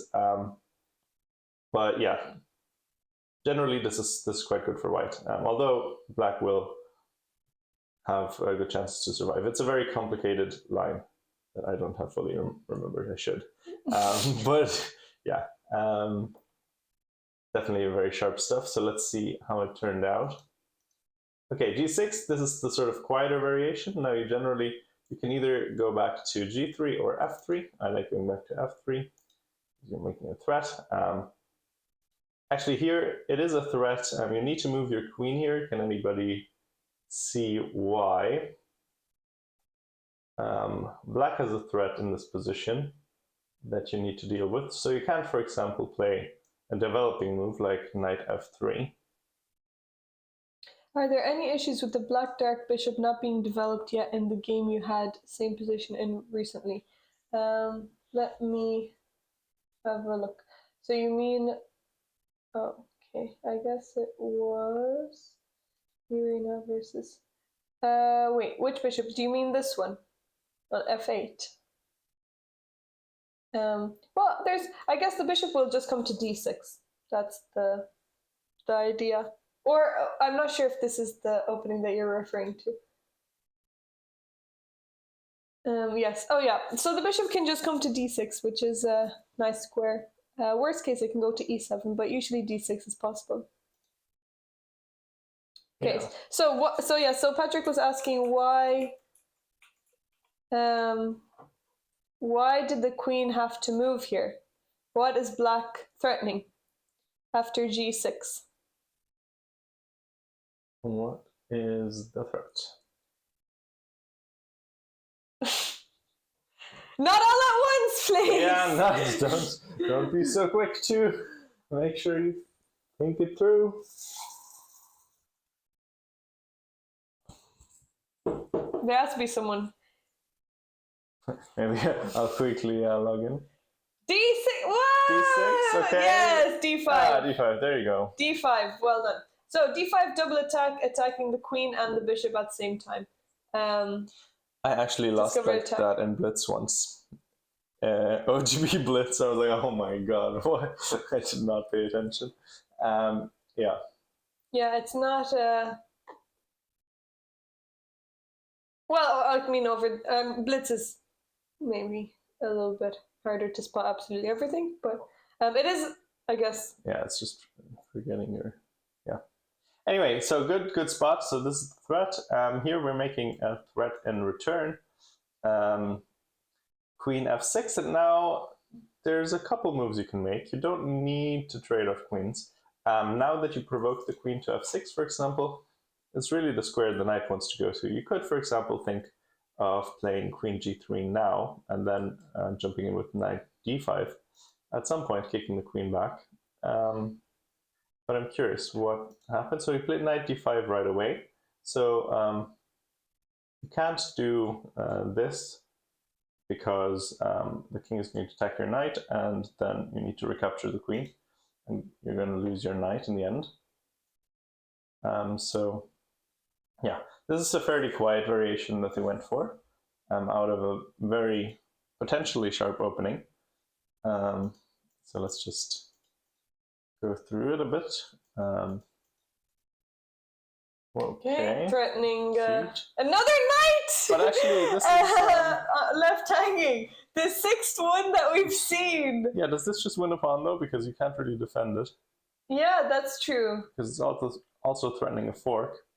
Yeah, that's true. Nice, very beautiful move. Yeah. So rook e1 blunders a pawn.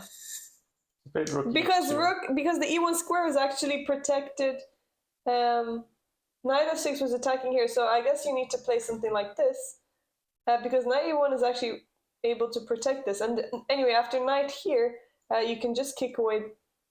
No, you can't. Yeah, also maybe you can just kick away. Yeah. Well, I guess you can. Oh, wait. Maybe you can also just move your bishop. Wait, let me have a look here. So if you play d3, knight here.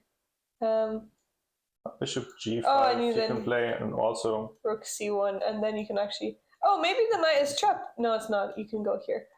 Yeah, but this is still probably good for white.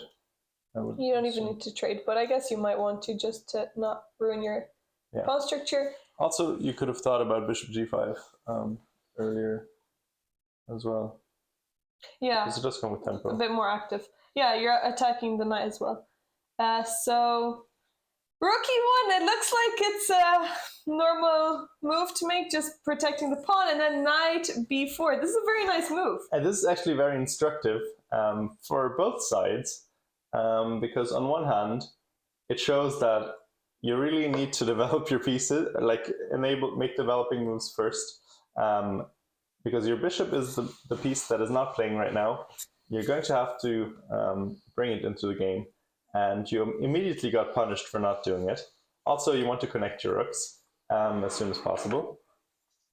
And on the other hand, when your opponent plays a somewhat a move that violates some principles, you need to allow yourself to look for tactics a little bit more. So when white plays a move like rook e1, moving an already moved piece because you already castled, and neglecting the bishop a little bit, your alarm bells should already be going off a little bit to look for tactics, and he did, and he found one. So well done on that one. And this is looking quite good for Mr. Agarwal. Oriange. Oriange. Okay, yeah. Okay, so both on 2 out of 2, but it's looking like black is going to pick up a pawn. Let's look at board 2 of the challengers. Also, both 2 out of 2 fighting for a medal. Okay, so again, white's king here has not castled. Yeah. Although, probably he can do so next move, I assume. Queen c1. But he decided to play queen c1. Queen c1, what is the reason for that? He could just castle, I guess. Yeah. Queen c1, very strange move here. Bit mysterious, yeah. Because you really, if anything, you would want your rook on c1. Yeah, you would want your rook on c1, exactly. I guess he's protecting this knight, but it's not attacked.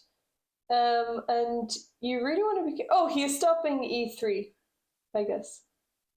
Maybe. Yeah. I think that just liberates your bishop. But yeah, I mean, it does. I guess it's true. That is what it's doing. Maybe he thought he needed to. Yeah, maybe he didn't want to play e3 himself. He didn't want to deal with that. But black's pawns are really nice against this bishop. Yeah. They're lined up very nicely. Okay, so let's see board 3. Oh, okay. Oh, we had a Smith-Morrow gambit, I think. Did we? Yeah, Smith-Morrow. Yeah. And black didn't take the pawn on c3. Yeah, an interesting one. There's plenty of ways to not accept the Smith-Morrow.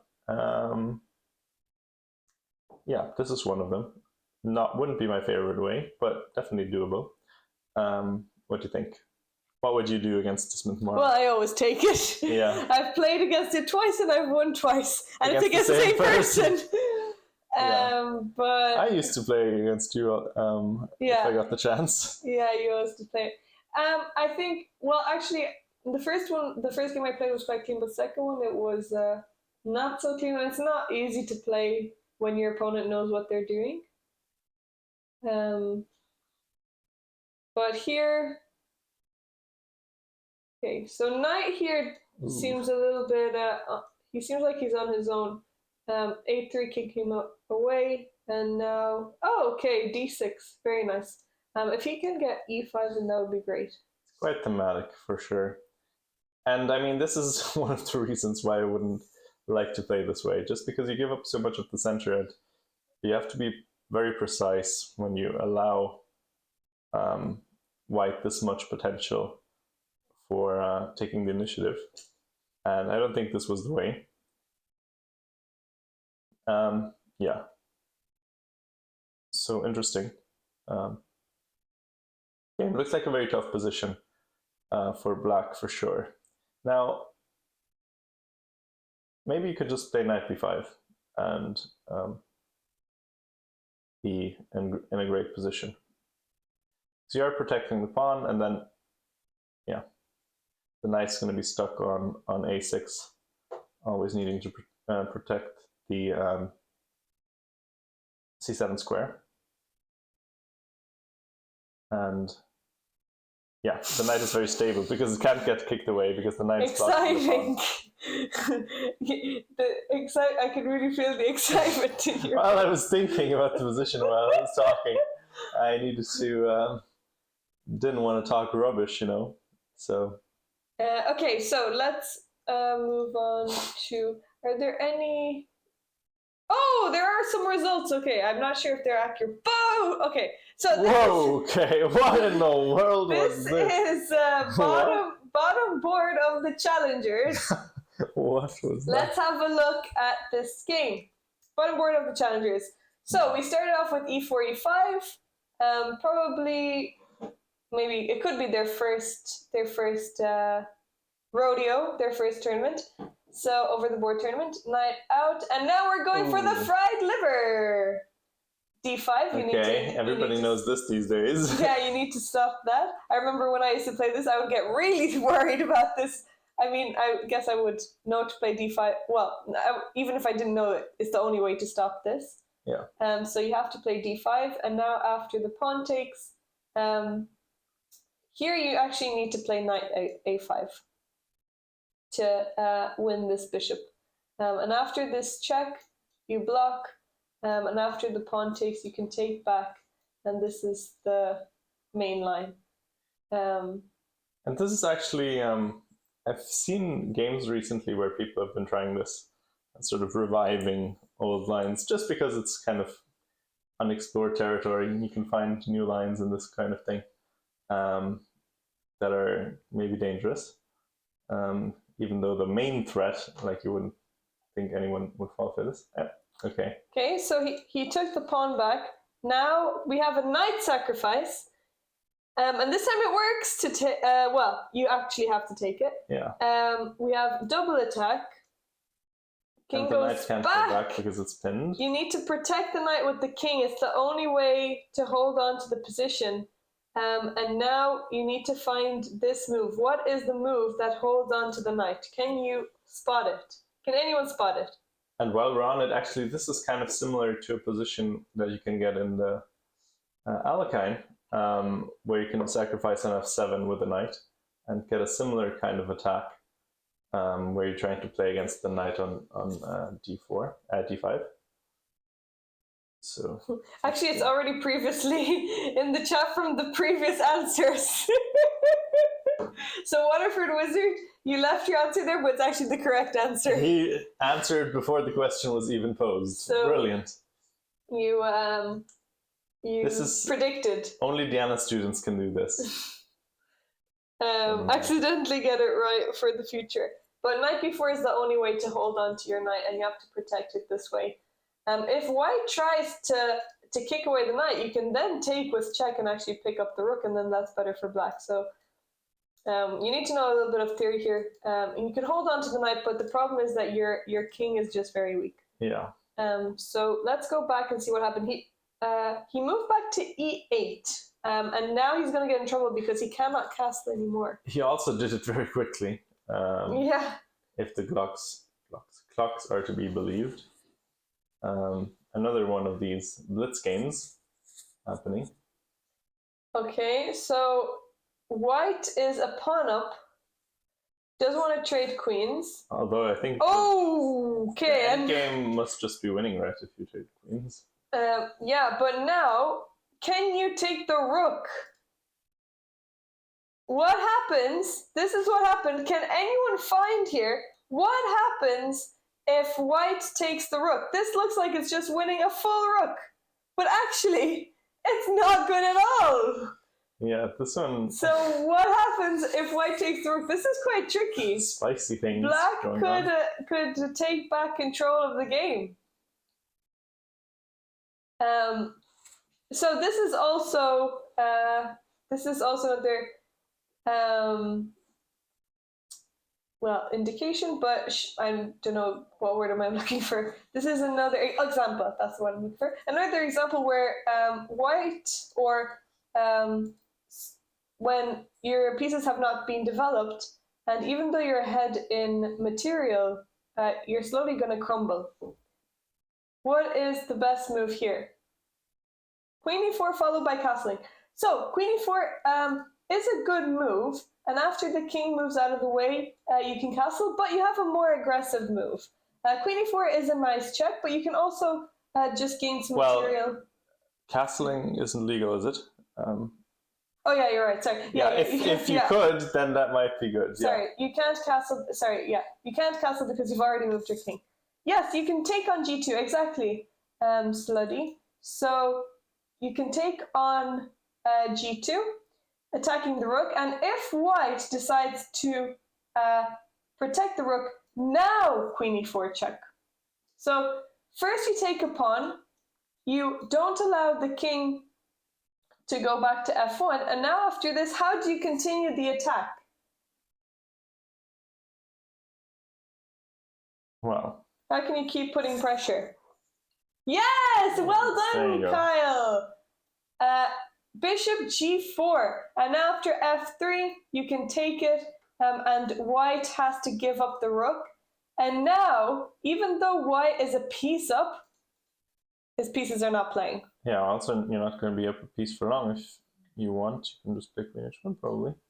Yeah, exactly. Queen h1 is being threatened, trying to take the bishop. Bishop can't even run away, so it would have to be the knight. Yeah, definitely very unpleasant position.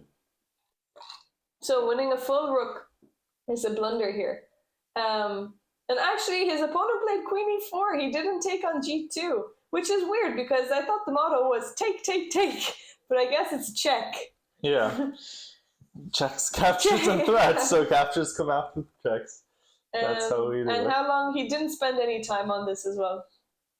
Pac-Man, thanks for the follow. And his...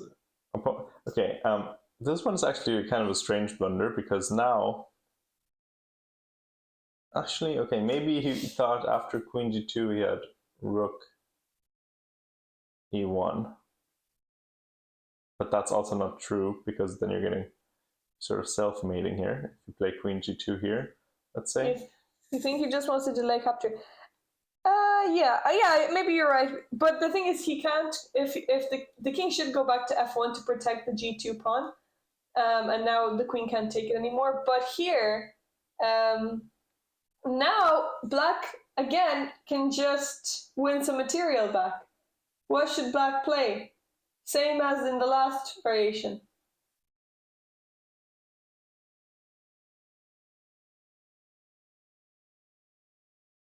What should black play here?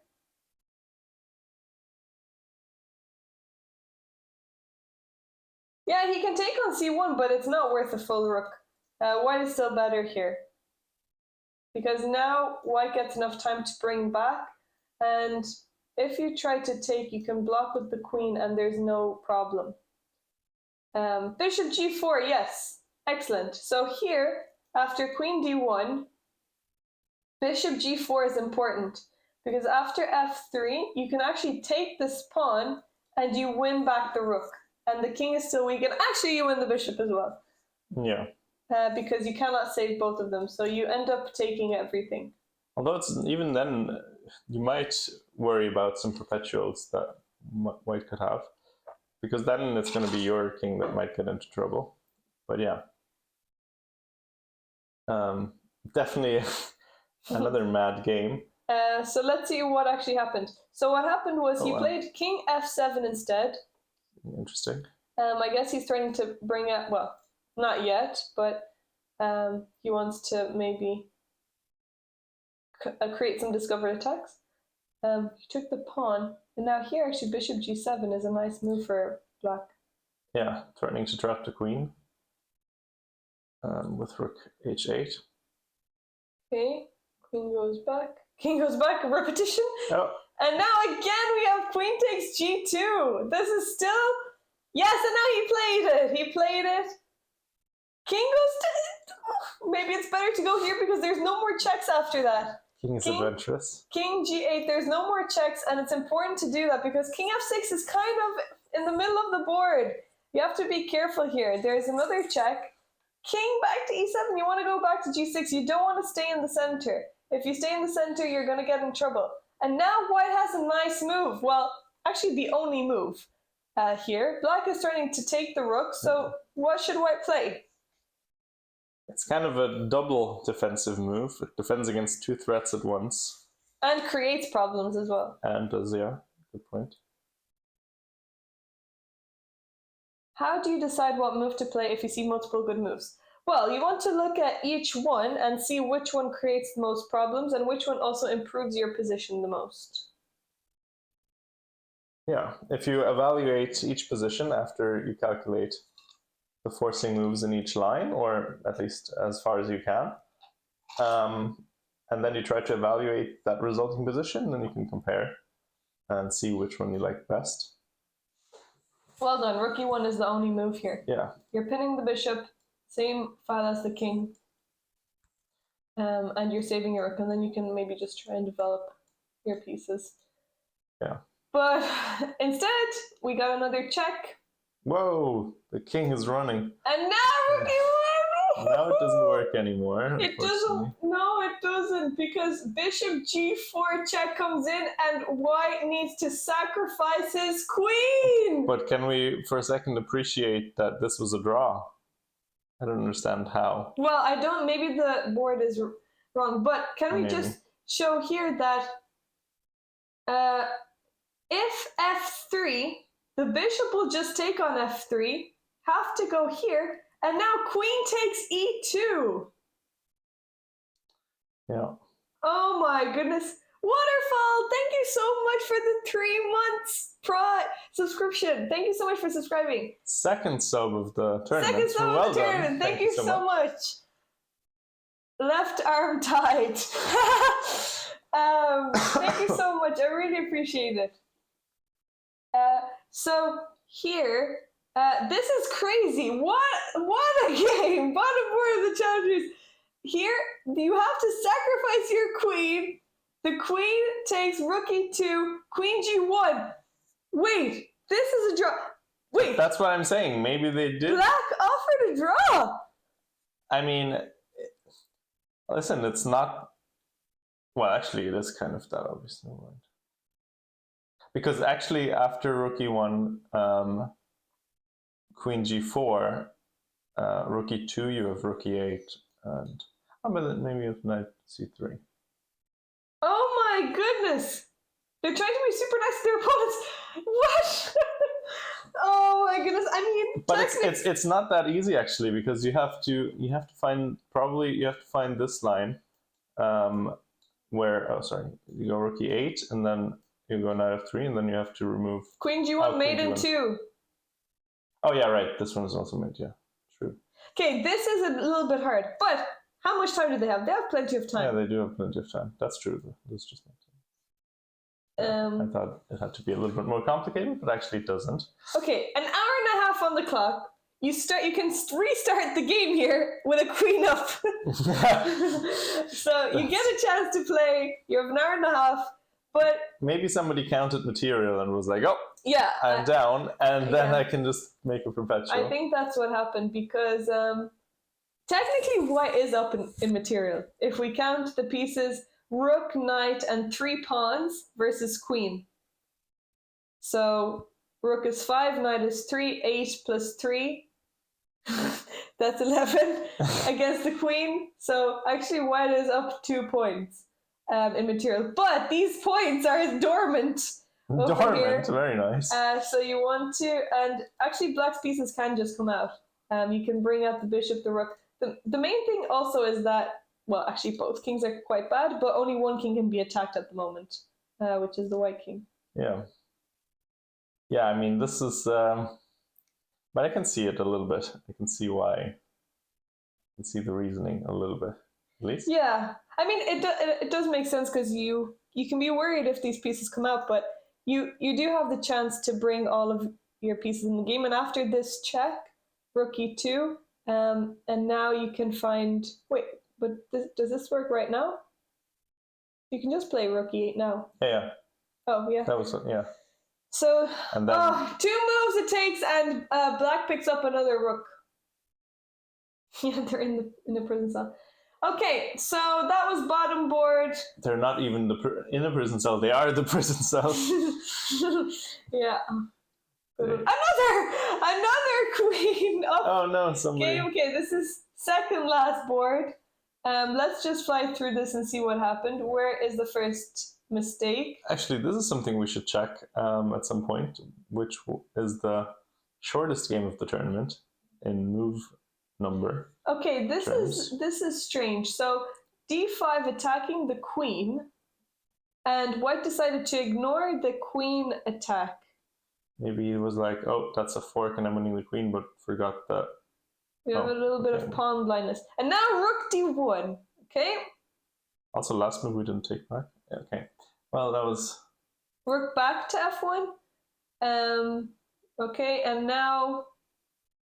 let's check for now. Yeah, it's check first, but... Oof, back rank! But okay, you're already a queen down, so once you lose the queen, you can't really... And this is actually just mate anyway, if you don't take the knight, because knight of 2 is probably coming, and then you're going to get mated in a couple moves. Oh, yeah. But at least you can survive a little bit longer. Yeah. You're confused. You're confused, yeah. Well, I think his opponent is probably just as confused. Yeah, that was... Okay, that was definitely a contender. 19-move game. 19 moves, yeah. Not sure if there's been a quicker one, but we could be... Finish with a checkmate as well. Maybe some of our viewers can point us to, if they've been looking at the games, maybe we can find... This is like watching a sub-battle here. Yeah. Bottom board sub-battles. No, I mean, it's definitely always entertaining. Also, I think this is great because it so often rewards just patience. I think like really patience can even outshine skill in this kind of situation. We have a 15 move win. 15 move mate, okay. 15 move mate. Okay, let's have a look at this. So we started off with, okay, Queen's Gambit accepted. Okay, so this is all good. And now, okay, we've got... But actually, you can't take the knight. Whoa! Okay, they missed that their bishop was protecting the knight. Yeah, that's unfortunate. They missed that the bishop was protecting the knight, and they could have played. They could have just played queen d7, and traded queens maybe, or even c6. The better move would have probably been just a3, right? Instead of queen to a4, maybe. Or just taking the pawn. Oh yeah, you can take it right away. Okay. But let's see. Okay, so he gives away a piece.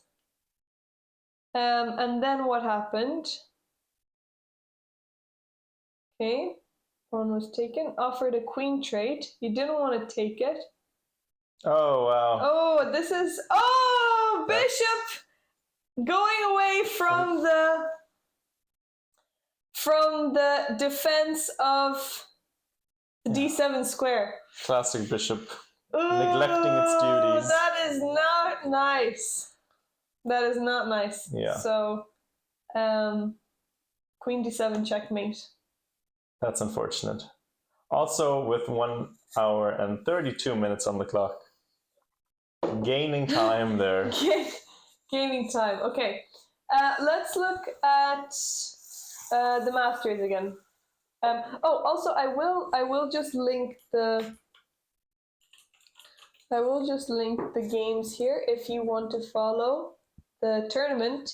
And if you want to search some interesting games for us that we can watch, point us to the most interesting positions if you like browsing around. Yeah. Or if you're in the audience, or if you know anyone, then you can just... Adam Birmingham. Okay. Demand. Let's have a look at Adam Birmingham. I think he...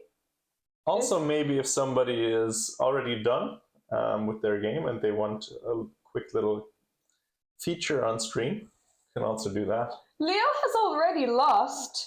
Oh no, Leo Latore, our hero. yeah, another one of the darlings.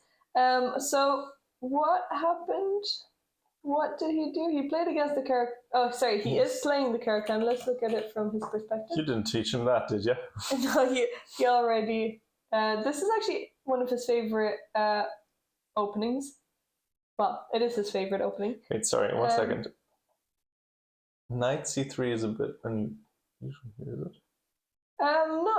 Not here. Oh no, just this variation. Sorry, I thought the move order was different. Okay, it just transitions into kind of exchange variation with a knight on c3, which is a bit odd.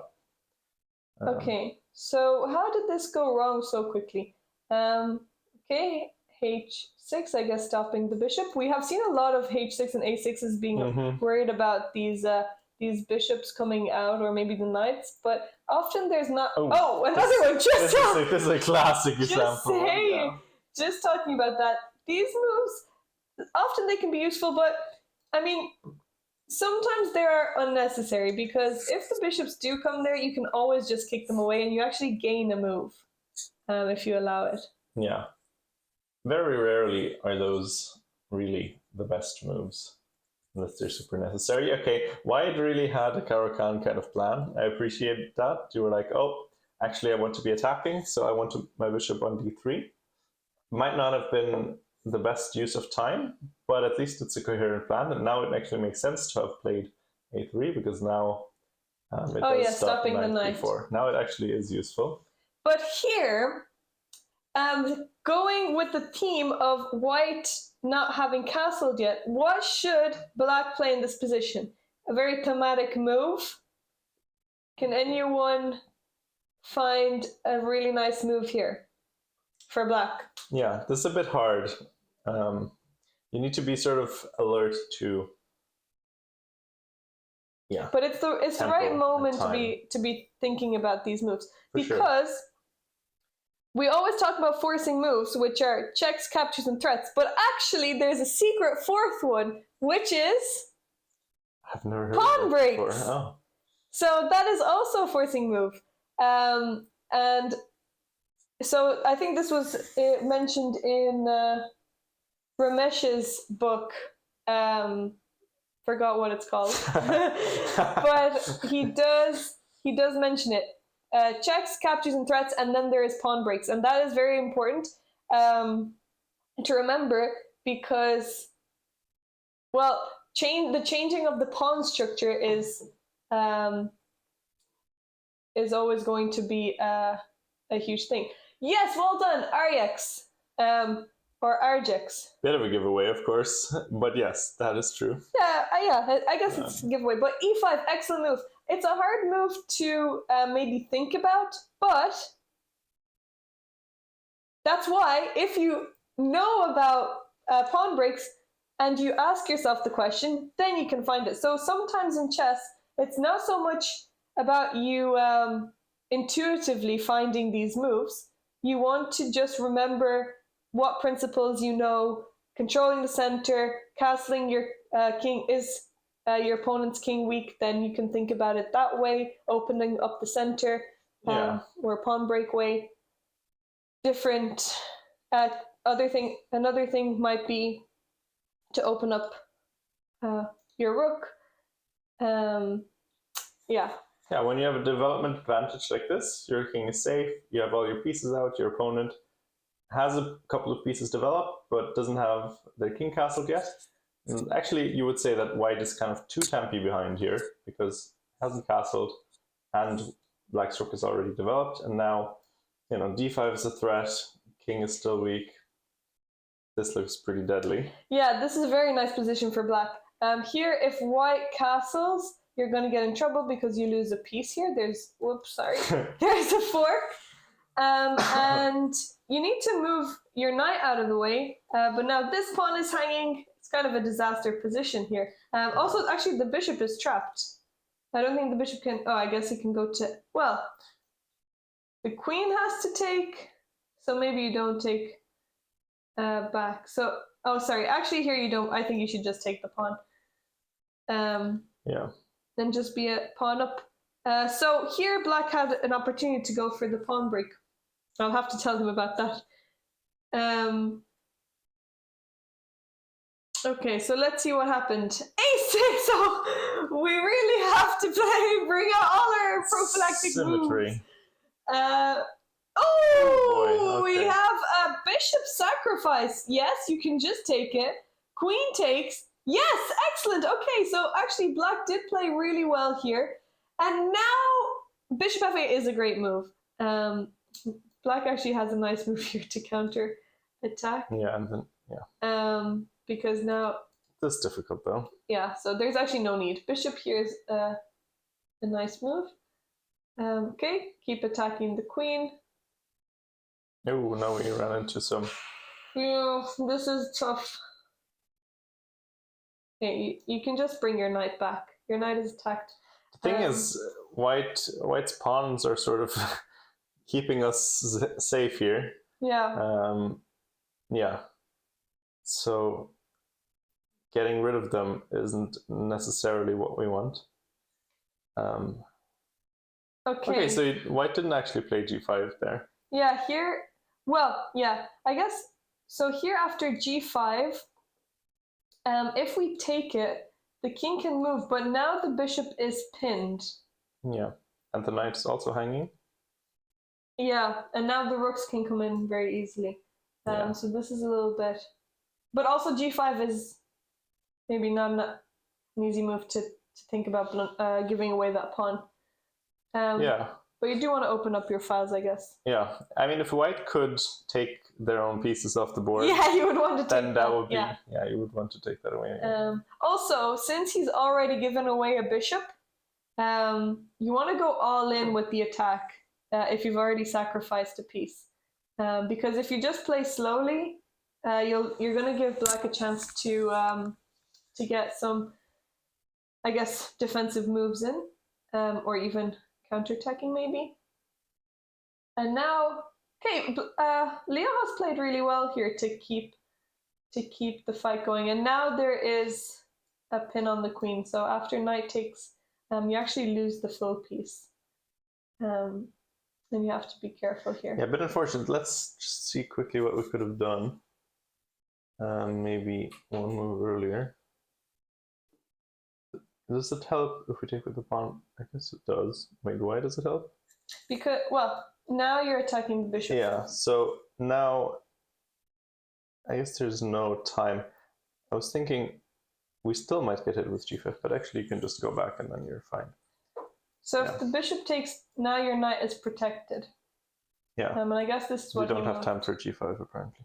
Okay. So how much time did he spend? Okay, he didn't really spend that much time taking back with the knight. So that is not ideal. These games have been finished so quickly. Yeah. And how did it end? Okay, the queens are off, so we're actually, white is just one pawn up after that. So this is actually, yeah, and it's opposite color bishops, definitely some holding chances. Whoa. Oh, what? Bishop g3. Is this a transmission error? That doesn't seem right. Leo has done this before, where he just forgets his pieces. Maybe it was like a fork. Maybe he thought it was a rook on. Okay, well now you're just a piece down and there's nothing. Wait, that's very odd. How did that happen? That's very. It has happened before. Oh, okay. Hard luck. That's that's an unfortunate one because this was definitely holdable. Yeah. Unfortunate, yeah. Sorry, we were meant to look for Mr. Birmingham. Can we? Which section? Is he on the challengers? I can take a look while you're. How's the battery still? I haven't been using it. But it's gonna die in a second. Actually, no.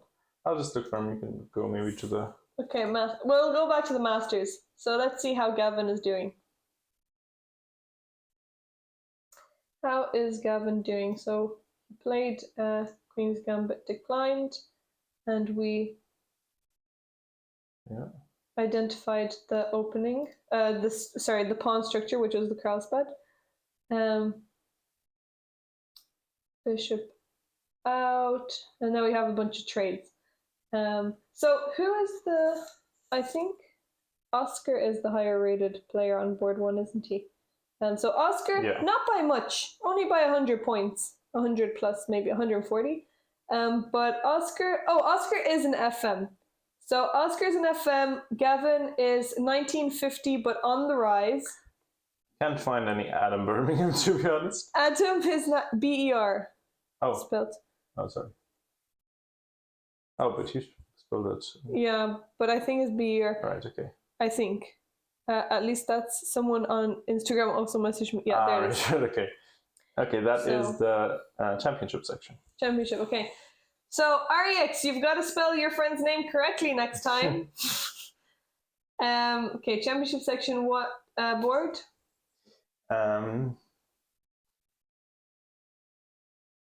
This is championship, I think. Here we found it, board 6. Yeah. Okay, Adam Birmingham. It's on 1.5 points currently out of 2. And here we have something that I often play against, a Sicilian. Yeah. Okay, interesting. And here it's played against. Oh, actually, I've seen a lot of these games in Irish. Oh no, not from this move order, but from this move order, C6 and now C4, and it actually puts black in confusion. That's the pan. It's a kind of a thing, right? Yeah, it's accelerated Panov.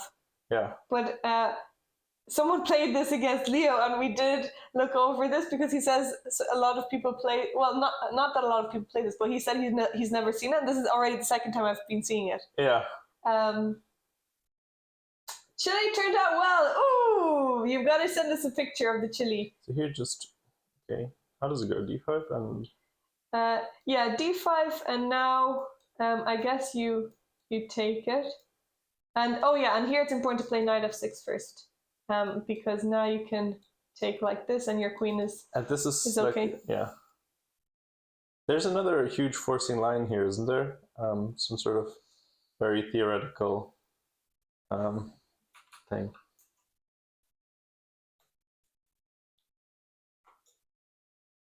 Oh, well. Because I know I've seen some where there's actually some kind of piece sack as well.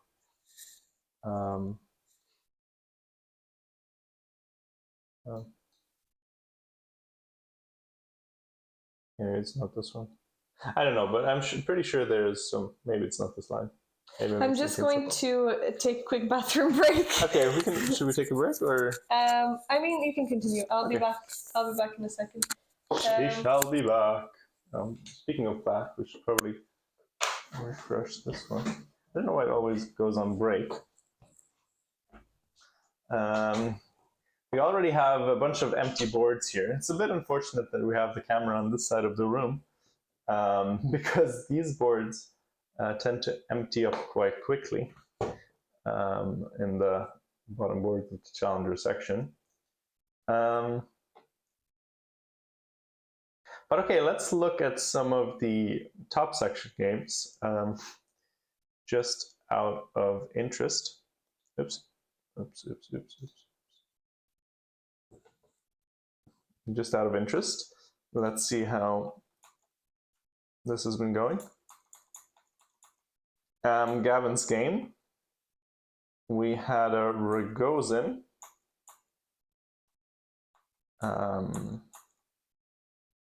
Okay, kind of a. I think this is sort of probably known territory. Rogozin has a very solid reputation, solid drawing weapon for many top players. And Gavin needs to find, or try to find a way to break through there. So right now both bishops are hanging. We're gonna have to figure out what the best way to deal with that tension is. And okay, let's just say we take here. Black's going to take the bishop back. Actually, maybe we can take here intermediately. Preventing castles would be nice if white could castle maybe, but we have to maybe play rook g1. Then takes back, and we take here. And who is better and why? Probably no one. But if anyone, probably... Oh, they made a draw already. Okay. Well, I guess they didn't feel like fighting. Not too surprising. I mean, it's good result for Gavin anyway. So he's already got 2 wins in the bag and now a draw, which should make sure that he's going to be on one of the top boards. Probably, yeah, one of the top 2 boards at least in the 4th round, which is actually then already pretty close to a very good result in this tournament. Maybe some prizes coming his way. Okay, then if we're done with this one, which did look very equal, Oliver goes, and as I said, a very solid opening. We can look towards Lucian, who got a free win in round 1 and then was that lost in round 2, but had a miraculous escape. Well done by him.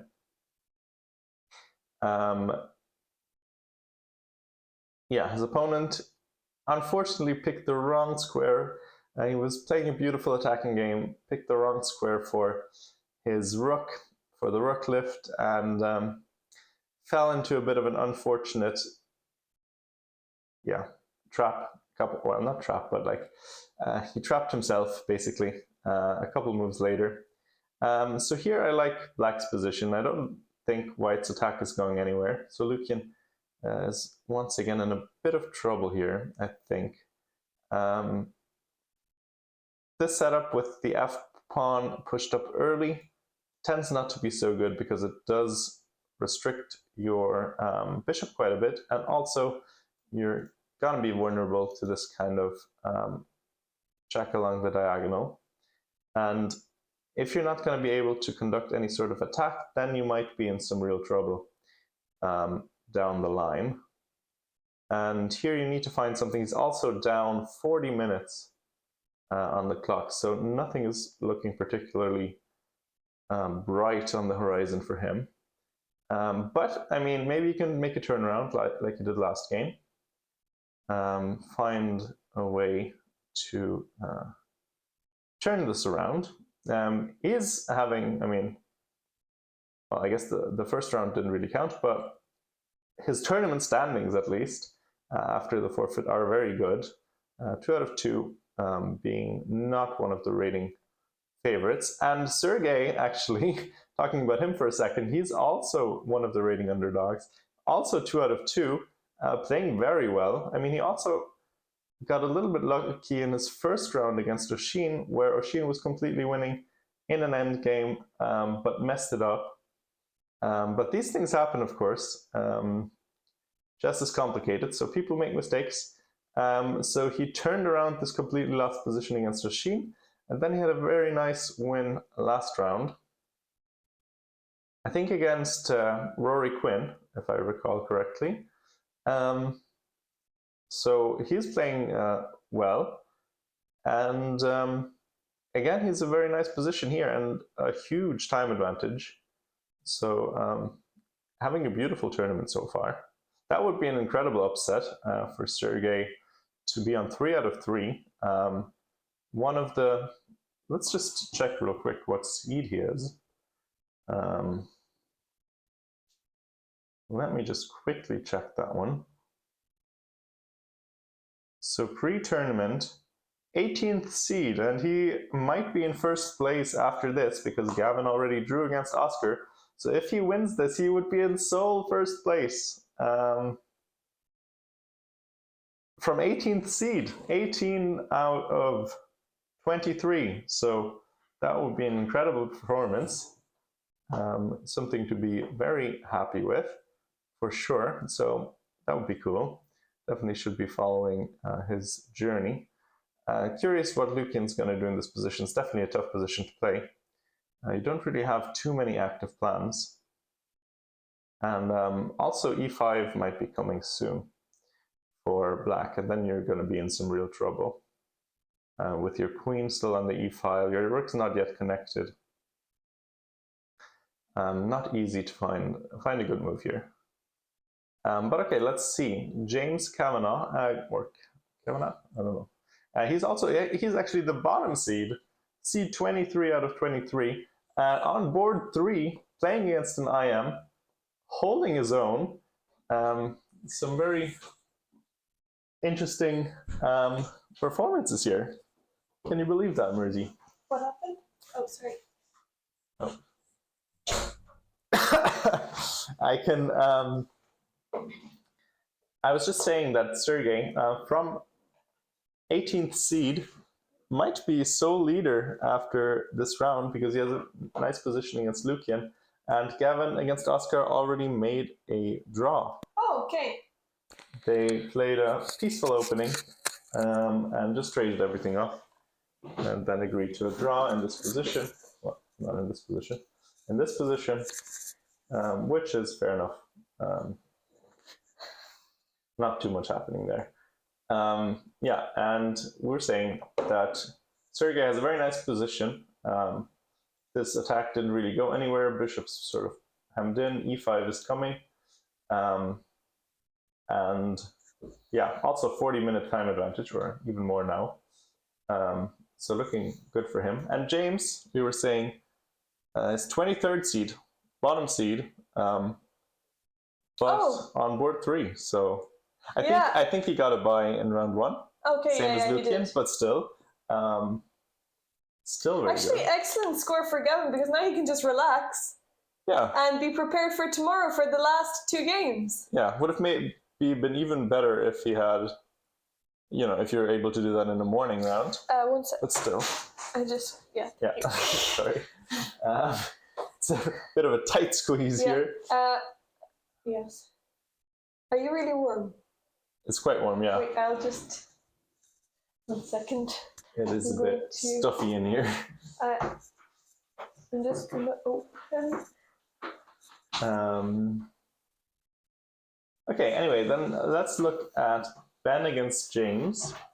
Oh, actually, we didn't really look at this game, sorry. 1 second. So what do we think about this position? Black has the bishop pair. White has kind of a nice pawn mass in the center. Also, can I just ask the chat, can you guys hear me? Is my microphone on? Because I turned it off earlier, but yes, just double checking if the mic works.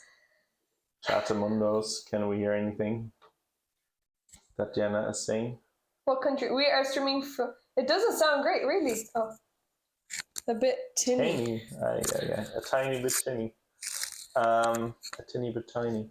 Anyway, that's unfortunate. Both of ours are just the reactivated one. Are both bad? Wait, which mic are we? It should be okay. It's all right. Okay. Right. It's all right. Well, as I was about to do my bit, we are coming to you live from Mundo Studios in Tübingen, Germany, presenting round 3 of the Sligo Chess Tournament 2024. Okay. Oh no, end of a coffin with the... Oh, maybe we should just turn down the volume a bit. Okay, how about now? Good ears. Is it better now? I think that... Wait, let me just quickly... Because the thing is still running, I think. Oh, right. Technical difficulties. It's better. Oh, now it's better. Okay, perfect. Yes, can hear. Okay. Patrick sounds good, but I don't. Interesting. Is your mic on? It says it's on. It should be on. I mean, we're both using the same like individual mics that are the same. So I don't know why it should be that different. My voice is just so beautiful that it can't help but sound perfect. Okay. Anyways, sorry. So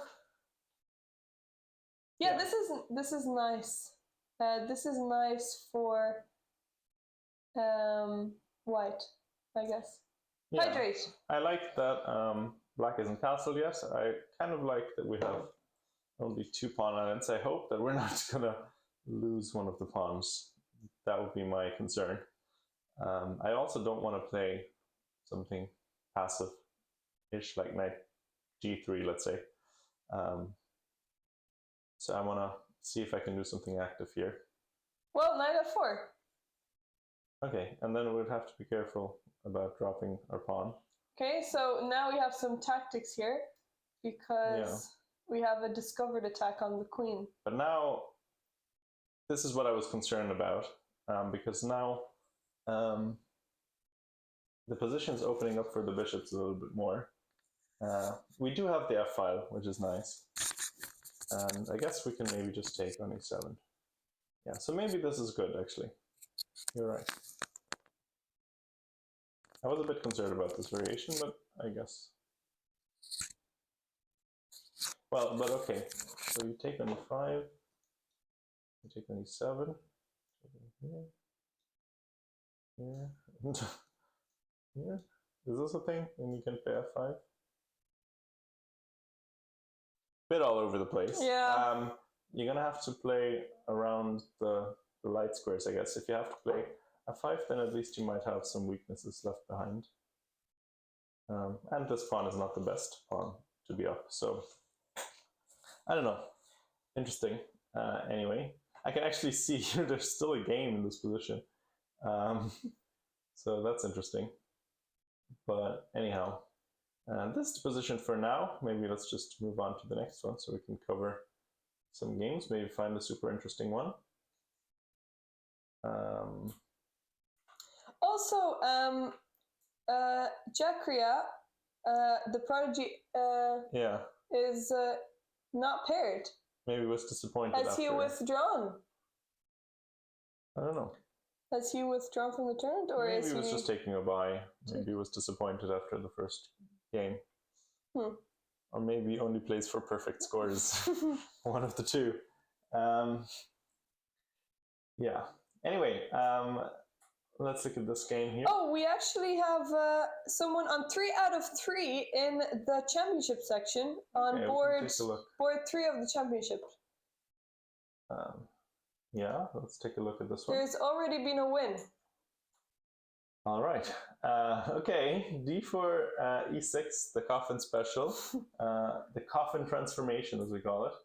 Oh, and they do actually go into a French from there on. And the Tarrasch. I like to play that myself. Okay, so far so standard. Okay. Here you can either take or play rook e1. Waterford Wizard is also an expert in this with black. Well, I'm not also an expert with black. Another French player. I wouldn't touch it with black. I'm only talking white games here. Yeah. So here, rook e1 is one way to play. You can give up a pawn sometimes in this kind of variation, where after this, and here, you can play this. And this is quite, I know, I like playing like this. I play rook e1 in this position, but okay. White here decided to take on c5, not giving up a pawn. And black is going for h5. Okay, starting to get aggressive. h4. Oh, rook h5. Okay. Interesting. Attacking the pawn on e5. Some ad hoc chess. But they're like just like French players not castling. Yeah. They're allergic. Actively choosing to not castle. Castling allergy. Side effects might include. Okay, so whoa. Okay. b4. Okay, so does this work? Wait, not the first time we've seen this kind of sacrifice. I mean, the idea is that the bishop is hanging, I suppose, on c2. But you can take on g6. Oh, yes. So I guess here the bishop is attacked. And instead of taking the knight, here you can intermediately take a pawn back just so that you don't lose the bishop when you take the knight. Yeah. And now after the bishop is recaptured, you can take the knight. And you're equal material, but black's king is very weak here. And even though black can win a pawn, maybe we can play bishop a3. Yeah, I mean, white's kingside is black's kingside is a real problem. All the pawns are so weak there. The g pawn is incredibly weak. The e pawn as well, and you can't really castle on the queen side either. So this is a very nasty There's position. all kinds of problems, and then the e file being opened up. Ooh! And also, if you ever take on a3, the queen comes to a3 with tempo as well. Still cutting off across that diagonal, attacking the bishop. Very unfortunate position. If he had gone for that, which didn't happen, I believe. So he took right away. Didn't really think about it for very long. Yeah. This is again one of those times where this is just a clean, intermediate move. Just basically, not only a pawn, very, very crucial pawn as well. Yeah. Basically you're getting the f pawn. But a lot of the times this happens, you play the move quickly if you miss a move because you want to show your opponent, oh, I've seen that, I saw what you're planning. I've done that plenty of times where you feel a little bit of worry and you're like, sugar, I didn't see that move, but I actually have. Yeah. But that goes into the sort of don't do that kind of repertoire because you're already tricking yourself. Yeah, exactly. You're already tricking yourself, and you should definitely take each move you should definitely consider each move very carefully. And if you do miss something, just maybe you have something else that your opponent could have missed. There's no coolness prize in chess. Yeah. You don't get bonus points because you saw everything ahead of time. Just for example, the Lucian game last round, it doesn't get any bonus points for a great attack just because he played a great attack. He messed it up in the end, his opponent, and it didn't work. And Lucian, doesn't matter if he didn't see the save ahead of time, he got it, and that's what gave him the point. So so back in the game.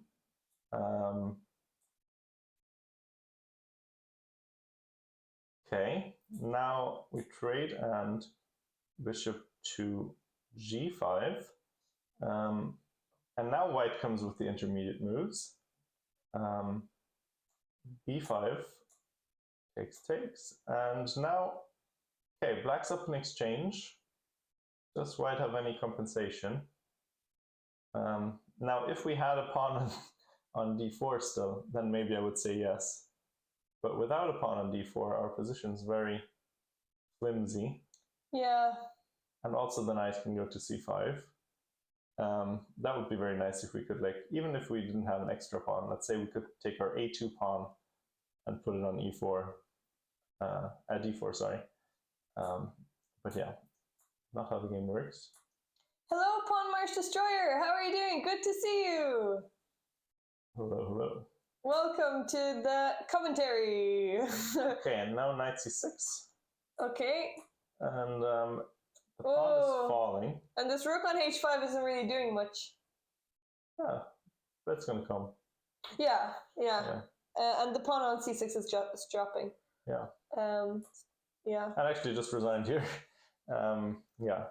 Seeing that the pawn is falling, still down in exchange. White resigned. Yeah.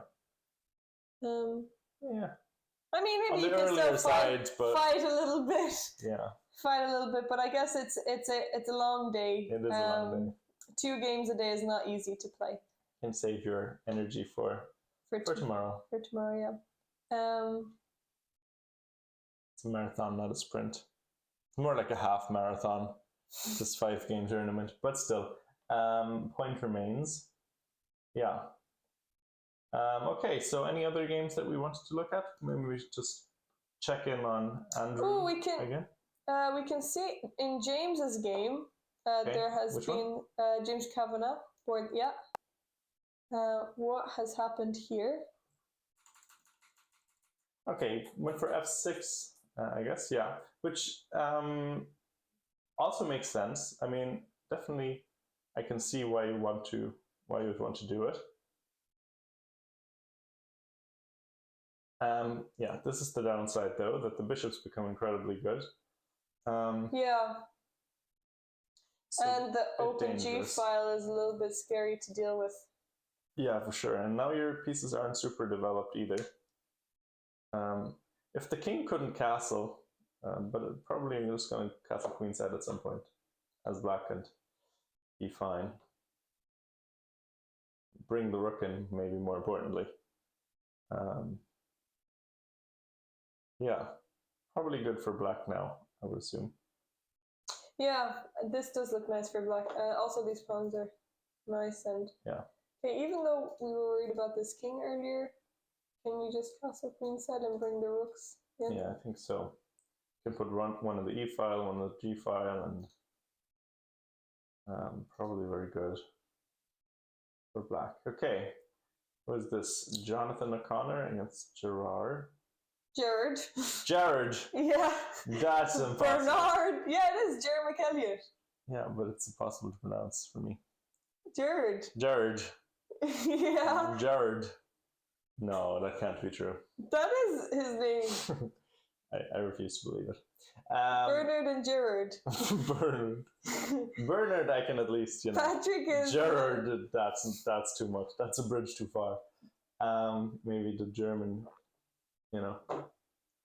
Jerry. All right, we call him Jerry. Let's Jerry him up.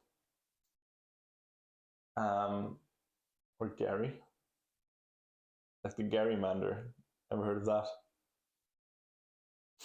No. Okay. He won and drew today. Wait, do you know more than we do? To our eyes, he's still playing right now. The game's already over.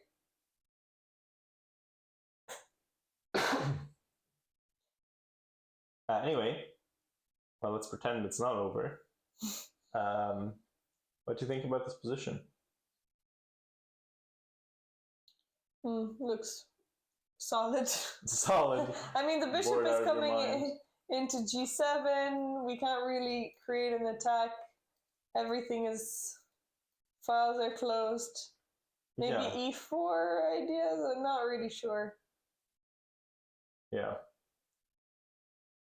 Yeah, not the most exciting position. Let's maybe move on. What game should we look at? Maybe this one? Oshin? Sure. Ooh, a bishop sacrifice! Oh, we got coming at the right time. Let's just go back for a second. Okay. We saw it around here. Okay, around here, I guess. Right gets to C4, which is nice. And H4. Okay, we're sacrificing the bishop this way. Probably just left it there. Or did we go back and forth? Oh no, we just took next move. Interesting. Okay, so what happens if black takes the pawn? Sorry, the bishop back. After G takes, then there's queen G4 check. And if the king goes out of the way, where does he go? Maybe H7? Does it matter? I guess the bishop also comes in. Okay, and so if we try this, then the queen comes into G6. That is... And this doesn't look so fun. That's probably just... okay, so let's see. Yeah, at least close enough. All right. We have to protect again. Maybe it's a repetition. G4, king H8. But, okay, let's just go back. So that happens if you take it immediately, but you can take the knight first. And after the knight takes back, yeah. Okay. Wait, so what if you take the bishop then? After? Yeah. I mean, it's the same thing. Comes in. Not any better with this. Hello, Mr. G! Well done today! Hey, excellent! Well 1.5 out of 2, and 2.5 out of 3. Well done. Excellent win and draw. I think that was a great performance. Well, it was definitely a great performance. And now you can relax for the rest of the evening and watch everyone sweating out the games. A little annoyed about it. What are you annoyed about? You're annoyed about the game today, like the earlier game, or are we annoyed about wins now? Is that our standard? Our standard's so high. This one. Oh, you're annoyed about this game. Why? Seemed very trade everything off kind of chess. Classic goes and things. You felt you were better. Let's see. I mean, you decided to trade everything. Why didn't you go for this pawn?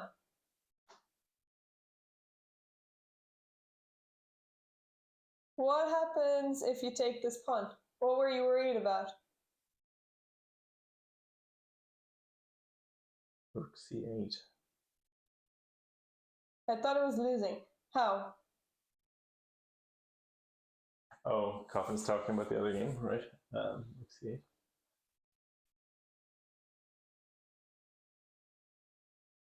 Okay, rook d8. Oh, after rook d8? Well, you can just go back. You sacrifice something?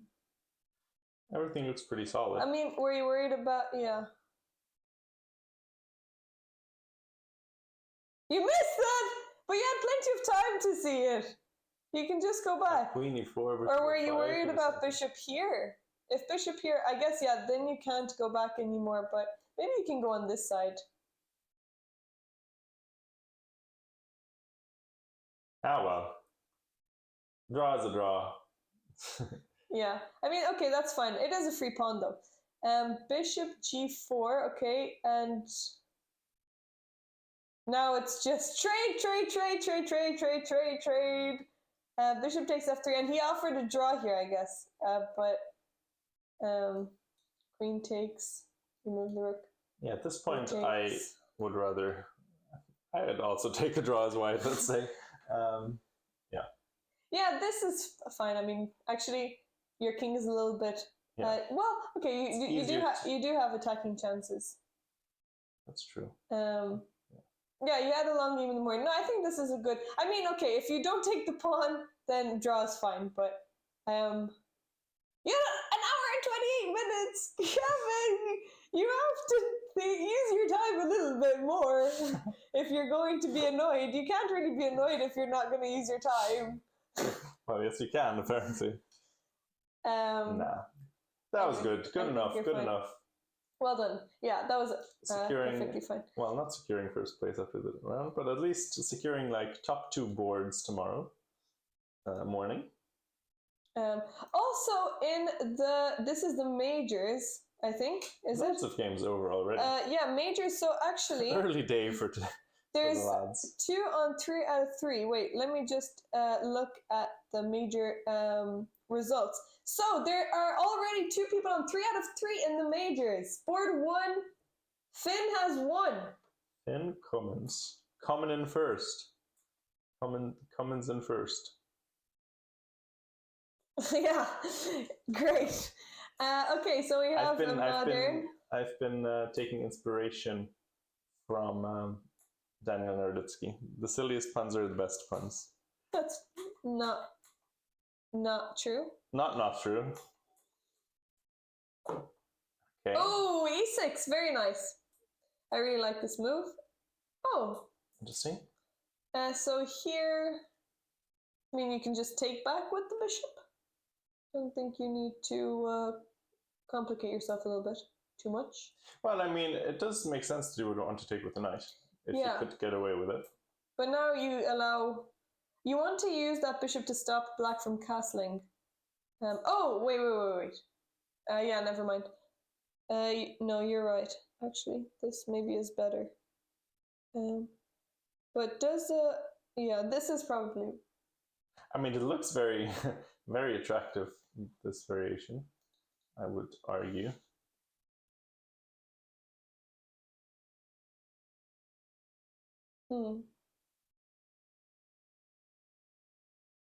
Yeah, I mean, difficult position. Oh yeah, okay. Well, I mean, this is kind of cute. And then this one falls, I suppose. Oh, very nice. Okay, show us this variation. So if you take on f2, so this is a fork, you need to do something about it. And then you can maybe do this. Actually, no, you can't, because there's a bishop there. Okay, maybe you can play rook check first. Yeah. But then I'm not really sure how it works. Where's the king go? Let's say, well, yeah. Let's say what if he goes to g1? Well, I mean, then the rook is not playing anymore. Yeah. It's the king you want. No, I don't know. Maybe it's really... Say apparently you can this, but I don't know. I don't know. This guy Finn is pretty good, up and coming player. Up and coming player. Should have at least done the spelling, Coffin. What's happening? Why is everybody leaving me high and dry? Come on. Anyway, okay, so this was the position. Now, two knights against Bishop knight, and nice activity for at least one of white's rooks. Yeah, he's just taking and trading into an endgame. Yeah. Just probably trade everything. Yeah, some nice moves from Finn. Oh, okay, cute. Oh, this is nice. Yeah. If black takes, you can take the. Yeah, some interference as well. Although, yeah, I guess it's kind of a desperado. Okay, that was cute. Probably should. Oh, and now you don't want to trade. That was very odd. Okay, I don't. Now is the time to trade. I didn't get that one. But I mean, I guess it's fine. Maybe you don't want to go into knight endgames because we scared them away because we said no, you're 2 pawns up. That should be good enough. Oh, and another knight! Another knight sacrifice! But he really wanted the end game here, apparently, even though you're just going to lose another. 7th one, and we have our working game. I don't know what is happening here. Why don't you just take this one? Some very curious decisions. Have a pass pawn. Instead, we want to. Okay, sure. I mean, fine. Okay, this is also, I don't think is that easy to win either. Because now... Well, not anymore. What? It was very easy for a long time. Interesting. Okay, black can actually try and go for the H pawn. Yeah. And this is actually equal. Oh my goodness! This could have all went downhill! It's curious because you're still 2 pawns up, but it feels like white should still be winning. This is like a Gavin's game earlier. Are you here? Yeah, no. Yeah, well, you want to protect your pawn. Yeah. On the c6. But I also kind of want to trade pawns. But I guess it's not good enough to trade pawns. But he doesn't have to take. He doesn't have to take. He doesn't have to trade. I was concerned. I guess you can't do this yet because you have to. Okay, so let's say. This one. F4 is also hanging. Oh yeah, that's true because you're no longer. I guess you can't ever go to g3 now. Okay, well. Okay, so what actually happened? Oh my goodness. Messy endgames. Rook endgames. Also, I will just say that. Let's just look at the times real quick. So first of all, here. Less than a minute on rook c4 when trading is just winning. Then your opponent convinces you. Okay, then here also less than a minute on rook a4. Okay, I mean, curious. Gaining time, gaining time, gaining time. Oh, okay, and now the rooks are off. Okay, well, once the rooks are off, then it's pretty easy, but... Yeah, you can't... You can't, I guess, stop it. That, but yeah, you can also stop it. Okay. Can't allow it, can't stop it.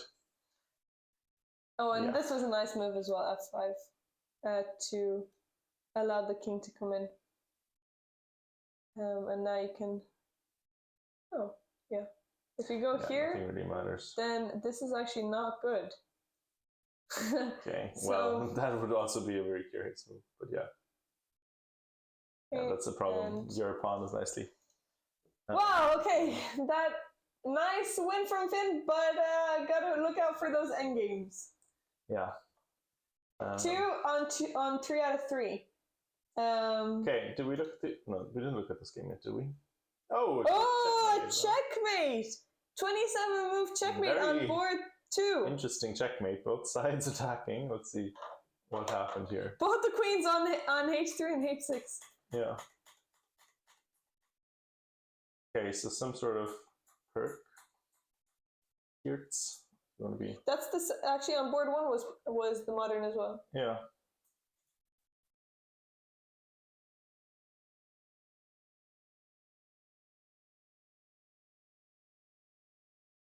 Okay, not sure what's happening.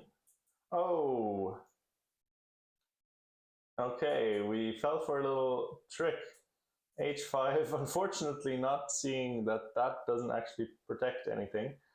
In fact, it makes your position fall apart completely. Well, first of all, your bishop, well, not first of all, but second, I guess, second things first, the bishop is kind of trapped now in enemy territory. And also, your knight doesn't have any way, anywhere good to go because your pawn is pinned. H4 here you're suggesting? Oh, right. Okay. Yeah, never mind, Coffin. Yeah. So then queen takes g6. Nice move. Queen h6. And then we pick up the knight. Yeah, okay, so that kind of... Oh, and the bishop, because it was trapped, as we said. So that was kind of tragic. Okay. And now we played f6 and made in 1. All right, okay, so that was unfortunate. So did he need to do that? Well, I guess it's already kind of game over. You're just down. Okay, so 2 pieces and a pawn. Bottom, sorry, not bottom. Major section. Major section. We already have 2 people on 3 out of 3. So in the challengers, board 1 drew. Oh. Let's look on the challengers board 1. That's not always. Yeah. Oh yeah, we were looking at this opening. Doesn't happen too often. Draws in the challengers. Oh yeah, so we actually looked at this, and black had given away. White, not given away, blundered a pawn here. And let's see what happened. Okay, maybe the knight did end up a little bit uncomfortable. Oh, and now they already decided on a draw? What? What? They forgot to count the pawns, I think. Did they already? They already decided on a draw. This is also one of those things. Maybe they're a bit tired. That gets punished by the chess goddess. Yeah. Well, if you're up in material, keep going for it. Also, this bishop on c1 isn't great, and your knight is beautiful. Maybe you can even. Well, I guess you don't even need to double up, but yeah. Okay, what can you do here? I mean, the other rook. Maybe you can even bring your knight in on c3. Yeah. No, this looks very nice, for sure. I'm not sure what the motivation was. Now you can even double the rooks and play knight b5 as well, if you have time for it. Yeah, definitely. Maybe he was afraid of taking on d6 and then taking on e6. Yeah. Eventually. But if you're worried about that, you can also just trade and then defend the pawn. Yeah. Yeah, I don't know. I guess this pawn is maybe a little bit weak. But you can just defend it. Oh, I guess b7 is hanging. Yeah, but still, I mean, no cost in playing on a little bit. You are up a pawn. You're not going to lose it back immediately. I'm sure you can find a way to hold on to things for a while. Even if it isn't the easiest thing in the world. Okay, so we can go back to the Masters. Yeah, maybe let's look at the Lucian game. We liked, or I liked. Also, Chai Tanya, thanks for the follow. Yes, brilliant. Yeah, I liked Sergei's position quite a bit earlier. And now, okay, still up a lot on the clock. Let's just look a couple moves back. So what happened? So we left it here. Lucian played rook b1, queen b6, takes, and bishop d3. Okay, I mean now the light squares are also awfully weak around white's king. Giving up the powerful bishop, definitely a very risky decision. What do you think about this position?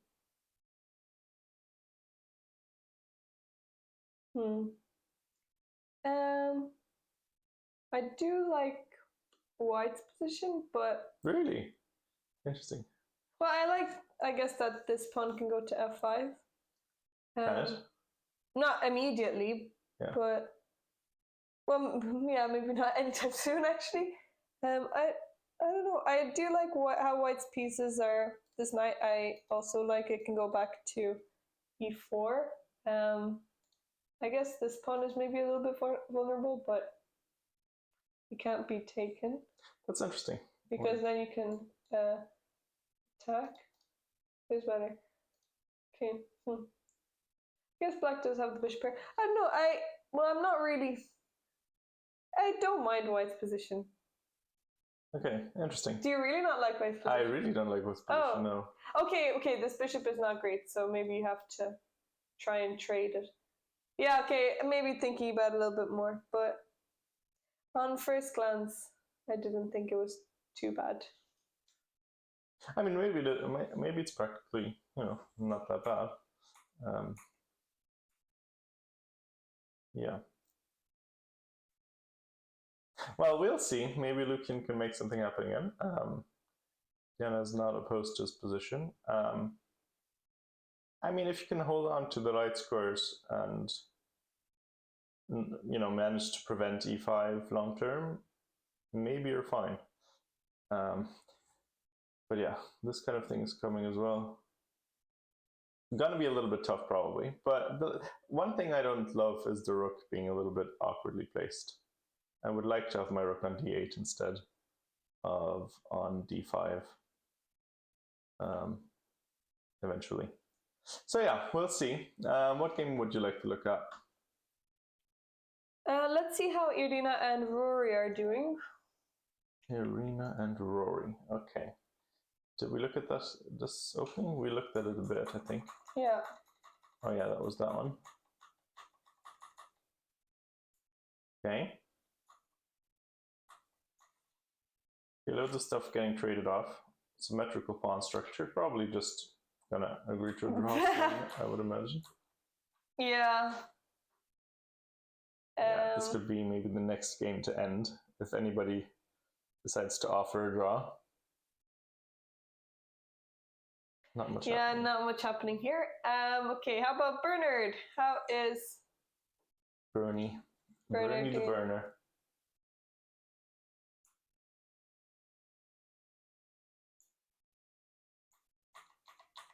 Okay. Getting some trades. Okay, so this one, a little bit more intrigue, I would say, left in this position. Black at least has the idea of making a pass pawn, so when a pawn no longer has any pawn that can stop him, we call it a pass pawn. So black wants to make one here by maybe pushing eventually, and then this pawn will always have to be watched over by white, otherwise it's going to run down and make a queen. So yeah, this can be like a long-term advantage. On the other hand, white does have a little bit of an advantage in the center. So if white can, for example, at some point manage to win one of the queenside pawns, so maybe trade one pawn for two, then it might be quite good for white with the extra pawn in the center. But yeah, probably chances for both. Not like a super easy liquidation just yet. Okay, maybe now. Queens are off. maybe now it's a bit harder to make anything happen because now pawn isn't really going anywhere. Gianna's already fed up with it. I want to see if this bishop has been taken. So, Oshin did play knight takes e5. So he traded off the knights. Knight takes, and now he is thinking. Oh, Jonathan also only has 23 minutes versus 54 minutes. So now there needs to be some serious consideration about taking. There is also maybe this move, bishop f6, attacking this knight. And now if the knight goes back, you can just take and it blocks the queen. But, or I guess like knight here. Oh, sorry, and you can actually bring the bishop back. But here you can protect it with the bishop. But then you can take the bishop, I guess. You're also up a piece still, aren't you? No, not here. Not here, I guess. No. I guess not. So bishop takes h6. I guess you actually can't take the bishop. Can't take the bishop. It's not good if you take paying attention, so okay, good. Can't take the bishop. We can't take the bishop because of queen g4 check. But we were saying it was a perpetual, right? Yeah. Not that it's... So, yeah. I mean, you know, but, maybe black just has a draw in hand because white needs to force the draw after this kind of thing. Well, there are some things here. So what if he takes with check? King here. Well, okay, this is not easy. Okay, that's a diff. Yeah, okay, maybe this is... So I don't think he should... Yeah. So Oshin is thinking whether he should allow it or not. Bishop f6 looks like the most solid. Sometimes you shouldn't allow... shouldn't accept your opponent's sacrifices. Well, luckily, he has a lot of time. Yeah. He got very, unfortunate in the first game of the tournament, as we saw yesterday. Those rooking games! But bouncing back, so hopefully he can keep his cool here. Yeah, all of the games in the Masters are going pretty solidly, except for that one. So here, how's this looking? Okay. Okay, maybe this is a little bit more active. Okay, interesting position. Probably came out of either a French or a Caro. Kind of a signature kind of structure. So let's see. Yeah, Caro-Kann. Exchange. Okay, so g6 variation, that's one of the ways to play. I mean, by far most common is bishop g4, and then you play queen b3, and so on and so on. But g6 instead, which is, an interesting way to do it as well. Yeah, this is one of the main ideas in this variation, where you put the bishop on f5, you get rid of your bad bishop in exchange for, opening up, doubling your pawns here, slightly damaging your structure, but you get the open g file, you get some control of the center, especially of the e4 square, and you're gonna play with a strong bishop and hope that that is good enough. And it is a very solid structure that black has. Very stable, hard to undermine. And here now the queen is coming in to play. Okay. So you have a choice. Do you take the bishop or do you take the knight? And then you can also choose what to take the knight with, if you were to take the knight. Yeah, I guess most of the time you would want to take with the f pawn, but here because you're attacking the king, maybe you want to take with the d pawn. So that you can prepare f4. Yeah. I guess, I guess one other thing you can also think about is e5 at some point. If you're really feeling like you can get away with it. Because otherwise, I would think maybe you're okay if you can play something like this. But yeah, e5 is, I guess, good here. So kind of something that requires a bit of calculation. I feel like. I don't know. I guess you get a nice square for your knight. And it's very active. And the rook can come in. Now, your own king isn't super safe either, but hard to attack. So that's definitely would have been an interesting way to play it. But okay, he took the bishop instead. The knight got jumping, and now it's coming to e5 potentially at some point. Oh, we got a good question here. How do you improve your chess visualization and calculate moves correctly? Well, we famously have two aphantasiacs here, and we cannot visualize the board, so we calculate differently. But I would say that for me, the most important thing is talking about the position. So when I am thinking about what to play, I will talk to myself and think what squares, I guess, are being attacked and what. Build a coffin every day in your mind. One day you stack them all up. So, I mean, for example, I wouldn't be able to see how the position looks, but if we're thinking about like pawn takes, I will think, okay, well, if they take my pawn, I will take back, and now this pawn is going to be isolated, so maybe they would try and attack it that way. So think about the square and how well, in this case, it's an isolated pawn, so try and identify the problem.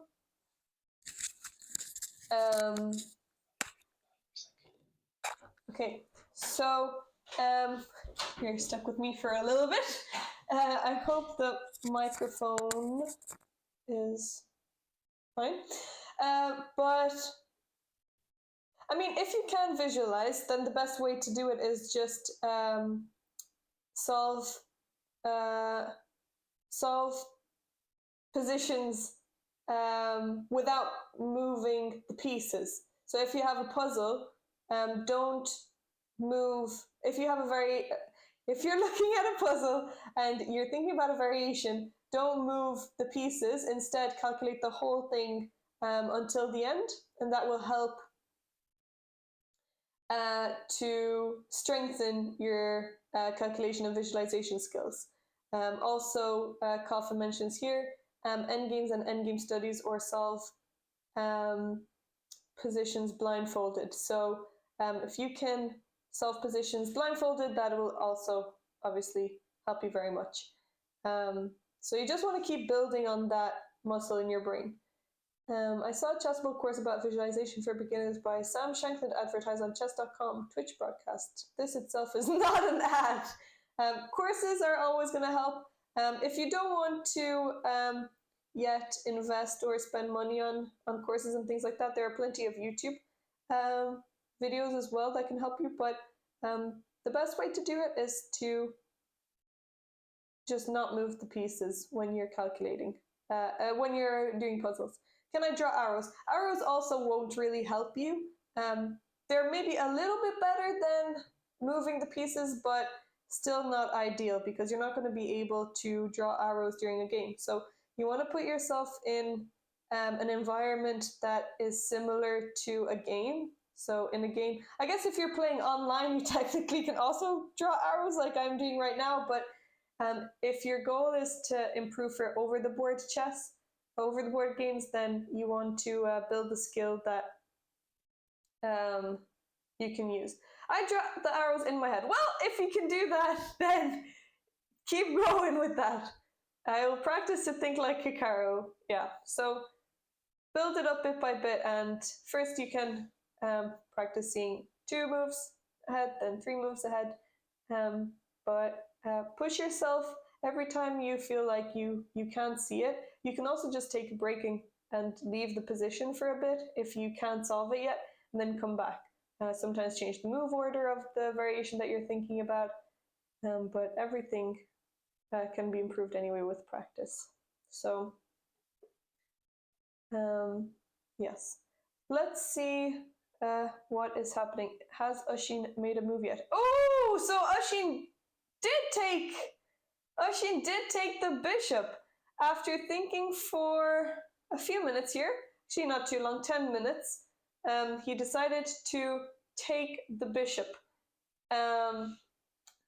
Okay, so he took, Jonathan played queen g4 check, and this is the exact variation that we were looking at, queen h5, and now he brought his knight back to f6. So he's attacking the queen, also unlocking this attack on the bishop. And now, okay, so white can take this pawn with check, and black has a decision whether to move the king or block with the knight. If he blocks with the knight, I guess there are no more checks. So, yeah, there are no more checks here. And this actually looks okay for black. Well, it looks okay. It looks a little bit scary, but you don't have to deal with this bishop anymore. So bishop e4 hitting the knight isn't a problem because you can actually just trade it off. So I guess this is safe. But white can take on f7. So there is this move. Knight takes f7 check. And after you take back, the queen will just take, and you actually get material back for giving up your bishop. So white has a rook and 2 pawns, black has 2 pieces. And even though 2 pieces are usually better, black's king is in trouble. Or at least it's vulnerable and a lot weaker than white's king. So yeah, knight takes f7 is probably the move that we're going to see on the board because it is the more well, it's the more aggressive move and it's the one that actually wins some material. So knight takes f7. If you don't take the knight and just move your king out of the way, you still lose a rook. Let's say you take it back, and now still your king is a little bit weak. I mean, anything can still happen. You seem perplexed. I seem perplexed. I mean, I guess I know what that word means, but why or how? Do I seem perplexed? What else has happened in the other sections? Okay, this is board 3 of the challengers. Do we have another rook endgame here? Okay, we have another rook endgame. Black is a pawn up. Patrick is just in time to see his favorite chess or I don't know how to say it. My favorite chess. Your favorite chess. I'll just full stop it. Yeah. How would it be if every chess game just started off with rooks and pawns?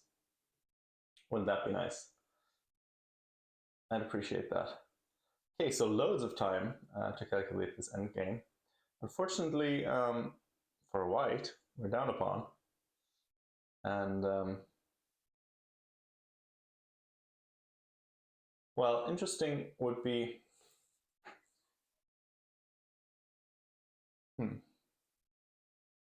Okay, so I mean, taking is probably just good for black. Taking on c3, I would imagine.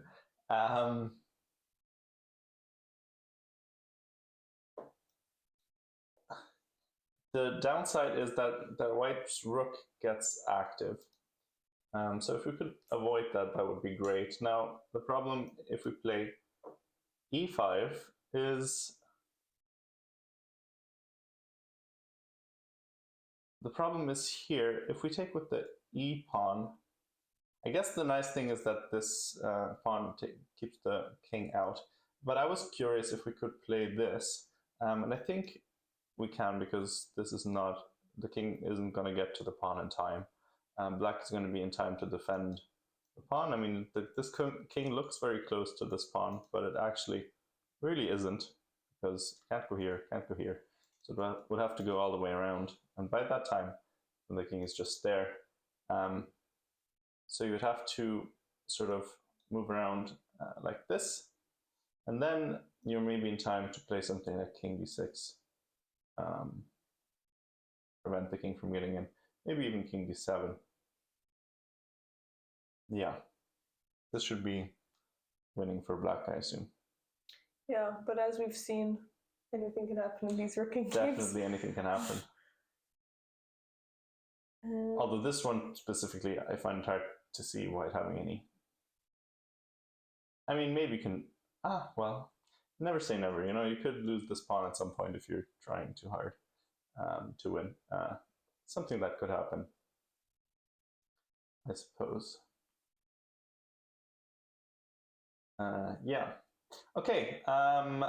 What other games do we have to look at? What section is this? Challengers? Or yeah. Okay, maybe that means even more that everything or anything can happen. Okay. So where else are games still going on? The top games, and these ones are mostly over. There's actually, let's just look at the bottom boards for once, just to mix it up maybe. Here, bottom board of the major section, we have Sayansh Biswal against Colm Keen. Colm Keen? I always find it hard to pronounce Irish names. Okay, let's see how this game went. Caro-Kann exchange, very popular apparently. Maybe I should rethink my decision. Caro-Kann and French are two of the main opening choices in Ireland. Whoa, we were. No, I meant that I played the exchange. Exchange. Oh, yeah. right, yeah. Because everybody seems to be doing it. But okay, maybe that's not a good reason. Okay, so I guess the knight is trapped. That's why we're doing this. Or was this somehow planned? Oh, it is maybe planned because there is, yeah, actually, there is this check here. This one probably. Okay, discovered attack. So king doesn't take, which, is that correct? Because your rooks are hanging after all. I'm not so sure what's happening. I was going to ask the engine.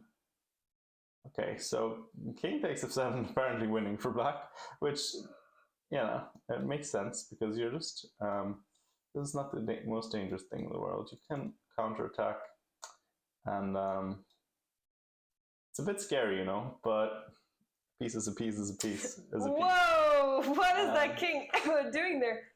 Okay, so maybe you can hide behind h5, king h6.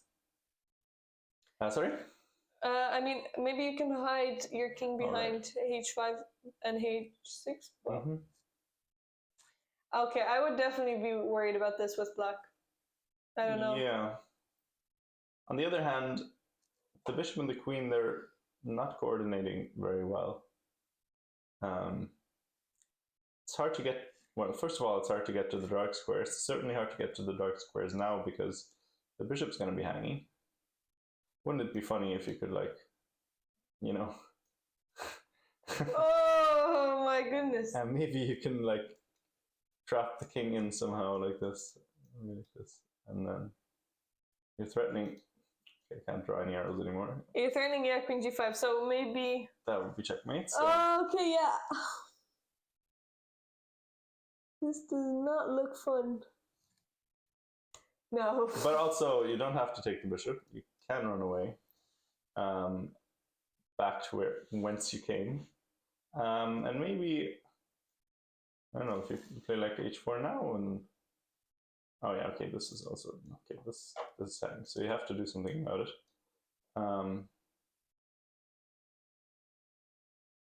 Yeah, okay, anyway, let's just accept that this happened.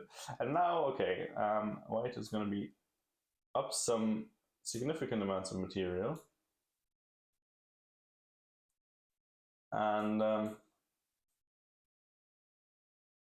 yeah, now basically just an exchange up and maybe also nicer structure. Yeah, okay. So white looks like they're going to win the game. Taking their time, though, which is appreciable. Yeah. Also, I was going to Commendable. say that Oshin did end up taking the bishop Okay. earlier here. So this is the position that we have here. Oh, this happened. All this. Yeah. Okay. So 1 second, let me just go back. So he took on f7 and then took here. So now we have rook and 2 pawns versus bishop and knight. So basically, a mess. Yeah, and the king is a little bit. The king is a little bit vulnerable here, but also how are you going to attack it? Because this light square bishop can't really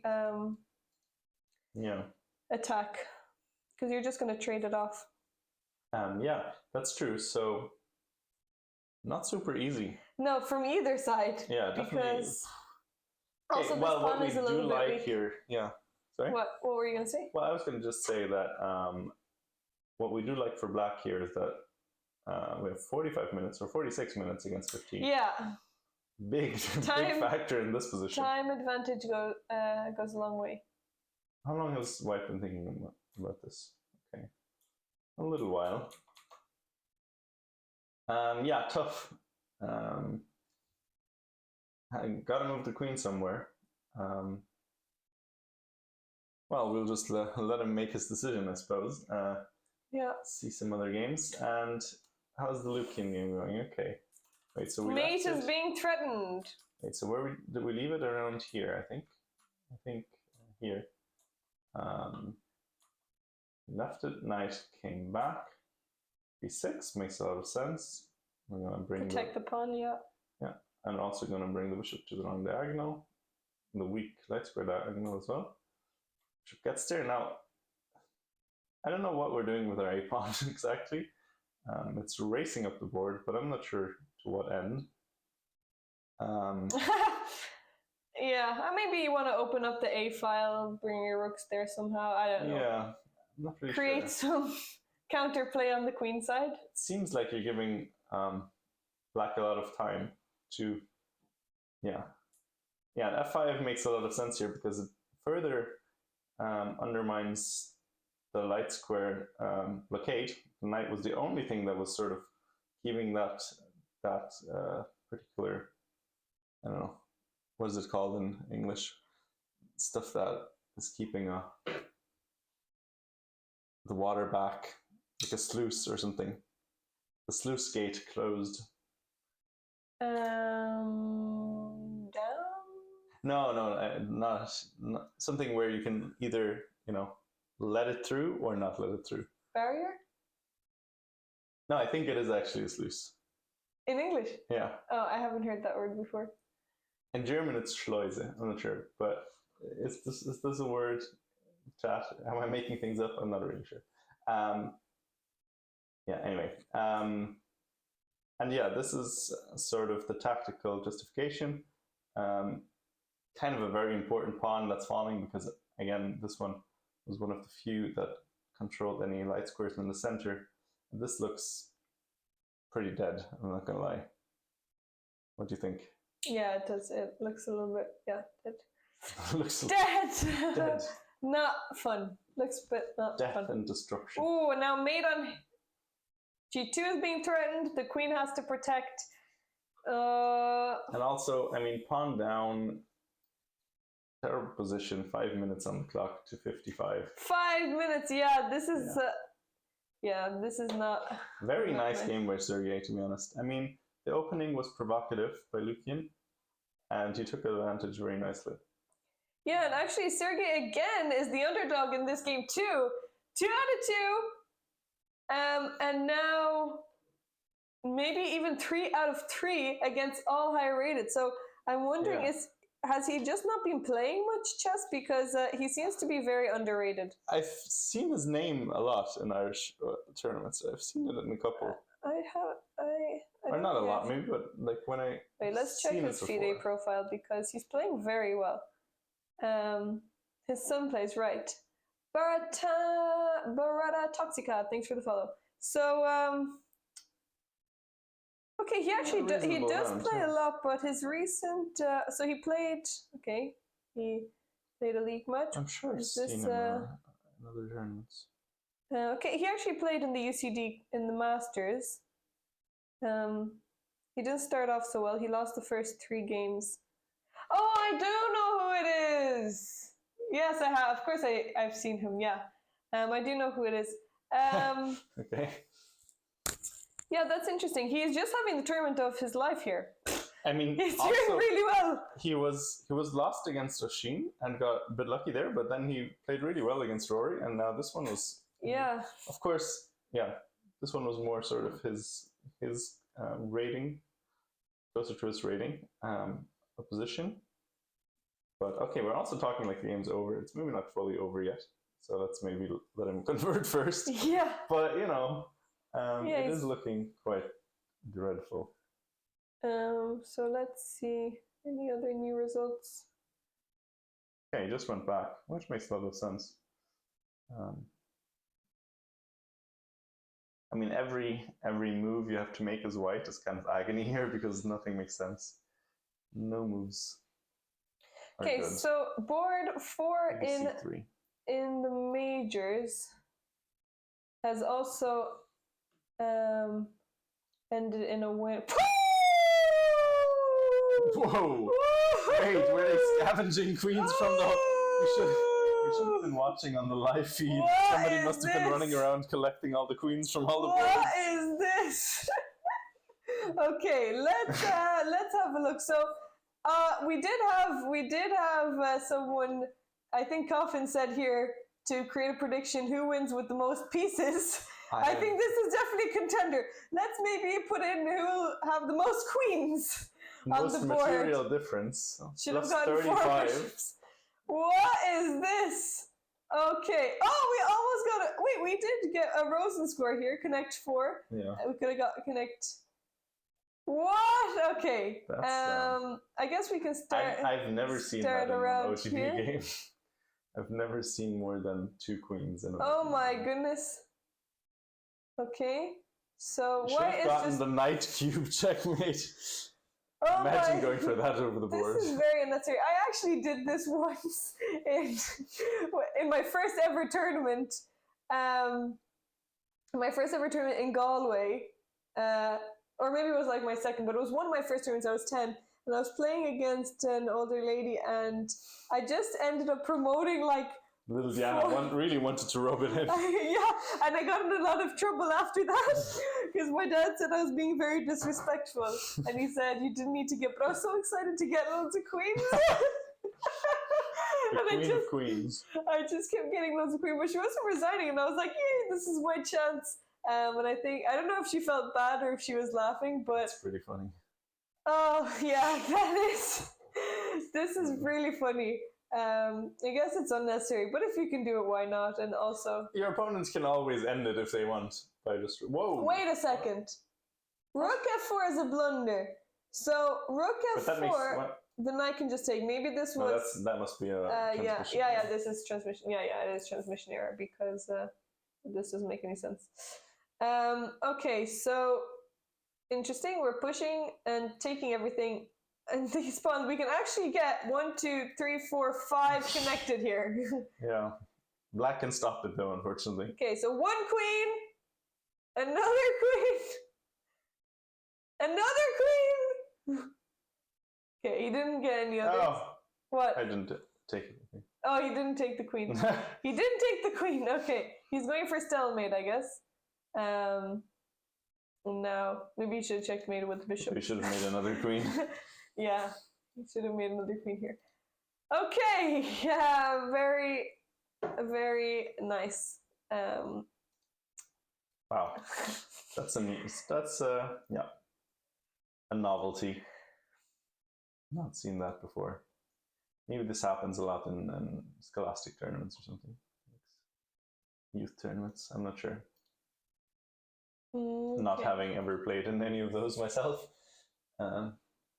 Yeah, we can check. Wonder what he used for his third queen. Yeah, I wonder, did he use an upside down rook, or did he go to another board? Well, he definitely didn't use an upside down rook because then the DGT board wouldn't recognize it. Oh, yeah. Oh, you're right. So he must have gone scavenging. Oh, yes. He definitely got it from another board then. But actually, do the boards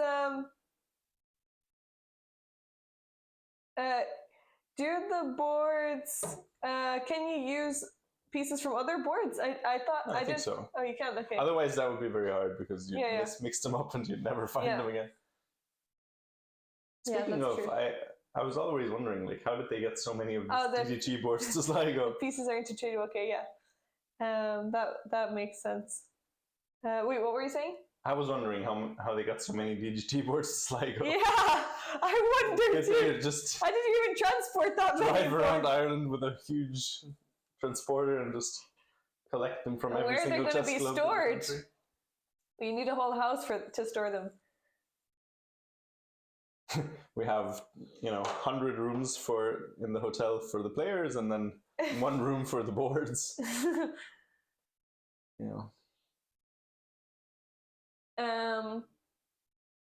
Okay, so maybe we can see. Okay, keeping your secrets, your trade secrets. You did play C3, by the way, which makes sense. Oh, sorry. That is fine. Oh, yeah. Here we go. Yeah. Just saying that at least makes some sense. Restricting the bishop. Ooh, but he's down to the last minute. Yeah. He's only got 1 minute on the clock. He's not getting any more either.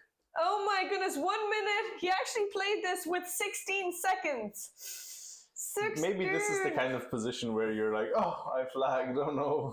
So unfortunate. 16 seconds. Lucian would win this. I mean, I wouldn't put it past him after he freaking won the last game. I had a position not quite as good as this, but similar to this, and he won the last game when worked it up. His opponent, his game was the one with the rookie 4.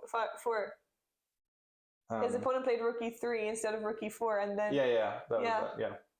Well, yeah, he was also dead lost in the last game. Yeah, so I mean, he can come back from anything after that game, and he's only a pawn down. So last one, he was much worse. Yeah. Okay. Well, let's look at some. That's incredible. No other games are done yet. Yeah. Really tenacious. Just Gavin. So this one we were thinking. What were we thinking this one? Was this the... Also, we are 10 followers away from 7,000. So if you haven't followed already, you can click the follow button and help us get to 7,000. Oh, by the way, Yannick also very unlucky against Jonathan. Last time, completely winning and didn't find it, and unfortunately hung mate in time trouble. Yeah. Very tough. And here, this is also looking... I mean, I guess... Well, white is actually a pawn up, but this is looking a bit scary to deal with. Yeah. Also, by the way, Watford Wizard, there is increment, but there is no extra time after move 40. Also, is that real? Have they only played 17 moves? Why not? I don't know, because it's been so long. Well, they're down to the last 20 minutes. Yeah, exactly. Also, thank you, GHP1974 for the follow. Thank you very much. Oh, wow, coffin! We are having a little bit of Ajax syndrome here with the caps locks, or was that the Arjax? Oh yeah. Sam Shanklin course has a chapter about seeing night forks. I'm sold. Oh, okay. We have a new spokesperson here for the Sam Shanklin chessable course. You need to look at it, and then immediately you now see all night forks. That's how it works. Well, Coffin, maybe we should record a segment with you so we can just play it whenever we need. TJ, thank you so much. Oh, it immediately worked. Not quite. Thank you so much, TJ, for the 2 gifted subs. I really appreciate it. Welcome N Vilasop and Adam Giovanni to the Darling Sub Club. Thank you. Thank you so much. I really appreciate it. This is the fourth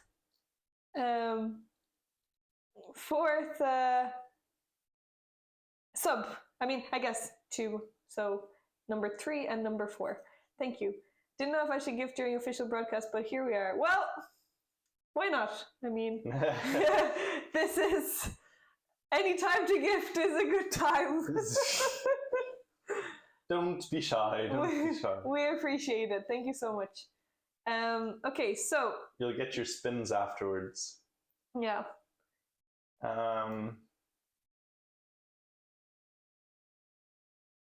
Pains. For a second there, I read a different keyword. Yeah. I was like, what now? What are you saying? Oh! Oh no, that's unfortunate. What? Okay, let's see. I see 2 rooks, but nothing else. Actually, that's not a lot. That is funny. If you... Gang, TJ. Okay. Some grade school humor there, but humor nonetheless. Okay, let's see. Okay, let us indeed see. So we left it here, or hereabouts. Okay, so queen e5, trading queens, so black's king probably breathing a big sigh of relief at the sight of that. I wonder how it went so badly wrong. What happened there? How do we... Okay, bishop takes queen, queen takes... Oh, wait, what? What? I don't understand. Wait, go back a second. We didn't take back the bishop, but instead I guess maybe he thought he had this, but he didn't because of this. So I don't know. Odd.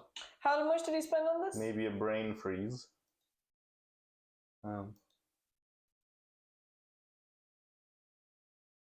Like I mean, you know, it was down 20 seconds after.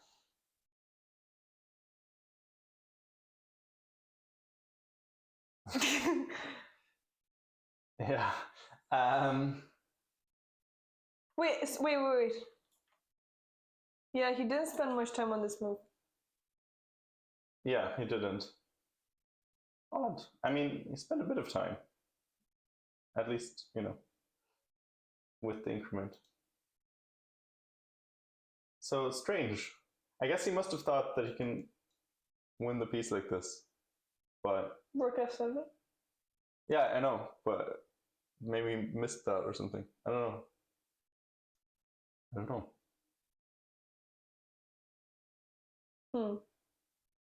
Yeah. Odd. Interesting. Okay, so yeah, you can just bring the bishop back. Maybe, yeah, I don't know. Very strange. You can also bring it wherever, right? Okay, he went to b7, protecting the pawn. Makes sense. And now we double. Here he thought for, I don't know. Are we playing it off? But this is just resignable, right? I mean, there's so much material. 3 pieces for a rook. And 3 pawns. Well, okay, but still. Yeah, actually it is, you do have some material. If we traded all the pawns, actually, white would be the one that has an advantage. You mean if white had 3 pawns? And a rook versus 2 bishops and a knight? That's quite difficult. Okay, but that's not how the game works. No, I know, but okay, it's still not that easy. But, okay, moving on swiftly to the next one. Bit of a flood insurance, maybe. This, like saying a car with 2 wheels has some wheels. Well, we have the wheel in the back. We have the wheel that's the reserve wheel. Yeah. James Naughton and Ben Sheehan. Do we have another draw? Sleeping position this one. Another draw. Side effects of this position might include, yeah, no, it's probably going to be another draw, yeah. I would imagine. Nothing much happening. Okay, so next. Next. Thank you. Next. Yeah, Lucian is holding on to his dear life. Not so dear at the moment, but okay. Yeah. Do. Okay, let's see. Oh, okay, what is this? Brendan against Dylan. Brendan. Lions like the T? Or no? Yes, that's how you spell it. Okay, interesting. Maybe secret billionaire. Definitely. Definitely. Playing chess. Well, wouldn't be the only one. Do you know any billionaires that play well, chess? not billionaires, maybe.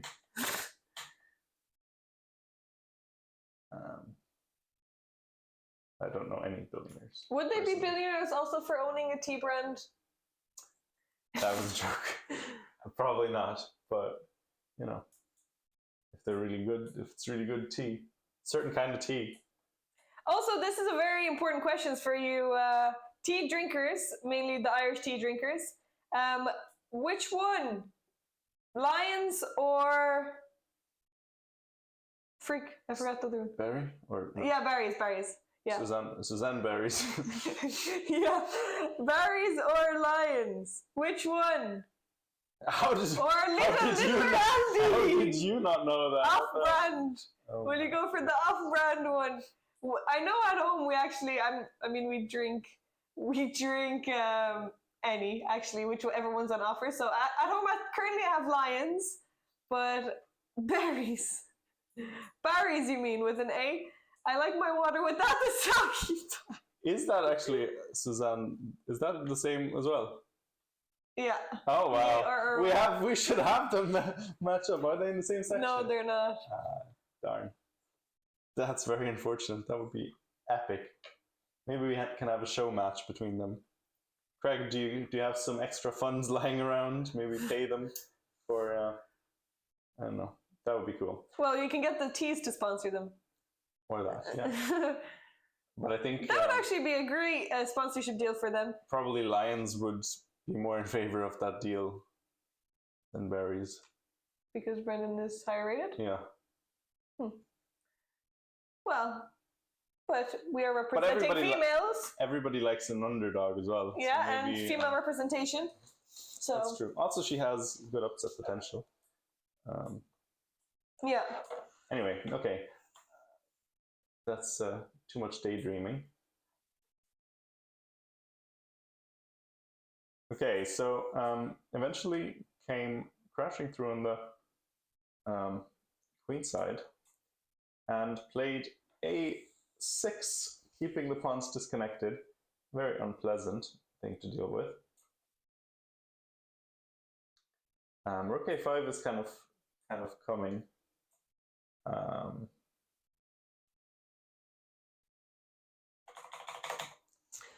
Only 21 moves here as well. People playing very slowly today. And yeah, and Brendan is left with 7 minutes. Maybe it's the evening round syndrome. Have to do a spin for that. Too much yapping, not enough rapping. We have been rapping a lot on this channel recently. You will be seeing that after the commentary. Too much yapping, not enough rapping. Welcome back, Adam. How are you doing? Okay, I want some exciting games, please. Oh, okay, this one. So this is board 1 of the championship section, and we have a queen on the board, and black does not have a queen. So what is going on Usually here? A good sign. Wait, Sean Cummins, weren't we thinking he was winning earlier? Wait, the queen was lost. So wait, what happened? So Sean Cumin. Well, actually, did we have a look at this game? Maybe it was last round. Was it? No. I don't think we looked. Coffin talking about up and coming Cummins? Was I hallucinating that? I also thought he was referring to Gavin when he said that. No, I don't think so. Really? Oh. Really? Oh. We know sure. Gavin. Coffin. Who are you referring to? Oh, Finn. Oh, that's a scam. How dare they? Oh, yeah. Both be on board. They're both on board 1. Yeah. Both on board 1. Very. Is this another Irish thing, or is that actually them being related? Let's see. So E4. That's what we call Irish creativity. Everybody having the same name. We didn't see this game, but the queen is off, and white is just a queen up. But this pawn is coming down the board, although I don't think we'll see any sign of it queening, because the queen will just block And yeah, this is nothing. Just do be nothing. So actually, sometimes you can have some fortresses with the rook against the queen and the pawns all on one side of the board. But quite some things would need to happen for that to occur here, I suppose. Okay. Is knight takes f4. Wait. What is he talking about? Knight takes f4. Well, then you just lose the pawn. Well, here we'll go here, and then we'll just take the pawn. Winning. No one's protecting this pawn, Coffin. Winning. Okay. This is the only game. It's not the only game, but one of the only top games after the major. Okay, how is the challengers going?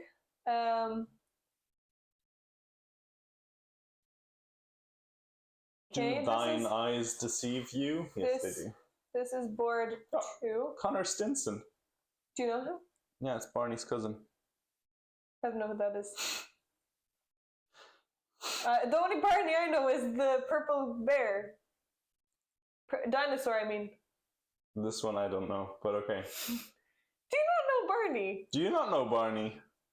What? How can we know different Barneys? Chat, when you think of Barney, don't you think about the purple dinosaur? Barney, come on, Josh. This guy's name is Stinson. Barney's cousin, no? Okay. Am I hallucinating now? I think so. I don't think so. Chat, Sligo, please give me a sign. Even I know Barney the dinosaur. Yeah, it's a. But you know who Barney the dinosaur is. Yeah, I do know who that. But I'm just saying that's not the Barney I was referring to. We'll never know. You will if you think about it for a second. Barney Stinson.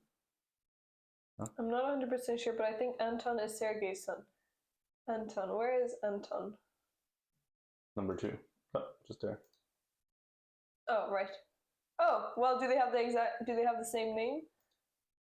They spell it differently. Oh, they spell it differently, yeah. Maybe this is a spelling error. Maybe this is to trick everybody into not seeing that they will have the same repertoire or something. Yeah. Is nobody gonna come for Diana about this Barney comment? I'm very confused. Where's the outrage? Okay. This game is Sligo, still where's being the roar played. of anger? Somebody fire her real quick. I don't understand what you're talking about. Okay, anyway, this is board 33 in 33 in the 33. In the challengers. And actually this is an interesting endgame. They're trolling me now. Coffin, you're trolling me. I think you're trolling yourself because I don't understand what you're saying.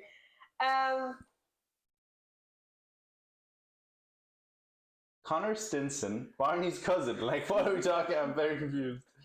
Okay, fine. Never mind. It's grand. Well, you have been commentating for 8 hours, so it makes sense that you're one of us is hallucinating. I don't know.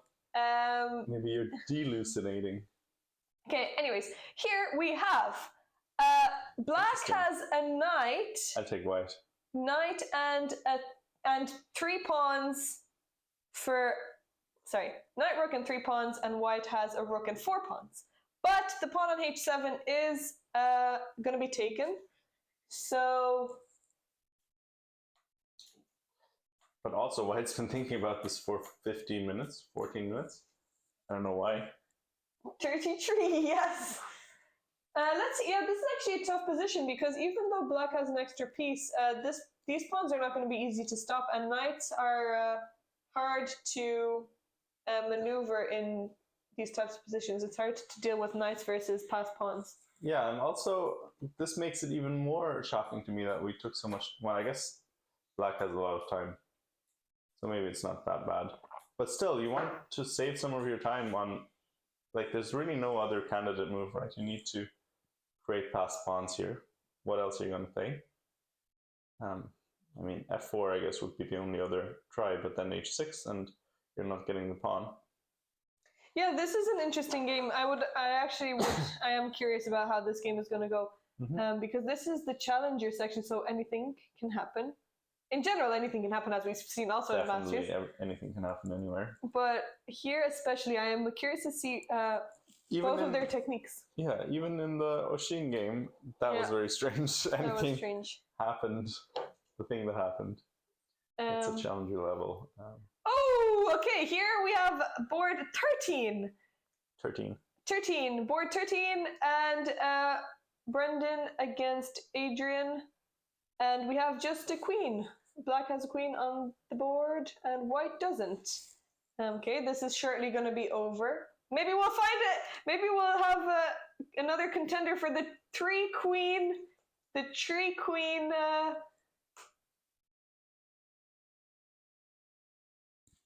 I didn't watch that. What?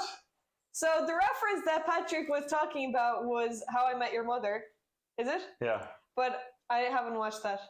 But you don't know who Barney is. You don't need to have watched it to know who Barney is. I didn't know his name was that. Okay, but okay, that's fine. I can see that you might not have watched it, but I'm shocked that nobody in the chat even acknowledged that. Well, look what they are watching right now. If they were going to be watching How I Met Your Mother, they would not be watching us commentate for 8 hours. I know. I'm sure Coffin has watched How I Met Your Mother enough that he would know who Barney Stinson is. Reference another chess streamer, that would be.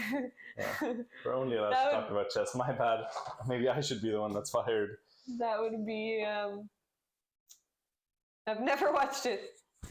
Heard not it, but not even like an episode of it. I think you're the only one who wastes. Is this a generational thing? Am I too old? I think so. Well, Waterford Wizard is a little bit older than you. Oh my goodness, what is that? How many people do we have in chat right now, or in the stream? I'm very confused about this. I'm going to watch it and find out who he is. Challenge accepted. Okay, Karanuk is going to watch because no one watches it. You guys are absurd. So, okay, here we have another rook endgame. And this is board 9 in the challengers. So, how do we predict here?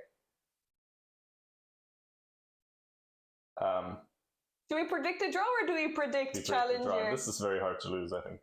How would that even work? Actually.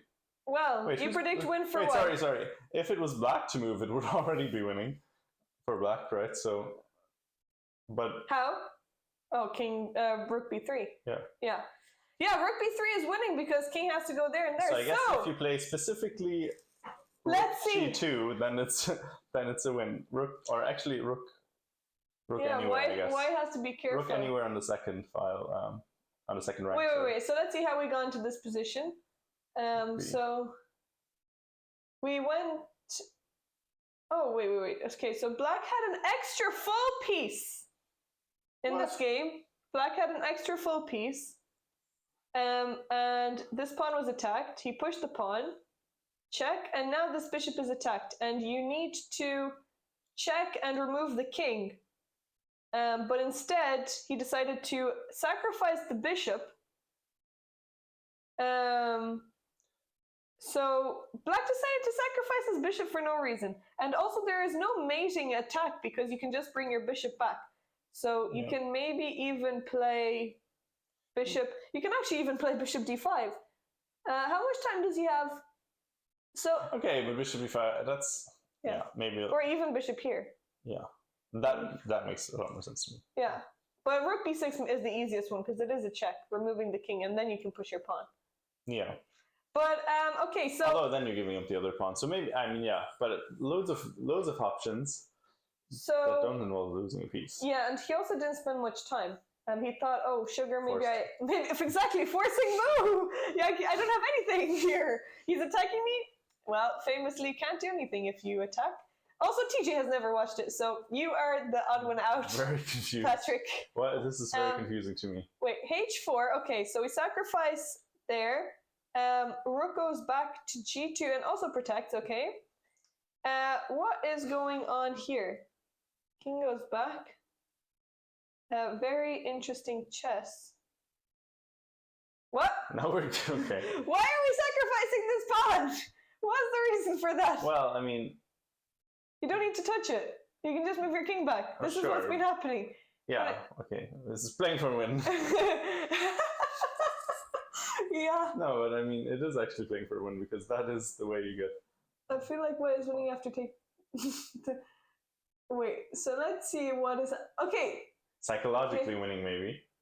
And now king e5. So, white. Gotta be careful, you know. Thinking hard about this move because this is being threatened. Play rook g2 for karmic justice. Yeah, this is actually maybe not easy because if you bring your king down, you also lose the rook. Oh, but you can just go. No, where? I mean king d3 or so. Yeah, you can go king d3, but we famously can't, you know, calculate these kinds of positions because we saw mate in 2 was lost the last time. It's just like even like rook somewhere on the h file is draw, right? Well, we see it though. Okay, let's go back to 33 because I am curious about that knight versus. Okay, no move has been made yet. Oh wait, what? Ronan has lost on time? Okay, this must be an error. Probably. Because he's been thinking a while about taking this pawn. I think that would have also been strange because thinking so long about this move would have been strange to begin with. Unless he thought he had no chances on design, which also wouldn't have been sensible. Okay, we have another endgame here. Hello, Halvard. Hey, Halvard, how are you doing? How are you Good doing? to see you.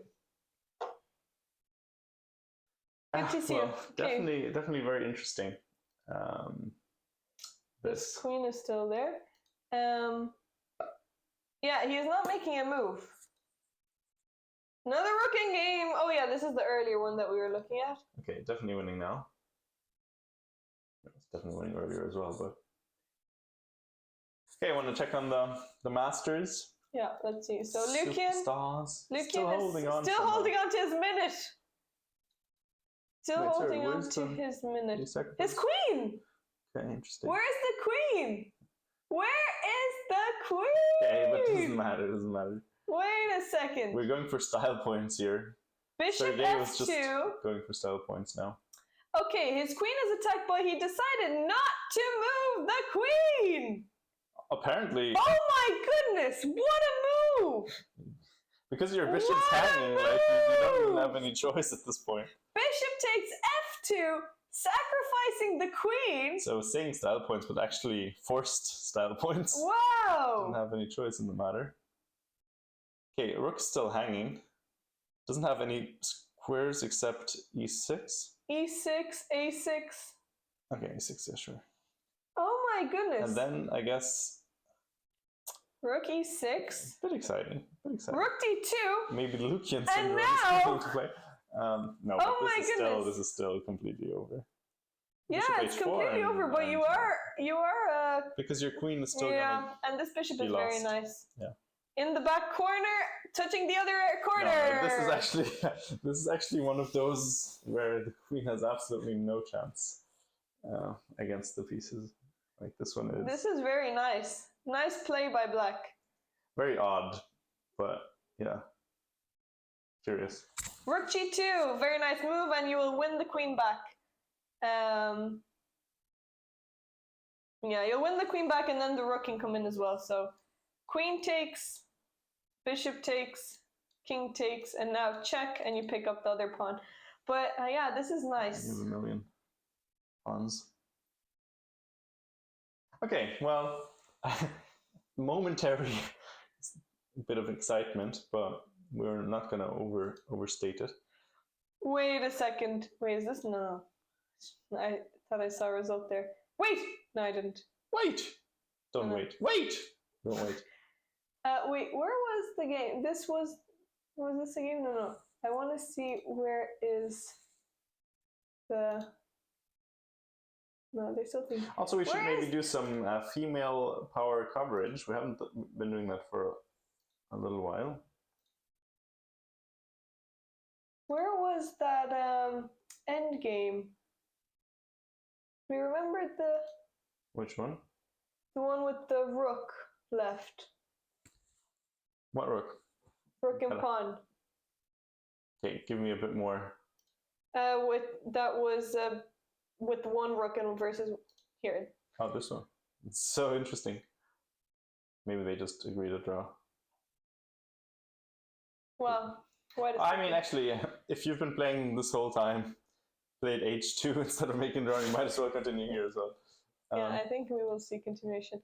Okay, I do want to have that one on. How about here? Sorry, I meant this one. Coffin is saying we might need to refresh because the transmission failed on some of them.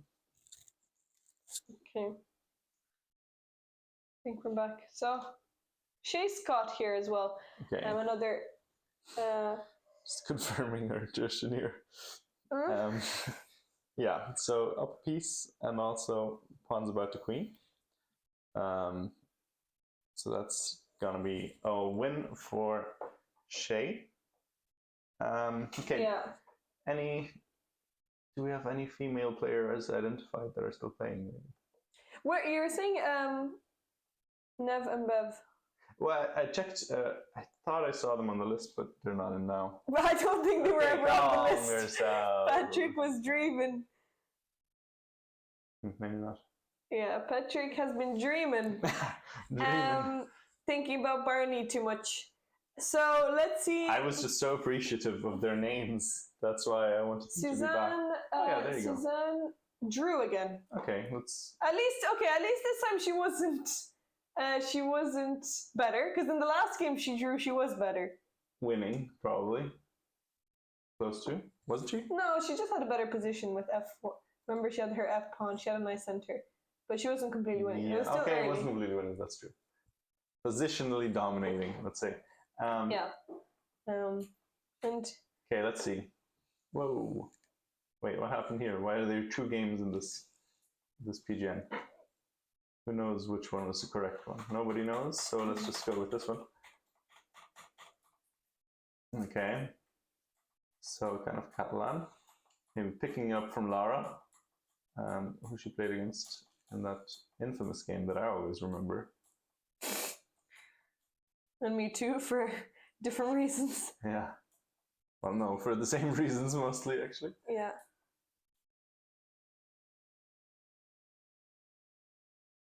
Okay. There are 3 games still going on in the Challengers. Okay, so this is now it's actually very strange that Black made a draw here. Not like very, but like odd, because the A pawn is quite nice. You can just start pushing it and see what happens. In some worlds, that's gonna get us a big advantage. Let me just think about something.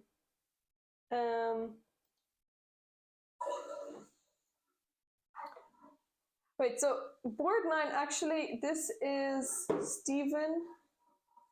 Wait, Steven versus Stepan. Doesn't take much to make her laugh these days. Steven versus Stefan. Is there a H missing? Japan. We've been commentating for 10 hours, so forgive us. Wait, let me just wait. Let me find this because this has already been the result has already been up on chess results. Wait a second. I'm waiting. A second. I can't find the name. Wait, what is this? Is this the Challengers? Yeah, this is the Challengers. Why is the result up here, but I cannot find it? Ooh, we got a raid from Chess Dojo live. Thank you so much for the raid. Welcome everyone. We are commentating. Who was streaming? Probably. Usually it's Jesse when it's a solo stream, doing some game analysis. My favorite type of show, by the way, if anybody cares. Oh, they drew. Okay, so this game is actually a draw. It hasn't been. Okay. Put up on Lead Chess. So this section is close to over. Yeah, this section is close. And how about board 5? Has this already been put up? Who is this? Jacob versus Jacob. They're trolling us. Oh, this is a win. Oh my goodness, that is crazy! What the heck? That is crazy. Stefan versus Steven, and we have Jakob versus Jacob? James against James earlier as well. What's going on here? I don't know. That is actually crazy. What? It's rigged. Rigged! That is crazy. Is he stepping up? Boom! Nice one. Nice one. Ben blundered in 0.00 seconds. No. Ben, oh no. Okay, so Lucian has lost. Where's Ben? Oh no. Let's see. It's less the blunder that's bad. It's the 0.0 seconds that hurts. Thank you, Adam, by the way, for giving a shout out to Chess Dojo or Halvard. I'm not sure who did it. Whoever did the deed. That was me. Okay. Wait, we were already saying earlier that's so boring. Wait, we thought this was a complete draw. Yeah. What happened? Okay, so we traded another rook and curve. How would you? Oh, rook a3 is losing. Oh no! Wait a second. Oh my goodness! There is back rank. Oh no! That's tough. Right? Oh no! Oh! He also played it quite quickly. I mean, Oh, you just draw no! the. Oh, that's painful. Oh no! That is so unlucky. The rook endgames are producing all the blunders today, or not even today. This That tournament. is so tough, and it was Yikes. also he had plenty of time. Yeah. This is the I'm so bored of this position. Why aren't we just making a draw kind He of? just made an instant move. Oh no! Anything is draw. You can just play king here. Even if you lose this pawn, it's a draw. You don't want to do that, but yeah. Well, I mean, you can just go behind one of the pawns. Yeah, no, I mean, because it is a draw. Actually, you can just bounce between them, I guess. Yeah. So yeah, that's true. Oh. But still. Even rook c1 if you want to hold on, but I mean rook a3. It does look like it's an obvious move. Oh no! That's so tough. I'm sorry about that. That's really tough. That is tough. Irina against Rory made a draw. In the meantime. And we tried to create something here, e4. We could have, anything was winning there. Oh, poor Ben. Let's see, James against Oleg. How's this going? So we were looking here, and it was it was looking a little bit scary for White to deal with. We were thinking. He did play knight f4, which was the move that we were looking at earlier. And that was a different position. That was knight f4 we were looking at in this position here. Oh, right, okay. But yeah, did eventually end up on f4. Okay. Yeah, and eventually broke through here, won a pawn. And now, nice hanging, perhaps hanging, but we are a bit complicated.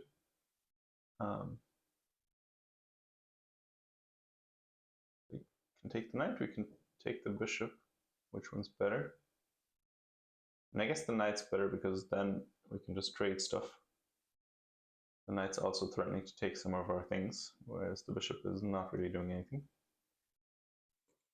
So he takes e6, and then this is still a threat. So if we want to keep this, we have to trade everything off. And I wonder if we can just trade. Probably not. I was just thinking because if we win this pawn, then we're up 2 pawns, and that might, even with opposite colored bishop, that might be a draw. Now this is something to think about. Maybe it's not so easy because, you do, if you want to win, it's always a little bit scary to go for these opposite colored bishop ones, but this one looks pretty darn good. So this one's pretty pleasant, probably looking very good for black, but also this is top seed against bottom seed. So of course, the result, very likely the expected one from the start. But okay, let's look at Oshin's game. Is anything happening here? It just looks completely winning for black. I mean, all the pawns are isolated. The rook can only protect so much at a time. Yeah, but how are you? I guess you can play like. You also need to be careful because of. Yeah, but you can bring your king in eventually. You can still protect. How do you get your pieces active? I guess you can. Well, you actually do have to be a little bit careful. Well, you can't do that. I think you're hanging up. Yeah. Yeah, so I don't think it's so easy to get your piece active. Bishop b4. Wait, what about bishop here? Well, I think what he wants to do is just play a5 and then. Yeah, that makes sense. Oh, and then you can unlock your bishop. Yeah, very nice. That's nice. That is nice. Bishop b4, clean move. Maybe you can try and do something with this f pawn. Yeah. You can even bring your bishop like to h5 all the way around. Yeah. Okay. Well, not, but like maybe first. But yeah. Okay. In this game, finally, all the queenside pawns fell apart for black. Oh yes, we were looking at this game earlier and deciding whether you take the knight or take the bishop, and he took the bishop. Knight went back to c5, and after this, we just maneuvered around here. And here we played, kind of nicely solidified the weakness on b5, and eventually came to collect. Okay, so here, why is attacking this pawn, and black decided to ignore it? He could just play rook b8 to defend it, but decided to ignore it, and now we can just take the pawn. We're threatening check. Wait, so what did he play instead? Here. Played knight g6. Knight g6, huh? Interesting. Maybe he thought knight h4 was a big threat. But I guess it wasn't. Yeah. But if it was, then why would you? Well, yeah. Yeah, okay, knight h4 does look a little bit uncomfortable, but you can still just play queen g3 like you did instead. I mean, actually, this is just transposing because knight b5 came after. Yeah. And then. Well, it's not exactly transposing, but yeah. I mean, I guess here. Oh, so wait. There is no mate, so you can actually just take this pawn because the pawn is pinned and the queen cannot take. Yeah. So here, if queen takes, you just trade. And there's nothing here, you just move your king out. And I guess you do have checkmate if knight takes, And this is still threatened. Yeah, I guess also if you play knight takes here, you do have this kind of thing. Maybe? Oh yeah, queen takes here, sorry, I'm blind. Yeah, okay. So that would be bad. Wait. Yeah.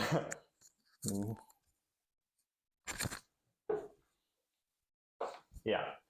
So this is what happened.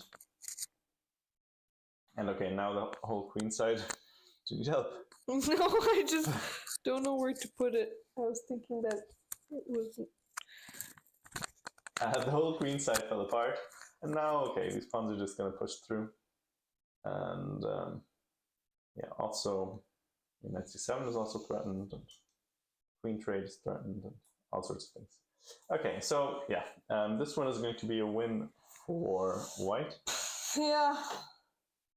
White is down to the last minute though. Nah. So he needs to play accurately. Okay. Well, I guess I mean, it's fine. It's a defensive move with the king. Sure. Wait. So in the challengers, 1 second. Let me just double check in the challengers. Are all the games finished in the challengers? There are 2 games left in the challengers. So 2 games. That one's already over. This is also over. Oh, sorry. Yeah, that's here. Sorry. 58 and 59, which is those two, 4 and 5. So these are still going, but okay, they're 10. What are they? Maybe not. Well, they're also not recorded on chess.com. On chess results. This one does look quite scary. Or maybe also... we will see a smothered mate. Yeah. That would be nice. Maybe a smothered mate on the board. We have check. Let's just make a random move. Check. Diana's getting very excited about this. Actually, we don't even need to. We can just skip the pleasantries and go straight to the queen sacrifice and get a rose and gold. Or take with the knight and get it. That doesn't have the same oomph, the same pleasure associated with it. Queen G8. But yeah. Nice smothered mate. Okay, in the majors, one game is still being played. 41. Akshay against Damien. Sorry, majors you said? Yes. There, yeah, up, down. Yes, this one. Well, yeah. Okay, 2 minutes. Black has 2 minutes left, and white has 12. Yeah, it doesn't. I mean, doesn't look like much. Black's up a pawn though. White has bishops, but black is coming in here, so probably black's move as well. Yeah, so probably black is doing real good here. Yeah, a bit better. So, are we alive in the chat? Are we alive on the commentary desk? I'm alive. I'm alive. Okay, brilliant. We like to see Mersey alive. Let's have some energy a little bit left because there are a few games left. There's actually a lot of games left in the Masters. We are alive. That's great. Yeah, we need some people from Sligo that are surely all watching our stream in the analysis room to engage. Yes. We need like we should have like a cam of the analysis room where they can hold up signs to communicate with us instead of chatting. That should be the innovation. Oh, okay. So this game was still played with the queen down. So we actually have rook versus. Okay. Yeah. Sure. Rook versus queen. Sure. Hydrate. Okay, I actually don't have any more water left. Let's go. The Outcast Gamer. Hello. Sure. Rook versus king. Hard for the king. Yeah, we didn't see any of those actually. We didn't see any rook versus king. Chess fan. Hello. Let's see. Which can sometimes get exciting. Oh, king and pawn. This is Adam Birmingham. So this one. HX if you are. I was about here. to say for a second. Wait. This is actually losable. This is not. Wait. Here, white was just 2 pawns up, and he ended up losing one. That was by force. Okay, so now white but you're just winning here. Yeah, white is just winning, but white has to be. What? Oh my goodness! This is the endgames don't need calculation syndrome. How much did he spend? No. The thing is, I can somehow see that you're like, oh, if I defend, if I in a bullet game, if I'm like, oh, sugar, if I defend, I'm going to lose this, and then this pawn's coming. But actually, none of this is true, because here, and it doesn't matter if you lose this pawn. This pawn just makes a queen. Yeah. This pawn does nothing. Because white or black can't make a passed pawn over here. In fact, if black tries to, he's going to lose on that side as well. So yeah, king e3, just good enough. Interestingly, this one also good enough. Yeah, you need to keep the king off. You need to play king d4 here to not allow the king to come back. Yeah, and here you're just faster. These pawns run more quickly than the king runs over here, and then. Oh my goodness! But okay, let's. Black is now okay after this. Because if the pawn pushes, what is the move here? What should black play in this position? TV is up in the analysis room! Thank you, David Light Chess, for following. That means this person... heartbreaking! Finally someone from Sligo coming in and engaging with us. Also, we're 9 followers away from 7,000, so I'll find the remote. Oh no. We've been turned off. Somebody was like, who are these clowns? Shut them off. this Barney top. Yeah. That's probably why nobody was outraged, because nobody was listening. Because nobody heard us. Wait a second. So this is an important move here. There's only one move. Shoozy as well. Hello, Shoozy. There is one move here that keeps the draw. What should black play here? What is the move? Yeah, this one is a box calculation exercise. For a draw, well, you can try your best, but I would decline. So what are you going to play? You've got to make a move. And he actually found it. Adam found the move. Still not so easy. What is the move? Who knows their pawn and games? A5, really? A5, then B6 is coming, and it's actually giving me even easier promotion. So not A5, black to move. You've got to keep holding on. There's only one move that holds. Maybe we're thinking because white's... King E5. Jins, hello! Yes. Well done, King E5. King E5. King E4. Sorry, yes. King E4, I thought that's what you're saying. Yeah, King E4. So you need to be careful here. King E4. But actually, King E5 loses to which move? Because there is only one. Well, if you try and push, who's winning now? Black is winning now! Oh my goodness! Black is winning because black can catch the pawns and then has this pass pawn. But this is not so easy because... King D3, King C5. Yeah, you're just B6, one tempo. And if you try A6, there's King C6. And you catch the pawn. Yeah, the problem is the pawn is out of the range and caught, so yeah. Oh my goodness. That is crazy. Wait a second. So any color can win here. So here, King E5. What is the move that wins? Okay, King E5 is not a real candidate move because because you can go to here from either side. Yeah, that's true. King E4 is always going to be better. But King E5 allows for King C3. And now if you try to go this way, King B4 will shoulder off the king. So let's go back. So King E4 was played. And the problem, if you click King C3 now, the king is supporting the C3 square, so you can push the pawn. That's the point. No, white played A5! White was completely winning in this game! White played A5, and now black... Without thinking about it. Black is winning! Let's just Black is winning after being down 2 pawns! Down 2 pawns, down 1 pawn, and a king and pawn endgame! Anything can happen. Oh my goodness. This is just an easy win. If you just hold on to the pawn, then you can just push these. Yeah.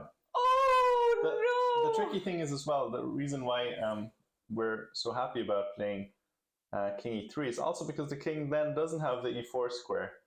So if you just go back for a couple of moves. Yeah. A bit more. Oh, that? Yeah.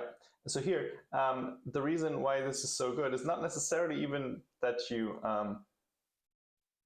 I mean, it's also because you keep the F pawn, but the reason why this is so good is because now the king can't support the D pawn because there's no way to get in.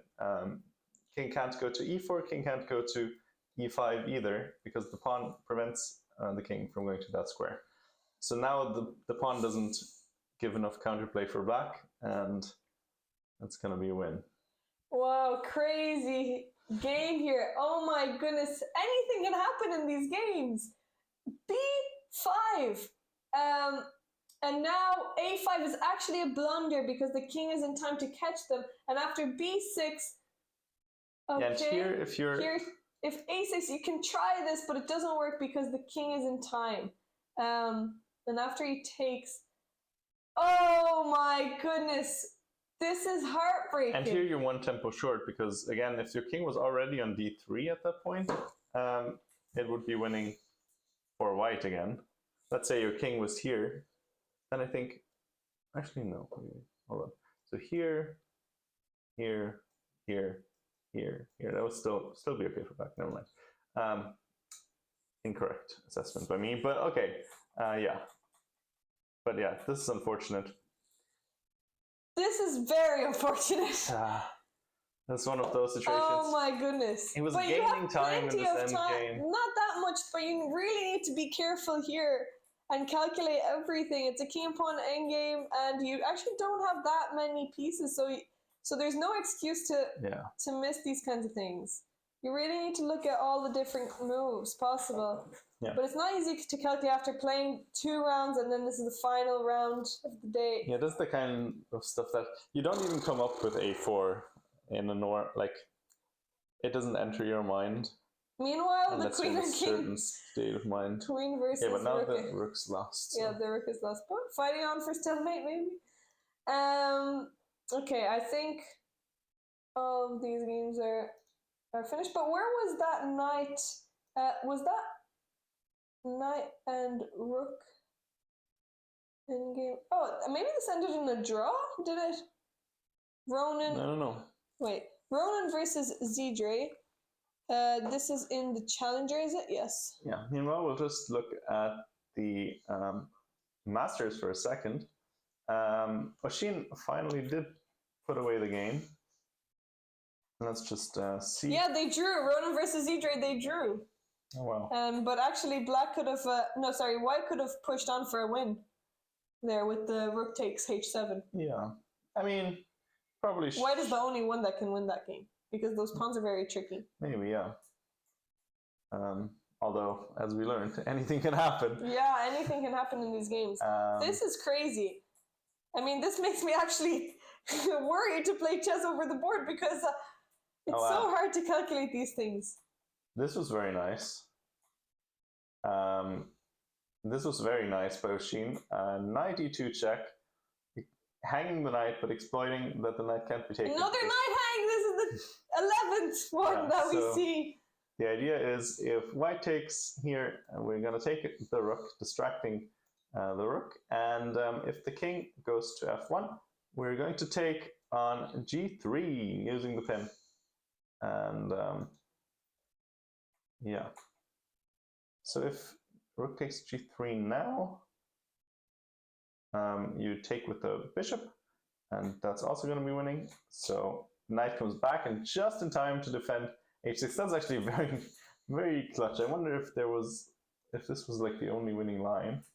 Got very close here. Goodness.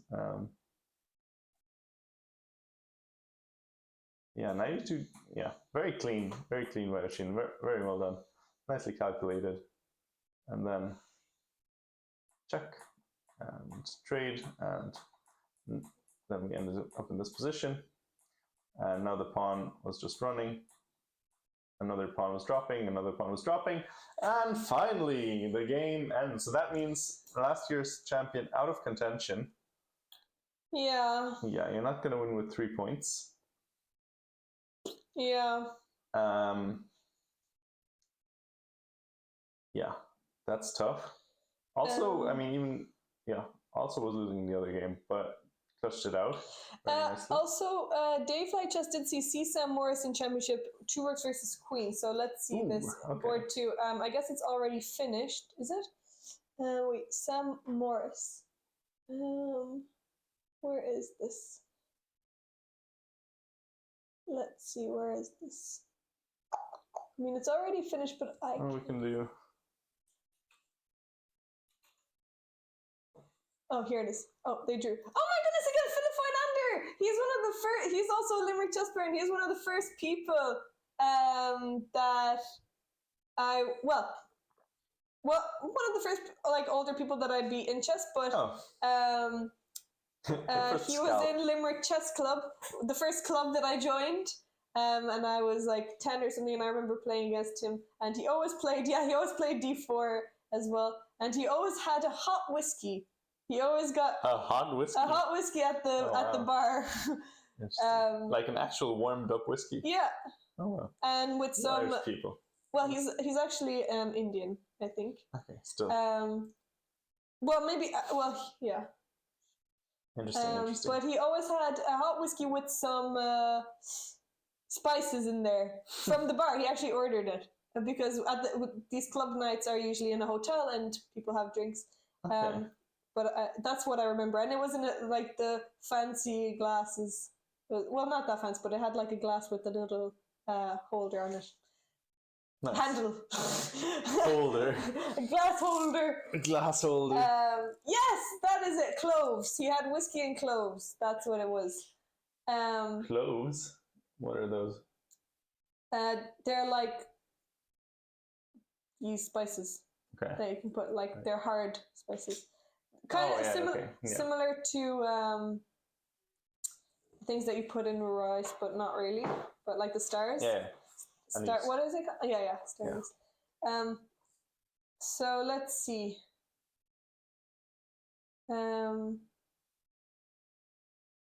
Okay, let's just fast forward. So feigning. Okay.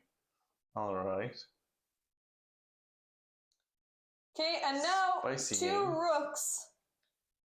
rooks versus queen, and this pawn on a4 is pushing down the board. Yeah. Okay. This pawn is scary. Oh, knight h4. Another knight sacrifice. Yeah, nice. Number 12. Knight sacrifice. This is a very beautiful move. Oh my goodness, beautiful move, because if he takes, now the king cannot hide behind the pawns. Nice. Sam Morris, excellent find. That was really nice. This is a beautiful find, because king h3 is actually the best move here, because this holds the king tucked in and there are no checks, and then you can have chances with this pawn. Yeah. But if you take the knight, now there's really no chance. He also didn't have any time. So yeah. Oh my goodness, beautiful, beautiful find. That actually does deserve a little bit of a beauty prize. Defensive beauty is also very nice move, and it's not easy to think about. Our prodigy has left the tournament. Maybe the beauty prize contestation is open again. Yeah. Whoa. Yeah, very nice. Wow, that is very nice. Well done, Sam Morris. That's excellent. Okay, so Oleg versus James is still going on. What's going on here? Oh, three pass pawns versus 2 pass pawns. Yeah. Also together pawns usually beat the non-together pawns. Also, we didn't have the transition into the bishop endgame.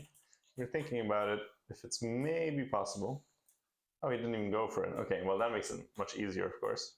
That's very curious, actually, that you wouldn't play rook e2 here. Maybe assess the bishop endgame as losing? But I mean, after bishop a5, that looks definitely losing, because now you're losing more of your pawns, and yeah. Usually you want to give it a try, at least with the opposite color bishops. For those maybe a bit newer, opposite color bishops are have very garage tendencies in endgames, just because they can't fight for the same color squares. So dark square bishops are only going to move on dark squares, and light square bishops on light squares. That means they can't really face off and they can't contest the same squares. So for example, if I wanted to push my pawns as black here, it would be very hard for me to push them past these dark squares, because my bishop couldn't help control the squares, whereas the white bishop can defend the squares. So it would be hard to break through in a pure bishop endgame. And after rook e2, it would have been maybe a tough decision for Oleg to see and evaluate if the bishop endgame offered winning chances or not, and see how to handle it otherwise. So interesting decision. Probably practically not entirely correct. Yeah. Okay.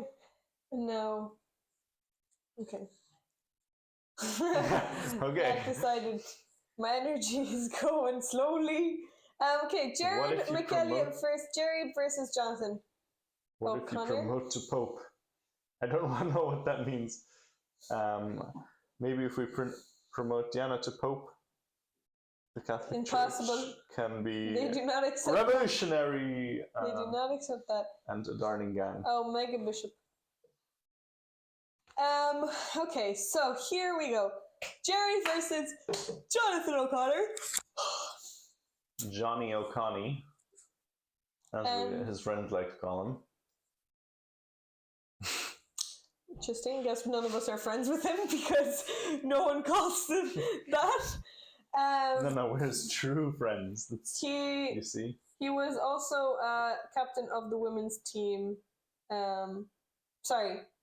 Yes, he was captain of the women's team in 2014. When I played... I'm not sure if she's inventing things or not. Just saying words at this point. Okay, so what is going on here? Like a mega bishop, I see. Well, I guess white is just up a piece. Piece for 2 pawns, but doesn't look like... Okay, now another pawn gone. So just a clear piece up. I mean, maybe there are some tricks here. Perpetual, but okay, white has to find this move, rook h6, to cover the h file, and after queen here, the king can hide behind this. So rook h6, nice move, which is not so maybe hard to find, but well, it's a little bit hard to find because maybe. Yeah, so queen h4 was played. Just purely because you're so short on time. Yeah. But it is the most threatening move on the board. Yeah, and I mean, okay, if you rook c1 and something like that doesn't work, because then you still have a perpetual from f2 and h4. So yeah.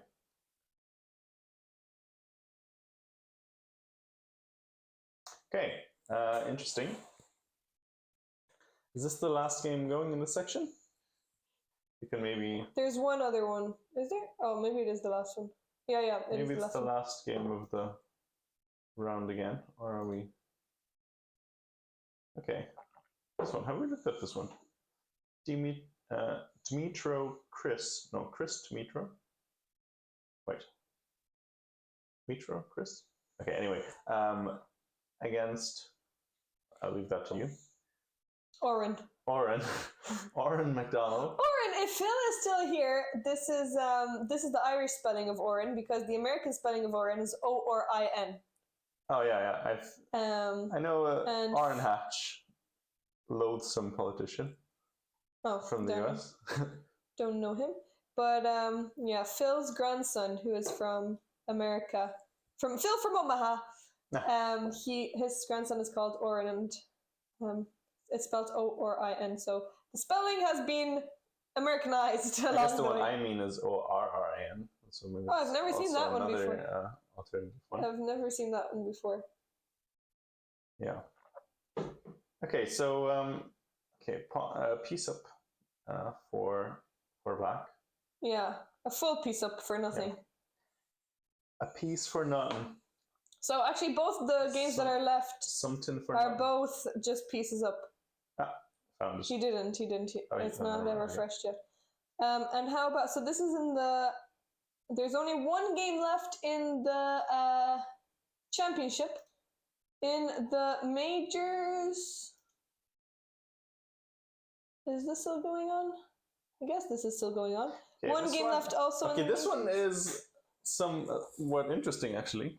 The one and challengers also one game left. Okay, there's one game left in each section. Okay, but this one should be over soon. Actually, yeah. This one should be over in a second. We never know with these games. How did we even get to this? This one I'm pretty sure. And this was the one where, Oh, very nice conversion. Excellent conversion from black. Yeah, these pawns are just going down. Yeah, okay. And this one is just going to be a couple more moves. So maybe we can go to this one here, which looked decidedly more interesting. 3 versus 4, but the 3 are connectable. Okay. Yeah, this one. Okay, so probably. Okay, here truly anything can happen. Yeah. Because, yeah, I can see the knight. By the way, will struggle often dealing with passed pawns. So if white ever manages to create a passed pawn on the king side, that might be a little bit tough for black to deal with the material still on the board. That might then be enough to secure a draw. I don't think there's any realistic winning chances for white, but you never know. Yeah, let's just say if this was a bishop, if the knight on b6 was a bishop on b6, that would be quite an easy win probably, but with a knight, maybe not quite as straightforward. What do you think? What would you play here? Okay, well, knight d7 was played. c4 would have been a thought. Just getting your pawns going as quickly as possible. But okay, he wants to question the bishop where he wants to reposition. Okay, playing quickly. Has 13 minutes, so this is another of those cases where we want to be careful not to move too quickly, although this seems like but you don't have enough time. Sorry? To not move quickly. We don't have enough time. Oh, it's 13 minutes. Okay, but black only has 2 minutes. Yeah, no, I mean, yeah. Yeah. White. But this one makes a lot of sense.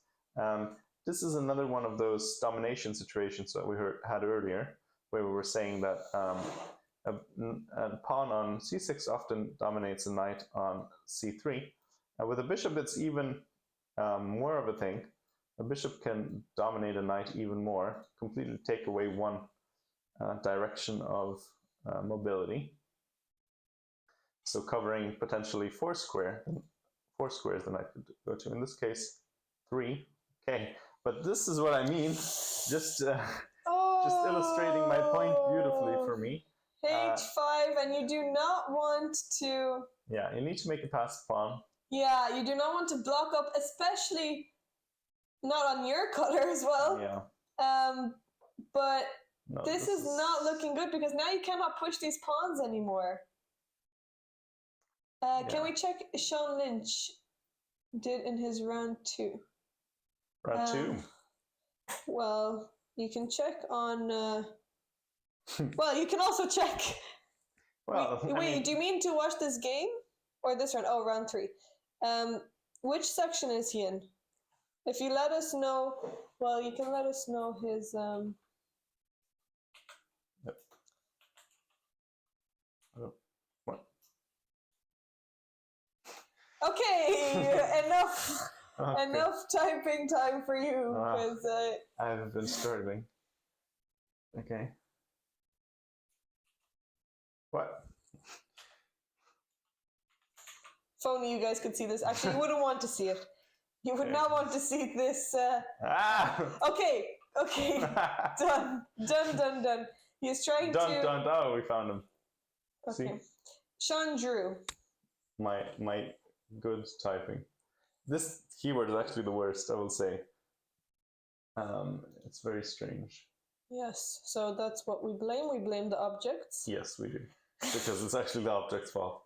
Okay, so Sean Lynch drew undefeated. Jaromir Kurok. Actually, interesting because this is the position that they drew in, and black is just an exchange up.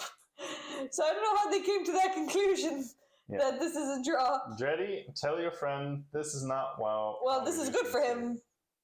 It's good that he drew. Oh, sorry, he's black. Oh, I thought he was white. Oh, yeah. Tell him to not be so afraid. Board 70 in the challengers. Board 70 in the challengers. Well, that's not possible, I guess, because there is no 70. No, there's no 70 in any of them. Yeah. It's like 70 in total. 70 in total. Okay, let's figure this one out. I think it's probably in the majors. Well, it's Is it? 10. No, it's not in the challengers. 29. Wait. Sorry. 70. 50. So 70 is So 20. Downey versus Hassett. Jacob Hassett. No. What is this? I'll do it. Here it is. Okay. So another Caracan. Jacob won. Also, Very thank popular. you for the follow. Maybe all of this Alex Banzia propaganda has got everybody playing the Caracan. Well, mainly Gotham Chess has been Maybe that is introducing it to the I world. don't know. We're 8 followers away from 7,000, by the way. Just in case anybody's interested in helping us reach a goal. Okay, let's. Everybody from the tournament just quickly makes a Twitch account. We'll be there in no time at all. Let's see. Wait a minute. What? Why are we? Sorry. Is one? Why? Someone's piece up. Why is back a piece up? What happened? Oh, no matter. And now we're G1, yeah. And Jacob just wins. Wait, so let's just start from the beginning. Okay, so we have a Caracan, an exchange Caracan. So this is all, well, H3. Okay, is this a normal move, H3? Yeah. I mean, not maybe at this point, but in general it is. Yeah, so I guess we're stopping. I mean, also you don't usually play knight of 3 first. I mean, you can. All of this is like a thing you can do. But this seems like untheoretical exchange Caracan. Okay. There is some theory. Oh, and now White decided another knight sacrifice! What this tournament is actually should be called Knight Sacrifice so 2024. Knight takes. Just giving away a knight. Yeah. He wanted to give a check. Maybe he wanted him to take the bishop instead, and then he would have had knight of 7. Oh, yeah. If they take the bishop, then we have check and queen. But I don't know why he thought that was a thing. So, queen check. And after this, yeah, he just doesn't have anything. He's just playing now with the piece down. Yeah. Stephen. I don't know. Odd. Yeah, and then I guess once your piece down, another one drops. Another knight sacrifice! It was like, okay, I have so many pieces, might as well do something. I've got to follow the team. Thank you for following Queen H8 checkmate. Thank you. This is actually a nice sacrifice. That makes sense. 7 more. I approve of the sacrifice. Yeah, it is a nice sacrifice because if the pawn takes, then you can just take on H3. No, you can't. Sorry, no, you can't. Oh, then what is the? Oh, you can just take with the bishop first. Yeah. And then after queen takes, then you can take on H3. Yeah. Hello, it's Yannick. Hello, Yannick. Oh. Hard luck today. You won. You won the last game, but you had a tough game in the last round. That was against Jonathan. Yeah, tough game. That would have been a nice win, round. Yannick. Rook E2. Did you look over the game afterwards? You played such an excellent game. Even in that final position, with more time, you probably win it there. Well done for winning. For the longest time. Well done for winning in your game. Here. Actually, this was just. Oh yeah, I remember we looked over this and we thought this was just equal. But we didn't see this, but nice. Actually, that's nice. This is beautiful chess because here, White's king has nowhere to go. This is a puzzle rush tactic. White's king has nowhere to go, so Rook B3, cutting off the king's escape, and now we're threatening mate. Checkmate with a pawn. We're checkmating with a pawn.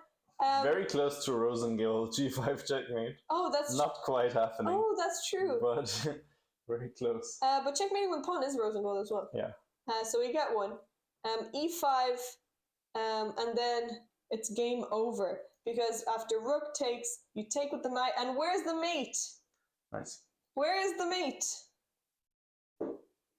Certain main and two, someone missed before. Nobody ever misses main and twos here. Not in this commentary booth. Where's Neither of us would ever do Where's the that. mate? Chat? Where's the mate? Where's the mate? Where is the mate? Preferably not Yannick answering it for his own game. But he probably would figure it out. Come on! Yeah, Where's the nice mate? One. Come on, come on. Bishop. Okay. F3. Thank you. Go Tato. Rook F3. Checkmate. The king has nowhere to go. Wow, this is very nice. Nice. Actually, this was just dead draw. Yeah. This position, symmetrical. I wonder if somebody offered a draw in this. Did anyone offer a draw? Well, we can ask him. Yeah. Did anyone offer a draw in this game? Well, let's see if you found rooks. Oh, rook h6 was not played yet. Let's just go back for a second.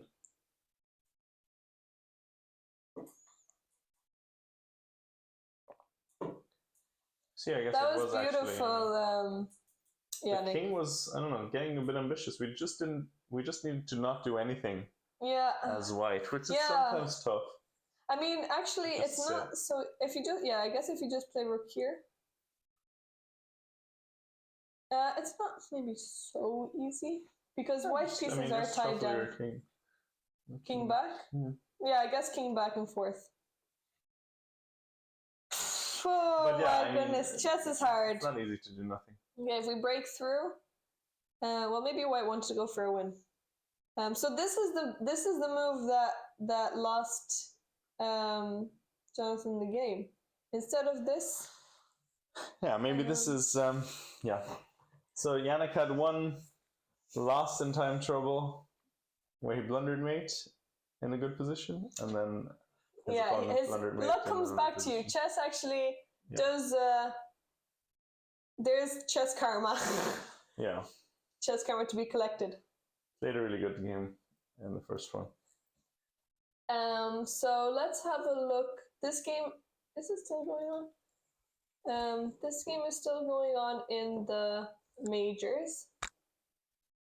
I think the challengers are finished. Okay, the challengers are finished. So right now there are. Wait, this is the live game. Okay, well, won't last much longer either. This one. Okay, it's actually mate in 3. Yeah. So similar rook checkmate here. You could just take, and then there's mate. Yeah. But g5 was played. I don't know if that was actually played. I doubt that was really played. You should just. Well, maybe he wants to get a stalemate or something. Oh yeah, sorry. You actually cannot move the rook because there's checkmate. Yeah. So bishop takes f4 is played, and then there's just mate on the board. You can play anything, maybe h5 or g6 or take, and then afterwards checkmate. Yeah, another rook mate. Same idea as the other Yannick's game. So playing on until mate. That's what we like to do, just in case. Well, if if the king was magically taking and going to h5 at the same time. But maybe we can actually let white get a queen. And then we can checkmate. I like. No, did he? I thought he did. I was getting excited a little bit. That would be quite fun. That would get some sort of prize as well. Yeah, we could let him. Maybe we can even let him still get do two. Oh no, not quite that. But you can get him. Let him get this. Yeah. Yeah. King takes h6. That's quite funny. Okay, so in this game, wait a second. What happened here? Wait, was this the pawn game? No, wait a minute. No, it wasn't. Wait a minute. They played so quickly. Another completely winning game for black. So black here. What in the world? Black here can just push this pawn because the bishop is protecting here. Yeah. Let's say if the king goes, now we can go after this. Okay. Where's the difference? So if we go after this now, I guess then the bishop. If we can, after the king takes, if we can block the king, then the bishop versus knight, or no, I don't think that's the thing. Is it? Well, let's say here. How's it gonna happen? Yeah, I guess does it not make difference? Yeah. Oh, you can take with the knight. Sorry, you can Yeah. just take. Yeah, yeah. No, never mind. It actually doesn't make a difference. But wait a second. Here. Well, now the king's already on e5. Maybe that makes a difference. Oh yes, because the king goes back here. Yeah. Oh my goodness! So you actually. You can Wait, even lose this king. Wait. So. Okay, black is completely winning because it's a pawn. So now you need to pay some attention here because. You have to be careful. Yeah. Well. Now. I wasn't careful. King f6. You're a little bit lucky that you're not losing this. But okay, listen, 1 second actually, because hold on, let's just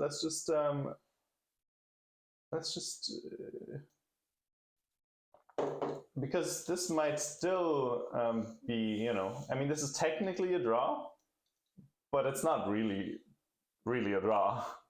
Yeah. Yeah. So yes, so we can. Maybe. Yeah, so actually this is what happened. This is the game right now. Oh yeah. This is the game. Majors board. But okay, actually 10. Actually, okay, if it was a different pawn, then it might be. But this is pretty. Yeah, because the king is actually kind of close. So probably it's always going to be okay. Even the queen trade doesn't necessarily always lose as long as the king gets far enough back.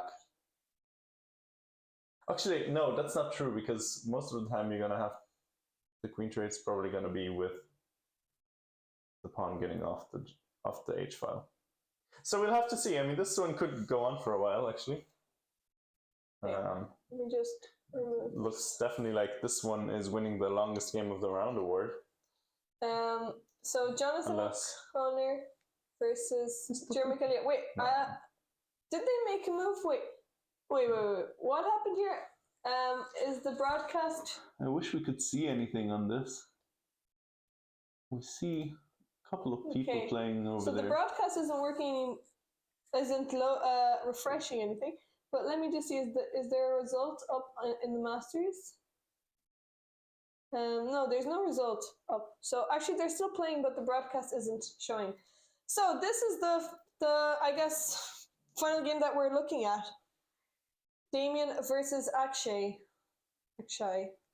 Yeah, and we could be looking at this for a while longer. I mean, I think it's just perpetual. Yeah. Okay. True. I mean, okay, we have to decide where to go because if you go king here, now after this is actually winning. I mean, what do you mean perpetual? Because yeah. This is winning because if you go here. So sorry, you're right. Yeah. I don't know what I'm saying. I mean, I didn't notice it at first. I don't know what I'm saying. I just believed you for a second. But, oh my goodness. King e4 was played. King e4 is a blunder. King g6 holds the position because after this... A tough move to play though. King h6! Yeah, this is difficult. What a move! Rose and goal right here. King h6. Sacrificing the queen and allowing for stalemate! Yeah, that would have been incredible.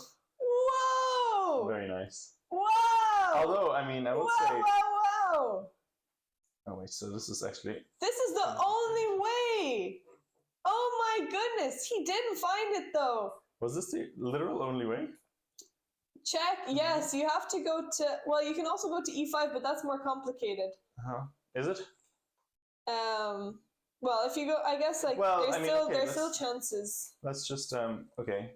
Let's so go king g6. Here, king h6, and then can you keep playing somehow? Yeah, you can keep playing, I guess. King h7. Because I mean, if you get a queen trade now here somewhere, then that's also going to be winning again, right? Yeah. Because I mean, pawn is going this way, so it's psychologically difficult to put your king in the corner. So queen e2 was played. He has to be careful. If king here, then there is check. He played king to f4, and now queen g4 forces a queen trade. That's what I was saying earlier. Wow! that's what I was saying earlier. If the queen gets, or if the pawn gets off the h file while queen trading. Well, black does deserve to win this game, though. Black was winning here, but yeah, well, that was very tough. Yeah. Queen G4 tough wins. Is the word. I think.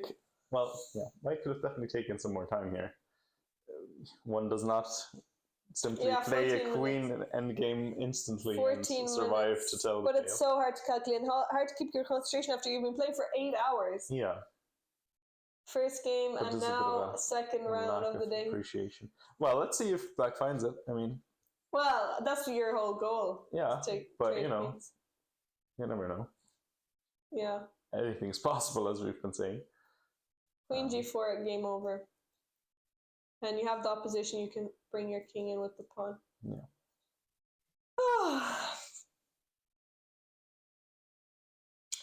Well, at least it wasn't the longest game. Wasn't it? Sorry, at least it didn't go on for much longer. Oh, yeah. You can't miss Queen G4. Well, we've said that. I don't know, Coffin. We've said that. Famous last words. He's been thinking, like, if you're going to play it, you're going to play it immediately, won't you? We've said it plenty of times. He's double checking.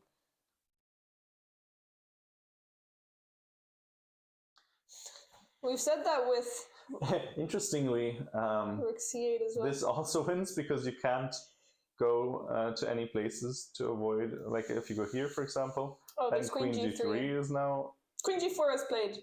Yeah, okay. Queen G4 is on the board. All right, well, we can breathe easy now. Black did find it. And now you can't even mess it up anymore. Yeah, Queen G4 is on the board, unless you don't know your queen and king checkmate. But you could promote to a rook. And then mess it up, yes. Good idea. Maybe someone throws the queen to the other side of the room and he grabs a rook. Well, you have 150 boards to get a queen from. Yeah. No, they were all concentrated. All the queens were on that one board where somebody made all the promotions. Okay. So I think that is the last game.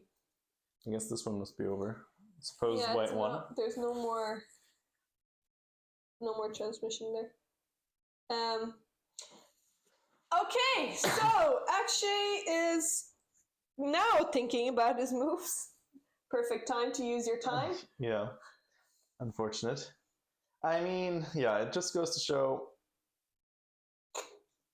Use your time. Okay, there we go. Resignation. Yeah. Is on the cards. We have the score up. Yeah. Okay. Oh, my voice is just in time. Okay, so that is the final game of the day. So actually, this time the challengers. Sorry, no, not the challengers. The majors are the winners of the first time we did put predictions on. Are the winners of the longest game. Would have made it added some interest. Keep some statistics. Yeah. So that's it for today. That is in fact it. We will read out the results. So in the master section, there's only one person on 3 out of 3, and it is 18th seed. Oh my goodness. Like second last seed or something. Nah, 5th last or something. 5th last. Yeah. Oh. Wait, where is it? Where's Sergey? Oh, but this is just that. Oh, sorry. This is after ranking list after. Yeah. Where is the starting rank? Yeah. Here we go. Starting rank, he is... Okay, so he's 18th and they're 23, so yeah, 5th. But still, I mean... But yeah, underdog. So, 3 out of 3, excellent performance. He can... Yeah, I mean, maybe he's actually guaranteed a prize if there are some grading prizes. Yeah. But... I mean, yeah. Yeah, he's going to get 2 tough opponents, but definitely... He's had tough opponents so far. True. And beaten them. But, I mean, the toughest opponent... I mean, okay, this one was the easiest, actually, he had so far. Well, I think he's actually going to be paired against Gavin, because they are matched on colours. Yeah.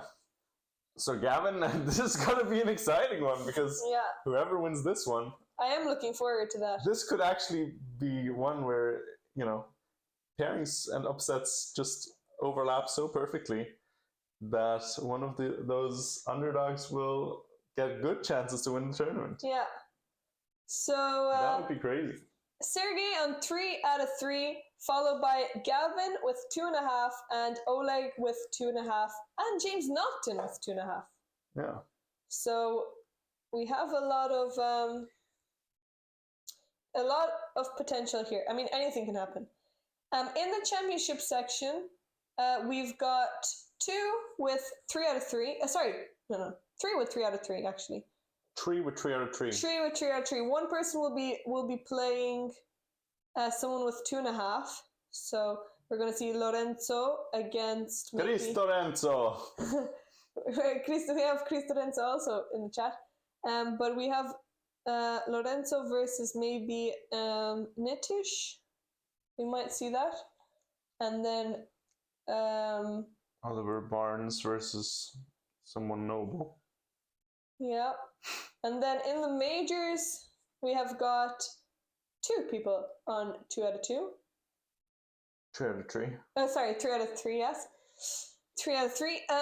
So they will be playing against each other, Joseph versus Finn. And then Finn up and coming. And in the challenger sections, we have a few, actually. We have loads on 3 out of 3. So again, anything can happen. So tomorrow we go again at 10 a.m. Irish time. Yes. We will see you guys tomorrow. Rest our voices. And hopefully you guys don't give me heart attacks again because I am losing it here. Brilliant stream. Thank you so much, Jody. Thank you for following us. I hope the microphones weren't too bad. According to Coffin, it sounded like I was at the back of the tunnel. Hopefully, next time they can there's find a light your there. voice properly. You must be shattered. Well, I mean, at least we're not playing. Well, I actually wouldn't mind playing, but it's also exhausting playing. So playing after 8 hours is also very tough. The only thing that's better about playing is, well, I mean, you can win. That's good. But also, and lose. You can lose. We can't lose. We ignore that. But the good thing about playing is your voice is not gonna be shattered afterwards. It's less the energy. But your brain will be. Yeah. So would you rather have your brain shattered or your voice? My brain is shattered. It's okay. Anyway, that's it. Okay. For tonight. Yes. So we will see you guys tomorrow. 10 a.m. Irish time, 11 CET. If you want to be notified, you can join the Discord channel. And also, just in case Sligo TV got turned back on, hello to everybody in Sligo, and we'll see you guys tomorrow. And best of luck to everyone. Best of luck. You've got 1 day left, 2 rounds to go. Anything can happen. Keep your concentration levels up as much as you can, and use your time. We've been seeing here a lot of blunders and no time pressure. And by the way, feel free to, if you have a game that you're proud of or something, and you're at the tournament, feel free to tell us about it. We could look at it, and we'll highlight it, and we will choose the best. We will choose the most beauty prize. We could choose a beauty prize and also maybe give like a sub to the channel or something as a little prize. You'll become a darling if you're not already. Yeah. Okay, so we will see you guys tomorrow. Thanks for hanging out, and we're gonna raid. So who should we raid? I see Phoebe is doing a 24-hour stream. So maybe we can go to Phoebe and give her some energy. So you can see how it is.